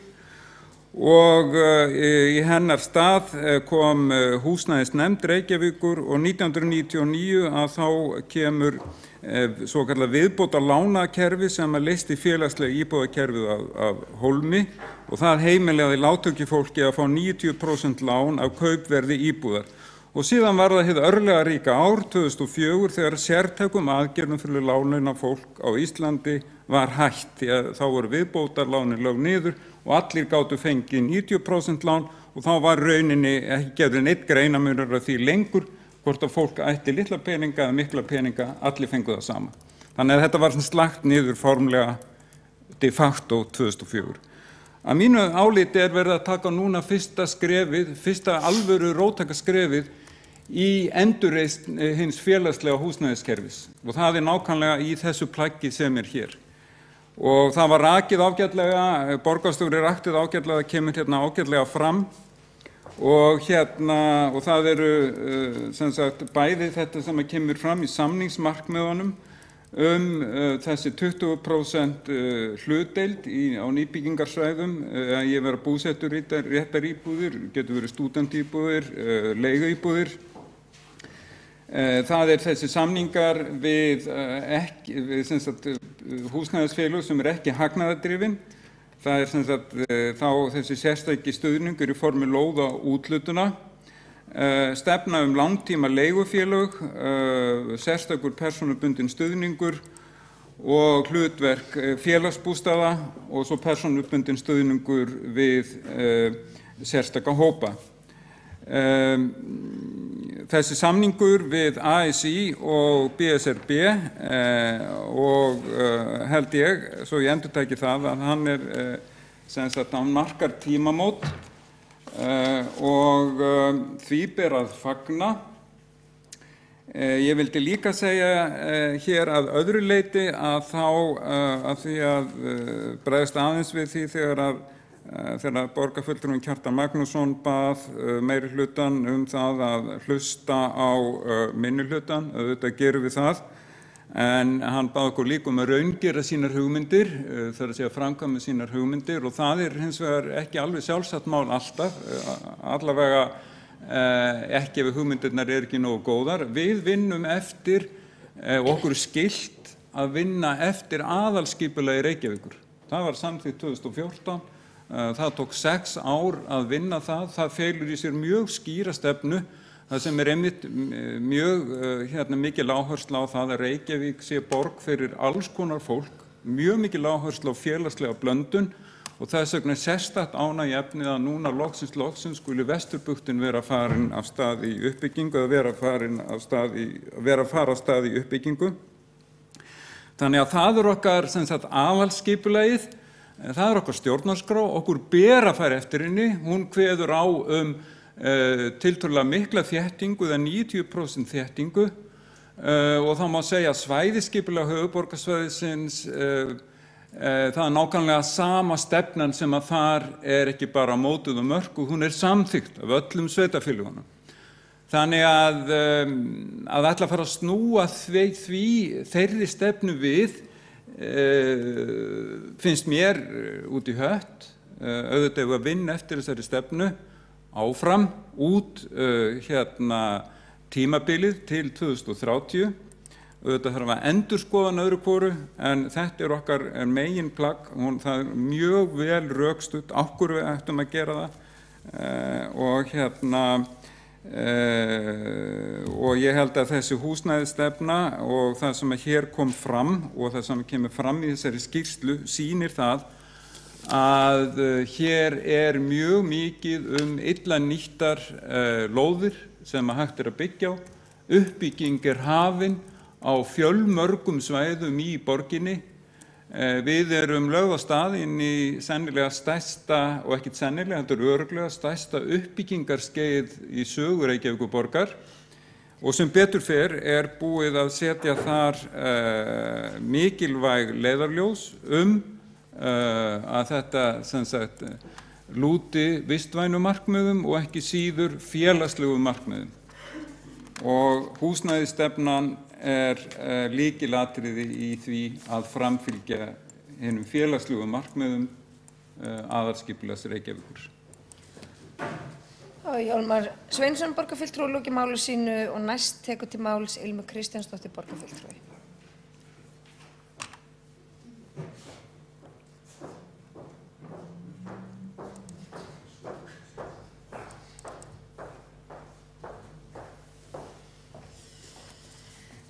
Forseti, ágætu borgarfulltrúar, þeir sem eru viðstaddir. Já, ég ætla bara að byrja á því að lýsa minni reynslu að ég hafa einhvern veginn séð þessa áætlun í fyrsta skipti þó ég hafi fylgst með þróun hennar og auðvitað eins og margir búin að koma inn á, séð svona í bútum en þá var það gríðarlegur léttir að sjá þetta í einu plaggi. Af því að það skapast auðvitað kvíði og það kvíði í samfélaginu gagnvart þessum málum, húsnæðismálunum og skiljanlegur. En þess vegna hvet ég bara fólk til þess að skoða þessa áætlun af því að henni fylgir léttir. Það húsnæðisskortur og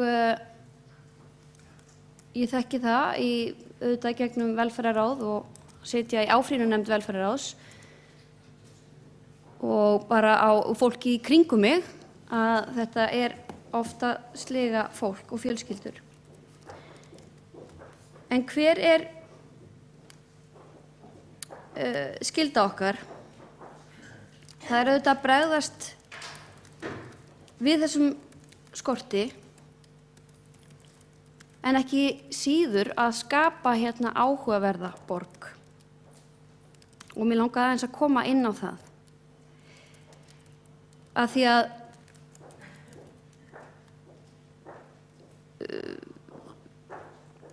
það svo mikilvægt að það sé lögð áhersla á uppbyggingu til framtíðar og við sjáum hérna eitthvað samfélag í framtíðinni. Að félagsleg sjónarmið séu höfð að leiðarljósi og gert sér ráð fyrir menningu og listum í umhverfi okkar. Allt þetta hefur áhrif á sjálfsmynd fólks. Og þétting byggðar leiðir af sér skemmtilegra samfélag með fjölbreyttara mannlífi.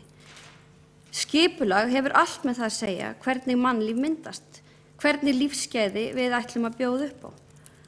Hvort fólk heilsist út á götu, hvort fólk hafi umburðarlyndi fyrir alls konar fólki, fjölbreyttu mannlífi, fólki sem kannski ekki nákvæmlega eins og það sjálft.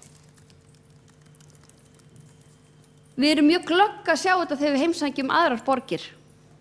Við vitum nákvæmlega hvaða borgir við viljum heimsækja. Það áhugaverðar borgir. Og fyrir hvað eru þessar borgir áhugaverðar? Það akkúrat fyrir þessar hluti sem ég var að telja. Ég hugsa til dæmis að allir hérna inni myndu frekar vilja heimsa New York en Detroit. En það eins og við viljum ekki sjá þetta hér. Það umræðan skapast í kringum skyndilausnir. Það auðvelt að bjóða svöngu fólki upp á aktu-taktu hamborgara. Það tekur lengri tíma að elda næringagóðan mat. En það ekki það sem við viljum? Háværar raddir réttindi einkabílsins, eins og fólk bara neiti að horfast í augu við að það ekki pláss fyrir hann. Ég var í lyftu daginn. Við vorum 7 saman í lyftunni. Það hafði enginn neitt út á það að setja.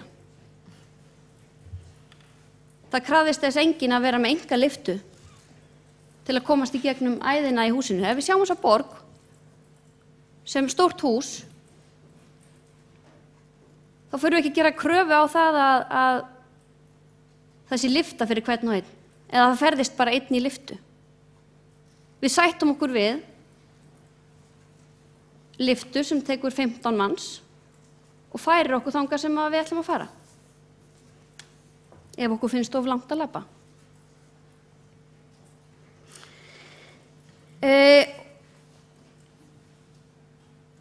Þessi uppbyggingaráætlun, hún tekur á skortinum, en hún tekur líka á því, þetta líka áætlun sem þjónar borgin okkar, mannlífinu og menningunni. Og af því að ég tala gestsaugað.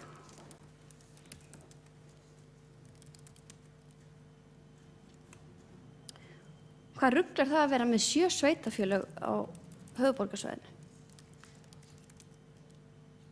Í einum hnapp sem telja jafnmarga íbúa á Óðinsvéi í Danmörku.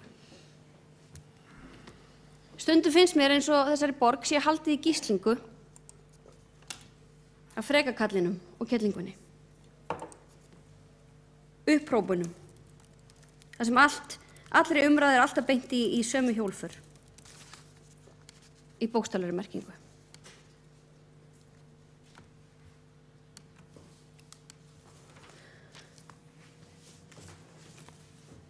Við þurfum að bjóða upp á framtíðarsýn. Ekki bara skammtíma lausnir og sérhagsmuni. Það sem gerist þegar umræðinni stýrt í þennan farveg að fólk hættir að láta sig dreyma. Það hættir að sjá draumaborgina sína. Það leyfir sér ekki að ímynda sér draumaborgina. Ég vona að þessi áætlun kveiki vonir og væntingar og fólk fari að láta sig dreyma, sjá fyrir sér dreymaborgina. Og það eru merki það í eins og verkefni eins og Hverfið mitt, þar sem maður sér fólk í minni verkefnum verða ævintýragjarnara og skemmtilegra. Annars þakka ég fyrir. Áhugaverð borg. Þá hefur Ilmu Kristjánsdóttir borgarfulltrúi lokið máli sínu. Einn borgarfulltrúi hefur óskað eftir því að koma upp í andsvör. Það er Marta Guðjónsdóttir borgarfulltrúi.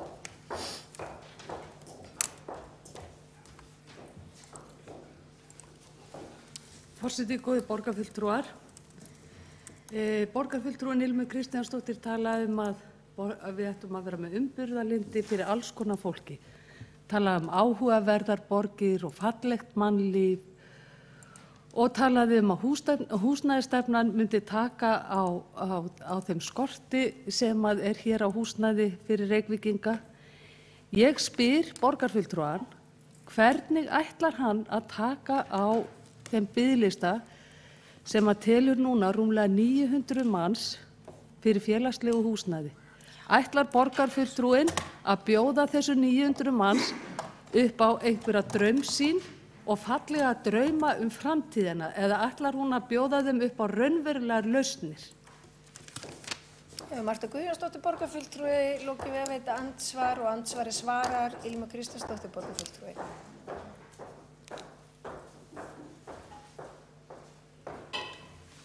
Forseti, ágætu borgarfulltrúar. Það eru akkúrat raunverulega lausnir í þessari áætlun. Og það kann að hafa til dæmis tafið einhver ferli að við séum að gera kröfu á það að þessi félagsbústaðir geti keypt 5% af þeim íbúðum sem eru í uppbyggingu. Það kann að hafa tafið einhver ferli, en það er fullkomlega þessi virði. Og það ætlum við að bjóða upp á. Það eru raunverulega lausnir, en það er ekki blokkar íbúðir einhvers staðar í útjarði bæjarins. Það er Ilmu Kristjánsdóttir lokið við að svara andsvari og öðru sinni veitir andsvar Marta Guðjónsdóttir borgarfulltrúi.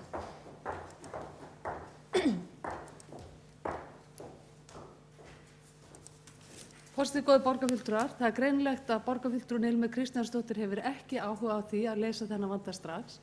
Er hún að tala að leysa þennan vanda eftir 5 ár eða 10 ár eða jafnvel 15 ár?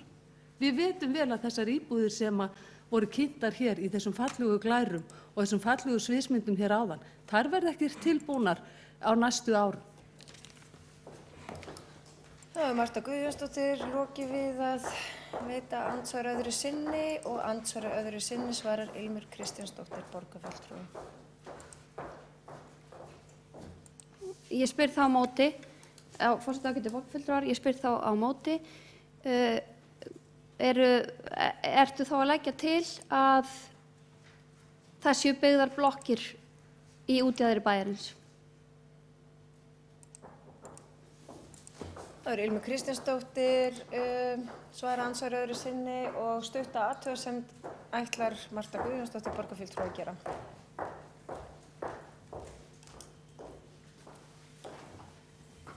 Ég er að leggja það til að við leysum þann lóðaskort sem er mjög brýnn hér. Þannig að við getum farið að byggja hér hratt upp og við getum farið að skipuleggja hér ný hverfi. Ég veit ekki hvað borgarfulltrúin á við þegar hún talar útjaðri. Ég er að tala að við útvegum lóðir á landi sem Reykjavíkurborg á viðráðanlegu verði þannig að fólk geti komið sér þaki yfir höfuðið. Það snýst málið. Þannig leysum við þetta.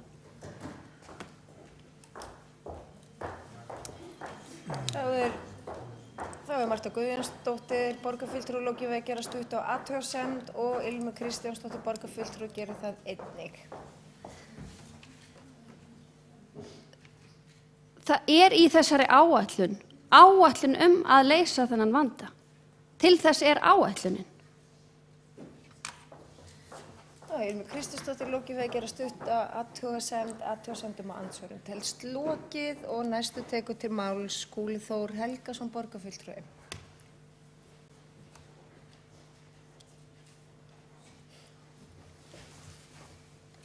Forseti, ágætu borgarfulltrúar.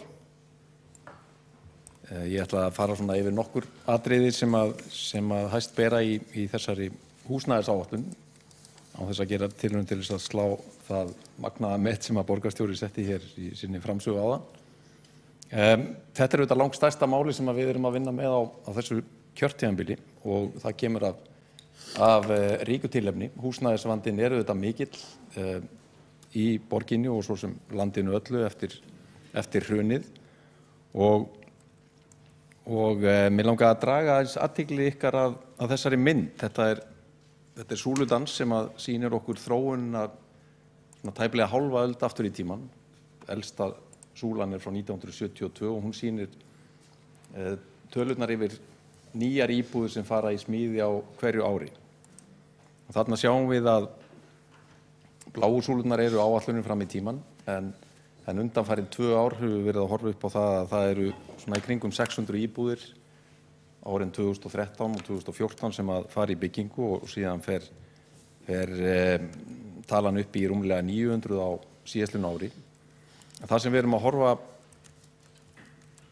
framan í núna er að næstu 6 ár verða lengsta samfellda uppbyggingarskeið í húsnæðismálum í borginni sem að við höfum séð að minnsta kosti í heilan mannsaldur, að minnsta kosti þarna þessi 45 ár sem við eigum tölfræði yfir og jafnvel lengra aftur í tíman. Og þá verður staðan svo að meðaltali fara 1250 íbúðir á ári í byggingu og er það komið 8 til 9 ári í röð þar sem við erum að sjá stærðargráfuna eða yfir 1000 íbúðir. Stærðargráfan er mikil í peningum talið eins og borgarstjóri fór yfir. Þessi áætlun núna 5 ár fram í tíman sýnir okkur að það er að fara 59 milljarðar í húsnæðismálin, í fjárfestingar, í húsnæðisstuðning og fleira. Stærsti hlutinn fer í sértæk búsetuúrræði, 27 milljarðar, 15 milljarðar í fjárfestingar félagsbústaða, tæpir 6 milljarðar í sérstakan húsnæðisstuðning og framlög til félagsbústaða og svo mætti áfram telja. Þau fyrirheit sem að þessi meirihluti gaf 2014 um 2500 til 3000 leig- og búseturéttar íbúðir á tímabilinu stefnir í að þau muni nást og rúmlega það, fjöldinn gæti farið í 3700 og ef ríkið tekur boði borgarinnar samstarfi uppbyggingu á ríkislóðum eins og borgarstjóri hefur lagt til, þá gæti sú tala farið vel yfir 4000. Og ég vil fagna því, nota tækifæri að fagna því að nýr húsnæðismálaráðherra Þorsteinn Víglundsson hefur tekið vel í þetta tilboð frá borgarstjóra samstarf varðandi uppbyggingu á ríkisreitum og það getur skipt heilmiklu máli í þessu samhengi gæti flýtt fyrir uppbyggingu á einum 800 íbúðum á 6 reitum sem að borgarstjóri hefur sérstaklega tiltekið. Og þetta er gott batamerki því að ég held að það hefur valdið bæði okkur og mjög mörgum öðrum miklu vonbrigðum að fletta stjórnarsáttmála þeirra ríkisstjórnar sem að tók við núna á dögunum því að þar er bókstaflega ekki neitt fjallað húsnæðismál, ótrúlegt en satt. Þetta er langstærsta máli sem að við erum að fást við hér í borginni, í höfuðborginni, húsnæðismálin og leiðir til þess að leysa hann. En það er ekki stafkrókur húsnæðismál í öllum stjórnarsáttmála ríkisstjórnar. Það er fjallað í löngu máli einstakar atvinnugreinar, landbúnaðinn, sjávarútveginn, fjármálakerfið, skattamálin og svo framvegis, en ekkert húsnæðismálin, bara eins og þau sé ekki til eða skipta engu máli. Stórmerkilegt en reyndar kannski í takt við það sem við sáum á síðasta kjörtímabili því að húsnæðismálin gleymdust þá líka og þar var í forsvari Bjarni Benediktsson, núverandi forsætisráðherra og formaður Sjálfstæðisflokksins sem að ekki bara gleymdi þeim, hann bókstaflega lagðist gegn því að mikilvæg húsnæðisfrumvörp Eyglóar Harðardóttur næðu fram að ganga. Og það hefur auðvitað haft sín áhrif, það tafði klárlega fyrir uppbyggingu á íbúðum fyrir til dæmis ungt fólk og tekjulágt fólk að minnsta kosti 2 ár. Og það auðvitað segir sína sögu, það var ekki fyrir en að ríkisstjórnin væri raun og verið búin að missa umboð sitt og var orðin starfsstjórn rúin trausti eftir skattarskjólshneykslið sem við öll munum sem að húsnæðismálin komast á ferðina og þá var það ekki síst fyrir þrýsting frá annars vegar stjórnarandstöðunni og hins vegar verkalýðshreyfingunni sem að knúði á það að þetta væru slík forgangsmál fyrir samfélagið að þau yrðu að fara í gegn áður en að þingið yrði sent heim. Það hefur stundum borið á því í umræðunni bæði hér í þessum sal og í fjölmiðlum að borgin þurfi að herða sig í samanburði við sveitarfélögin á höfuðborgarsvæðinu. Og Bjarni Benediktsson, títtnefndur, gekk enn lengra með merkilegri yfirlýsingu sinni í síðustu viku. Og sannleikurinn hins vegar sá að borgin að gera langmest af öllum sveitarfélögum á höfuðborgarsvæðinu. Í fyrra voru fullbúnar yfir 600 nýjar íbúðir í borginni, meðan að Kópavogur var með 150, Garðabær 200, en önnur sveitarfélög með innan við 100. Þessi munur mun bara aukast á þessu ári og enn frekar á þeim árum sem að framundan eru. Minnihlutinn tala mikið lóðaskort í borginni, en staðreyndin svo að borgin að úthluta lóðum í miklu magni. Og ég gæti trúa því að það sé verið að úthluta lóðum á þessu ári fyrir lágmarki 2000 íbúðum og hugsanlega það varlega áætlað. Þar með talið eru 330 íbúðir í Úlfarsárdal sem hefur líka verið mikið í umræðinu og þar, eins og borgarstjóri benti á, verið að vinda ofan af stefnu Sjálfstæðisflokksins sem fækkaði íbúðum í Úlfarsárdal rúmlega 200 fyrir hrun, því hann vildi aðalega fjölga einbýlishúsum í hverfinu til að þjóna sínum aðalmarkhópi sem hátekjufólk og stóreignafólk.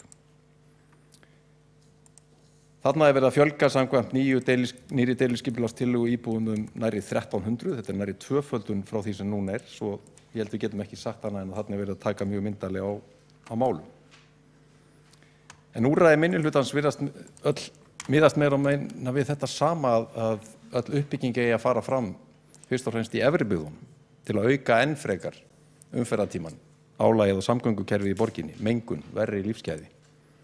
Og svo meira að segja, eins og við munum koma fram með og fjalla hér síðar á fundinum, það búið að draga fram meira en 20 ára gamla trélítateikningar uppbyggingu á Geldinganesi sem að kjósendur í borginni höfnuðu reyndar með eftirminnilegum hætti í kosningum til borgarstjórnar árið 2002.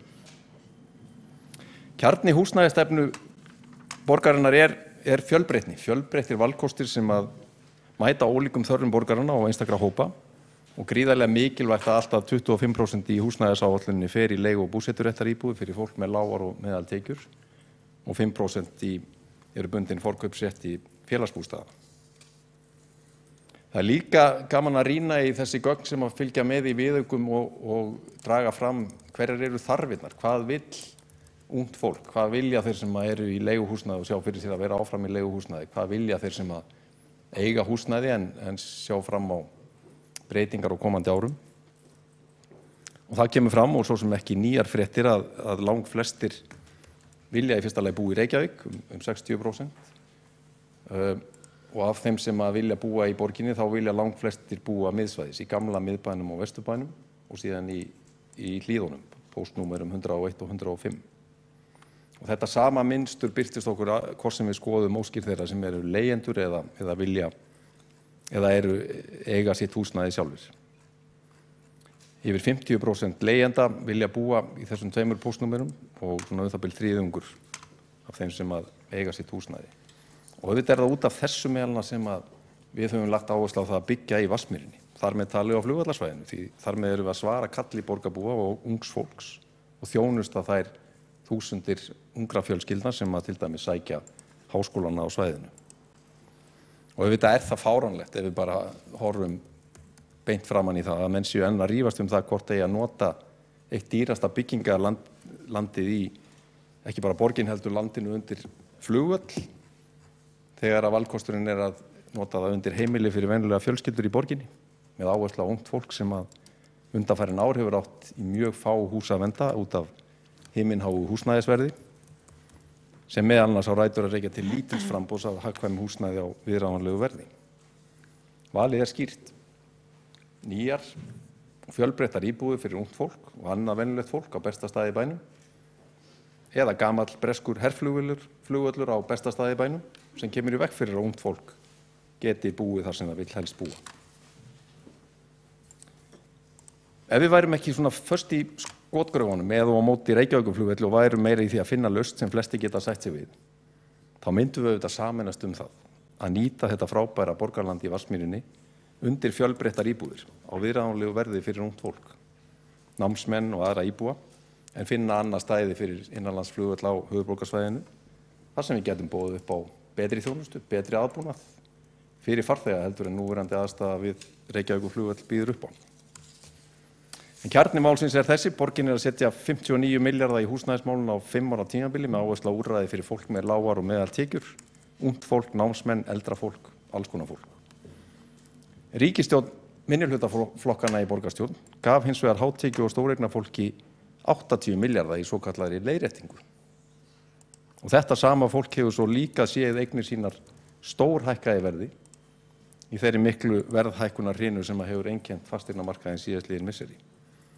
Þar fékk ungt fólk í húsnæðisþörf ekki neitt, þar fengu leigjendur ekki neitt, þeir sem mest þurftu fengu ekkert, þeir sem minnst þurftu og áttu nóg fyrir fengu mest. Það pólitík Sjálfstæðis- og Framsóknarflokks með og án flugvallavina. Blessuð sé minning samvinnumanna í Framsókn. Þá hefur Skúli Þór Helgason borgarfulltrúi lokið máli sínu og einn borgarfulltrúi hefur óskað eftir því að koma upp í andsvör og það Guðfinna Jóhanna Guðmundsdóttir borgarfulltrúi.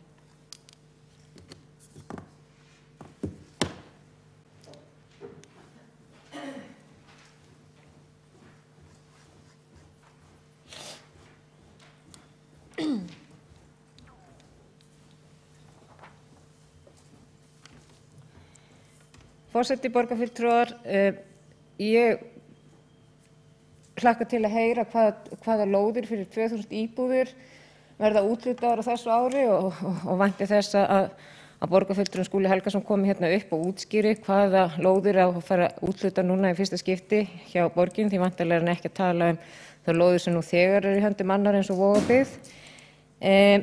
Það hafa verið niðurgreiddir vextir og það var ákveðið að fara frekar í stofnframlögin. Það var líka rætt sú leið í kringum aldamótin hvort að niðurgreiddir vextir eða stofnframlög myndi skila meiru og þá var niðurstaðan að það myndi gera svona svipað, þannig að Samfylkingin var nú með ráðuneyti frá 2007 til 2013 hefði nú getað gert ýmislegt en ákvað að gera ekki neitt. Og varðandi leiðréttinguna, að það er spurning hvort að borgarfulltrúinn Skúli Helgason ætti ekki að fara að útskýra hvað flokkun hans gerði varðandi 110% leiðina. Fyrst það sætti sig ekki við það að þeir sem voru með verðtryggð lán og áttu eitthvað smá í húsnæðinu sínu fengu ekki leiðréttingu eins og aðrir sem áttu ekkert í húsnæðunum. Þannig að það getur nú varla verið mikið jafnræði í því að það eigi bara að hygla öðrum hópnum en hinum ekki. Og varðandi flugvöllinn að þá eru auðvitað ekki hægt að byggja okkur svæði þar sem er ekki búið að ákveða hvort flugvöllurinn fari eða verði, það liggur ekkert fyrir. Það er ekki hægt að leggja niður flugvöll.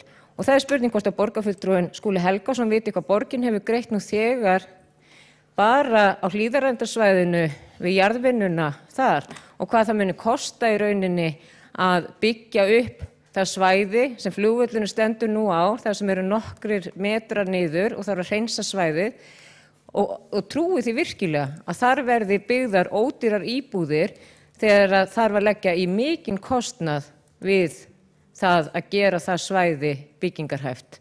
Þannig að svona málflutningur auðvitað engum til gagns að vera að henda svona út í loftið að Vatnsmýrin, það er flugvöllur það núna, það kostar ekki undir 100 milljörðum að reisa nýjan flugvöll einhvers staðar annar staðar og það er forgangsverkefni í þjóðfélaginu sem ég hélt að borgarfulltrúanum Skúla Helgasyni væri fullkunnugt að það væri að byggja nýjan spítala og það er það sem að skiptir máli og að laga velferðarkerfið.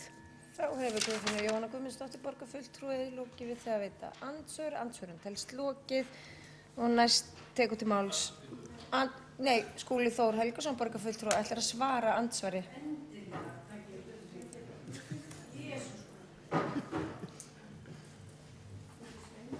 Forseti, ágætu borgarfulltrúar.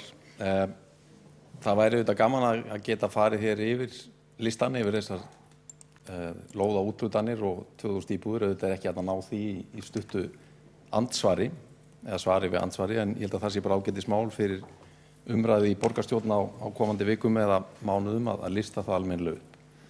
En ég endurtek að mér sýnist svona varfærið að úthlutanir á þessu ári geti verið á þessu bili sem ég nefndi, fyrir rúmlega 2000 íbúðir.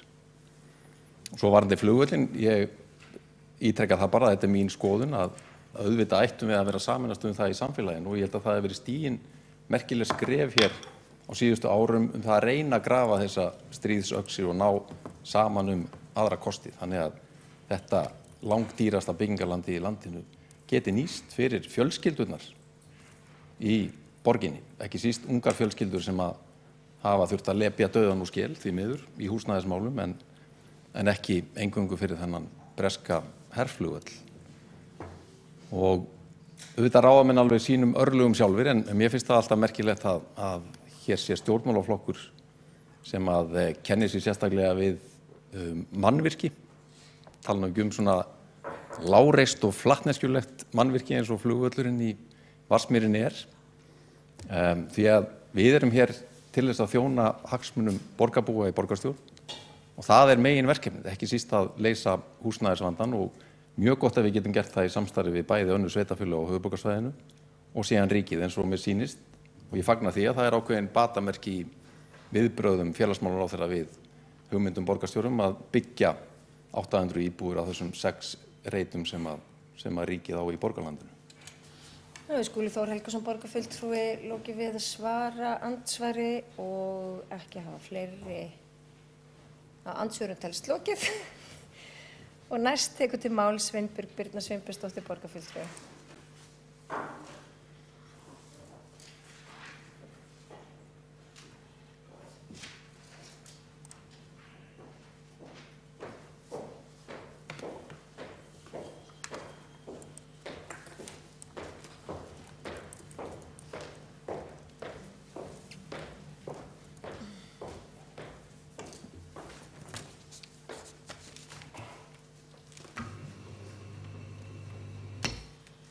Frú forseti, borgarstjóri og ágæta borgarstjórn. Ég ætla bara að þakka öllum þeim sem hafa komið hérna upp og haldið þessa og lagt fram innlegg í þessa mikla pappirsflóð sem við höfum verið að fara yfir og þá kynningu sem borgarstjóri fór yfir líka. Og mér langaði kannski að ræða það sérna í byrjun, í upphafi máls míns, af hverju borgarstjóri og meirihluti borgarstjórnar telur þessa miklu þörf núna á því að leggja fram þetta skjal. Og ástæðan náttúrulega sú að við í minnihlutanum og Framsókn og flugvallavinum höfum verið að hamast allt kjörtímabilið í því að spyrja borgarstjóra og meirihlutan efndir á kosningaloforðum 2500 til 3000 nýjar leiguíbúðir. Og síðan náttúrulega eftir að við hófum vinnu í borgarstjórn að þá sáum við það á öllum gögnum að þetta væri raunverulega ógjörningur að standa við. Og það náttúrulega kannski raunin sem að núna erum við á síðasta árinu okkar í kjörtímabilinu og í staðinn fyrir að meirihlutinn geti komið hérna með flott glærusjó og skjal yfir það allt það sem hann væri búinn að gera í húsnæðismálum og hversu mikið væri búið að rísa af eignum og eignir mikið íbúðum orðnar raunverulegar í borginni, að þá erum við enn og aftur komið með skjal í hendurnar með áætlunum það hvað ég að gera. Síðan það annað að við höfum líka bent á lóðarskort og höfum farið þar, margir segja kannski hamförum, en það hefur samt sem að valdið því að það hefur vakið meirihlutann upp af þeim svefni eða allavega fengið til þess að horfast í augu við raunverulega stöðu sem uppi í þeim málum. Og þriðja, og það tengist kannski því innleggi sem ég ætla að fara aðeins inn í, að það náttúrulega óviðráðanlega hátt fasteignaverð í höfuðborginni fyrir stóran hluta ungs fólks og fólks á miðjum aldri og eldri borgara. Og þar ætla ég ekkert að fara í einhverja söguskýringar eins og borgarfulltrúi Skúli Helgason vildi fara og útskýra færa þetta yfir á hvort þessi var 110% leiðin eða leiðréttingin hjá fyrrverandi ríkisstjórn eða eitthvað slíkt. Þetta einfaldlega staðan sem við búum við og við höfum bent á að það hafa verið allar forsendur og öll merki gríðarlega þenslu og aukna eftirspurn eftir húsnæði í borginni. Og staðan einfaldlega svo, auðvitað það kannski eitt faktorinn af þessu skortur, sem sagt bara framboð og eftirspurn. Og borgarfulltrúar sem hér hafa stigið í pontu hafa talað og meðal annars borgarstjóri, að hóparnir sem eru að byggja núna séu að eru félög sem eru án hagnaðarsjónarmiða og hvernig verktakabransinn að fara með markaðinn. Og það ekki hægt að skjóta loku fyrir það að við erum að horfa upp á það vegna þess að það eru ekki skilyrði í lóðaleigusamningunum hjá okkur bann við framsali, að lóðir eru að ganga, og þá talað stóra byggingarlóðir, kaupum og sölum sem að fara beint upp í, sem fara beint að hafa áhrif á fasteignaverð. Það má sem dæmi taka að það búið að framselja lóð á Hlíðarenda til verktakafyrirtækis frá þeim sem fengu hana frá Valsmönnum. Það skil sem búið að framselja á Rúfreitnum. Það einhverjar tölur það, hef ég heyrt að Bíkóreiturinn sem núna í skipulagi, nýkomnu skipulagi hjá okkur, að það sé verið að selja hann aftur. Þannig að þetta allt saman sem að hafa áhrifin í fasteignaverðið. Og ég tel að meirihlutinn, og því að við höfum ámálgað þetta í minnihlutanum, hafi sofið á verðinum með því að setja ekki einhver framsalsskilyrði inn í lóðaleigusamninguna. En þá kemur alltaf, eigum við að vera að skipta okkur á þessu verði. En já, vegna þess að þetta verð verðið sem að skila sér inn í íbúðina. Við getum kannski sleppt að setja framsal á lóðaleigusamningan, framsalsbann á lóðaleigusamninga sem snúa uppbyggingu af verslunar og skrifstofuhúsnæði. En það þessi viðkvæmi neytendamarkaður sem að fólkið bara á erfitt með að komast inn á. Ég held að við séum öll sammála það og borgarstjóri líka, að bara þær hækkanir sem hafa orðið á fasteignamarkaðinum síðastliðna 6 mánuði, síðastliðna 12 mánuði, síðastliðna 18 mánuði eru það miklar að okkur bara óraði ekki fyrir því upphafi kjörtímabilisins.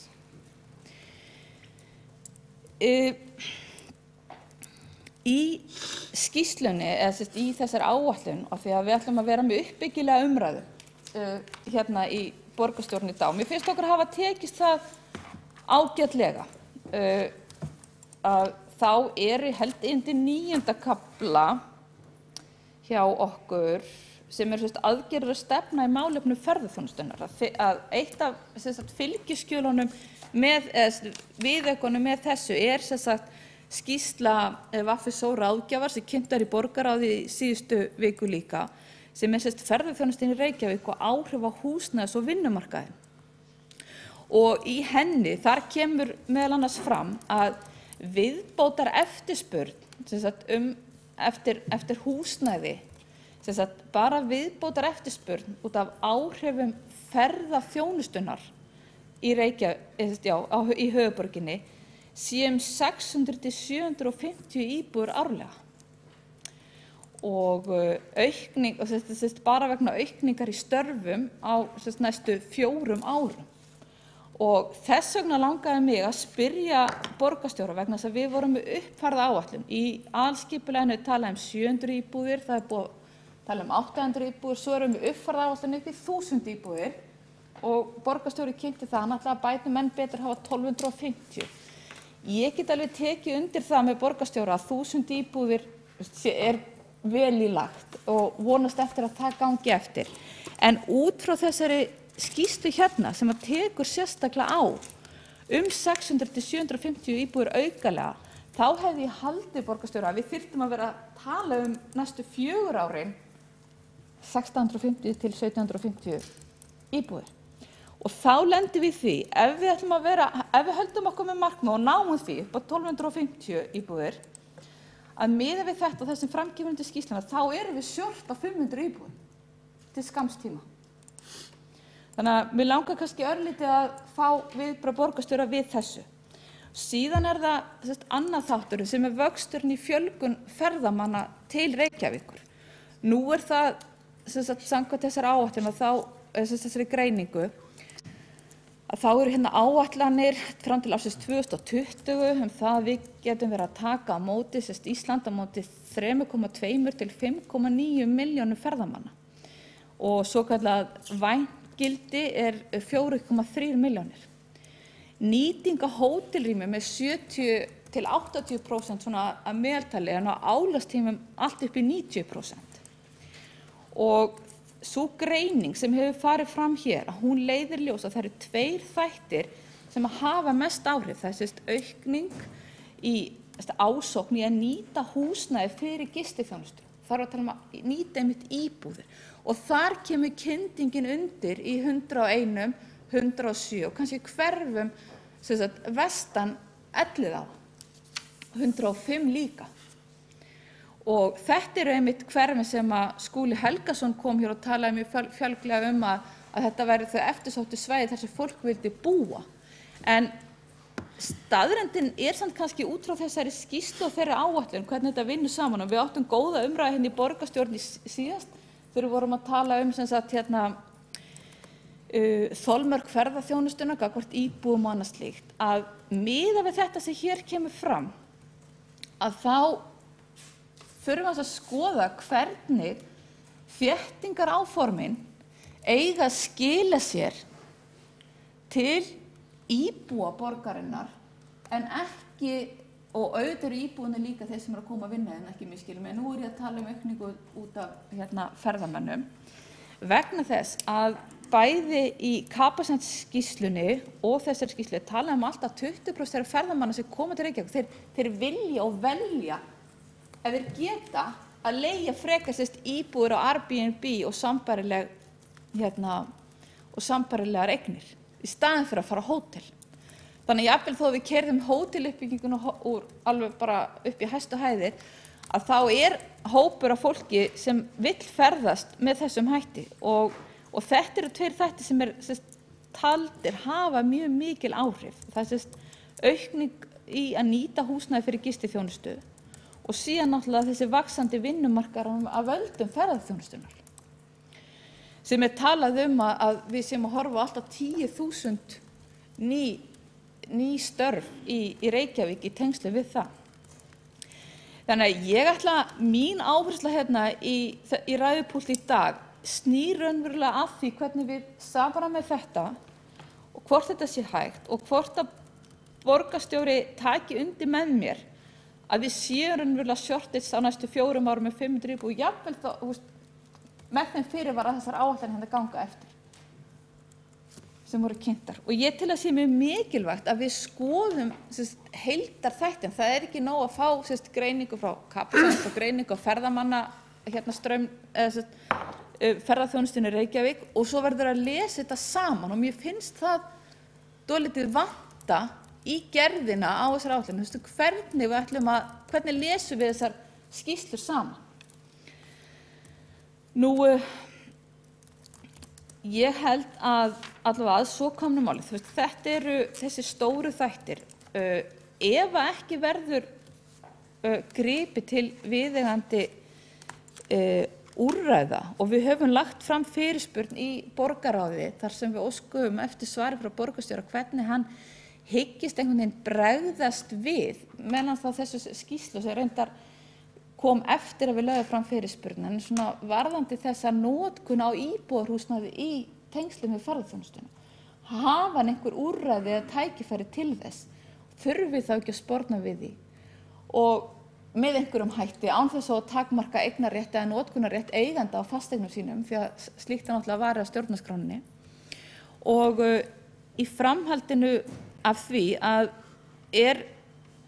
mun Reykjavíkurborg fara í einhverja hefur hún tök á því að fara í einhverja stýringu þar inni og mér langar líka hérna því við erum að ræða opið í borgarstjórn í áheyrn allra að spurja telur borgarstjóri það vera réttmætt og kannski leið að settu marki til þess að stemma stigum við síhækkandi verði af nýbyggingum, þar sem verði að komi langt umfram byggingarkostnað per fermeter, að setja einhvers konar takmarkanir á framsal lóða sem við erum að úthluta til íbúðarhúsnæðis. Vegna þess að ef við tökum bara einfalt dæmi, tökum 100 milljón króna lóð með 20 íbúðum eins og til dæmis upp í Úlfarsárdal, það 5 milljónir á hverja íbúð. Síðan fengið skipulag og það fengið jafnvel byggingulega og svo ákveðið að selja. Og söluverðið 150. Þannig að þá strax búið að hækka verðið á hverja íbúðum 2,5 milljón. Við höfum tæki til þess að stemma stigum við þessu. Ég alveg sammála því við höfum ekki að skipta okkur á atvinnumarkaðnum, við höfum ekki að skipta okkur á verslun og verslunarrýmum eða skrifstofurýmum. En þegar kemur að íbúðarhúsnæði, þá þetta tæki sem við getum notað ef að vilji til þess. Takk fyrir. Sveinbjörg Birna Sveinbjörnsdóttir, borgarfulltrúi, lauk máli sínu og næstur tekur til máls borgarstjóri. Forseti, ágæta borgarstjórn, hef ég nú mína síðari ræðu. En ég ætla aðalega að standa hér upp til þess að þakka fyrir þessa umræðu og hér hafa komið í brostnum við ræðu borgarfulltrúa Guðfinnu Jóhönnu Guðmundsdóttur, en hér hafa komið aðrar spurningar og ábendingar eins og til dæmis varðandi mat umhverfis- og skipulagssviðs á uppbyggingarþörfinni og af hverju heildartalan hjá VFSO-skýrslunni var ekki tekin beint inn í það mat. Þá meðal annars vegna þess að í þeim forsendum var gert ráð fyrir að vinnuafl sem kæmi til landsins til að vinna við ferðaþjónustu, að það væri einn í hverri íbúð sem þyrfti að byggja og það voru ýmsir aðrir svona þættir sem leiddi til þess að þær tölur voru ekki að fullu teknar inn í þetta mat. En þetta einmitt eitt af því sem væri áhugavert að fara dýpra yfir í borgarráði og við munum halda til haga punktum úr umræðinu til þess að gera það í aðdraganda þess að við samþykkjum síðan húsnæðisáætlunina formlega endanlega. Það margt sem hefur komið hérna fram sem gagnlegt og margir mjög fínir punktar. Mér finnst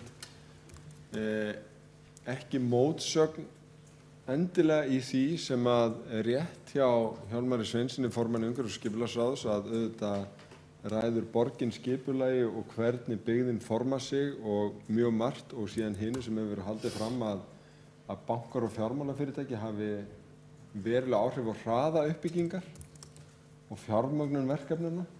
Ég nefnilega tek líka undir það, ekki þeim skilningi svona ef þetta lagt út á verstavega einhvern veginn bankar og fjármálafyrirtæki ráði í hvernig borgin að þróast, heldur því að ég sammála að bankar og fjármálafyrirtæki annarkvort vegna þess að gátu ekki lánað eða vildi ekki lánað eða að áhættu einhvern veginn deildirnar voru svo hræddar við fasteignamarkaðinn að þær voru mjög seinar að lána í ný verkefni eftir að okkar greiningar sýndu eiginlega fyrir löngu að það væri tímabært.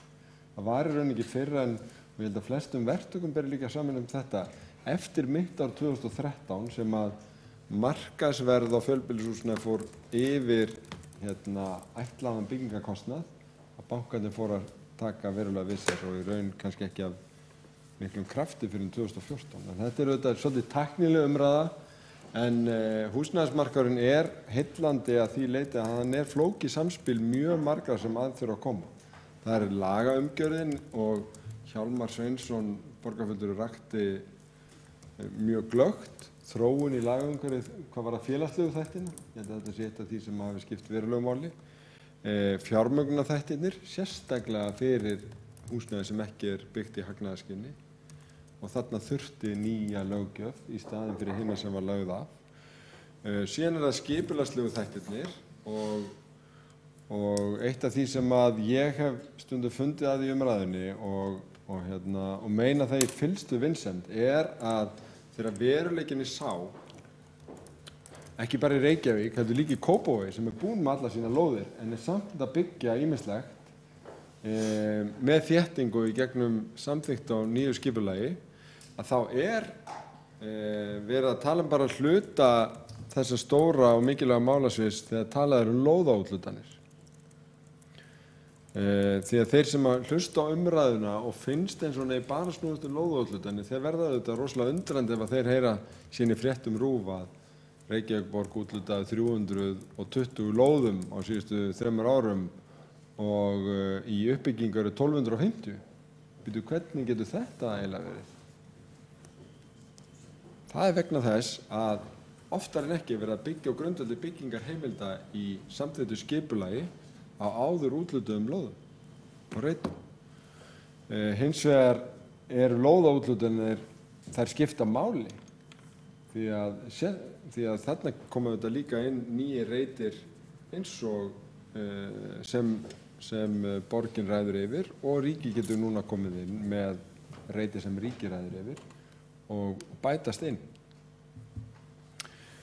En ég ætla ekki að hafa langa síðari ræðu, heldur fyrst og fremst fá að þakka fyrir þessa umræðu og ítreka það að við tökum niður bæði þær spurningar sem setta var fram. Í einstöku tilvikum var verið óska eftir nánari upplýsingum og ég ítreka það sem kom fram í fyrstu ræðu minni að það væri mjög gott að búa til vettvang þar sem að við gætum síðan farið yfir þetta í sameiningu og ef það einhverjar beinar tillögur eða eitthvað sem fólk vil bæta við þá útilokum við alls ekki fyrirfram að gera breytingar á þessum drögum. Til þess umræðan, til þess ferillinn framundan og ef að við getum sameinast svona sjókort, landakort, aðgerðaráætlun, að þá held ég að það sé styrkur af því fyrir alla, líka fyrir meirihlutann. Borgarstjóri lokið máli sínu og einn borgarfulltrúi hefur óskað eftir því að koma upp í andsvöruræðu borgarstjóra og það Guðfinna Jóhanna Guðmundsdóttir borgarfulltrúi.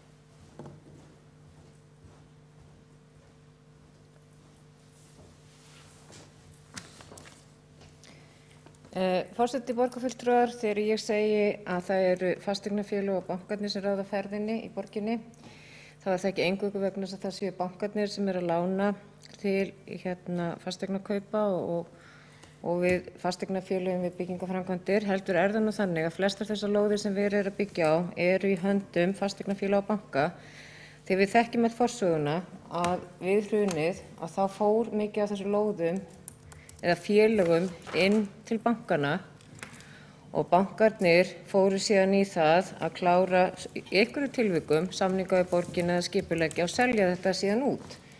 Og við þekkjum til dæmis eins og Hljómalindareitin og Brynjureitin þar sem að var tvö félög sem áttu meira að minna allar lóðirnar á þessu svæði, Festir og Foldar.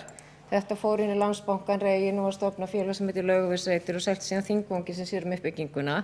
Nákvæmlega sama þekkjum við Vogabyggð 2 þar sem að Hömlur dótturfélag Landsbankans á meira og minna allar lóðirnar eða það svæði sem verið að byggja á þar. Þannig að þær eru ennþá í höndum bankans og bankin núna að reyna að selja þetta. Þannig að það alltaf hvert skipti við hverju sölu, eins og við vitum, þá hækkar verðið. Og endanum þá bara einn aðili sem að borgar mest og það sá sem að kaupir eða leigir fasteignina. Og það það sem ég að tala þegar ég segja að það séu fasteignafélögin og bankarnir. Það ekki bara bankarnir séu að lána, heldur það líka þannig að þeir eru hluti af mörgum af þessum stóru uppbyggingaverkefnum sem eru í borginni. Guðfinna Jóhanna Guðmundsdóttir borgarfulltrúi lokið við að veita andsvar og andsvari svara borgarstjóri. Forseti, ágæta borgarstjórn, fínt að skýra þetta. Ég þekki þetta líka alveg ágætlega að ýmsir reitir voru í höndum uppbyggingaraðila og það voru nánast allir þeirra sem fóru á einhvers konar hlið í hruninu og þurfti að fara í einhvers konar skulduuppgjör og sumir fóru alla leið í gjaldþrot. Og þá það fjármálastofnunir sem að véla þetta og hafa farið svolítið mismunandi leiðir í því. Við megum samt ekki gleyma því í þessari umræðu og þá ég líka bara svona aðeins að staldra við þessa orðræðu að tala að fjármálastofnanir og bankar ráði ferðinni, að það sem við erum að gera sem líka svolítið sögulegt núna, og ég kannast ekki við að hafa verið áður gert allavega í Reykjavík, en við þekkjum dæmum erlendis frá, að við erum að setja okkar samningsmarkmið þegar einhver vill þróa reiti. Við erum að segja, það ekki þannig að byggingarrétturinn sem verður til fari allur í hendur þess sem með þessi gömlu lóðaréttindi.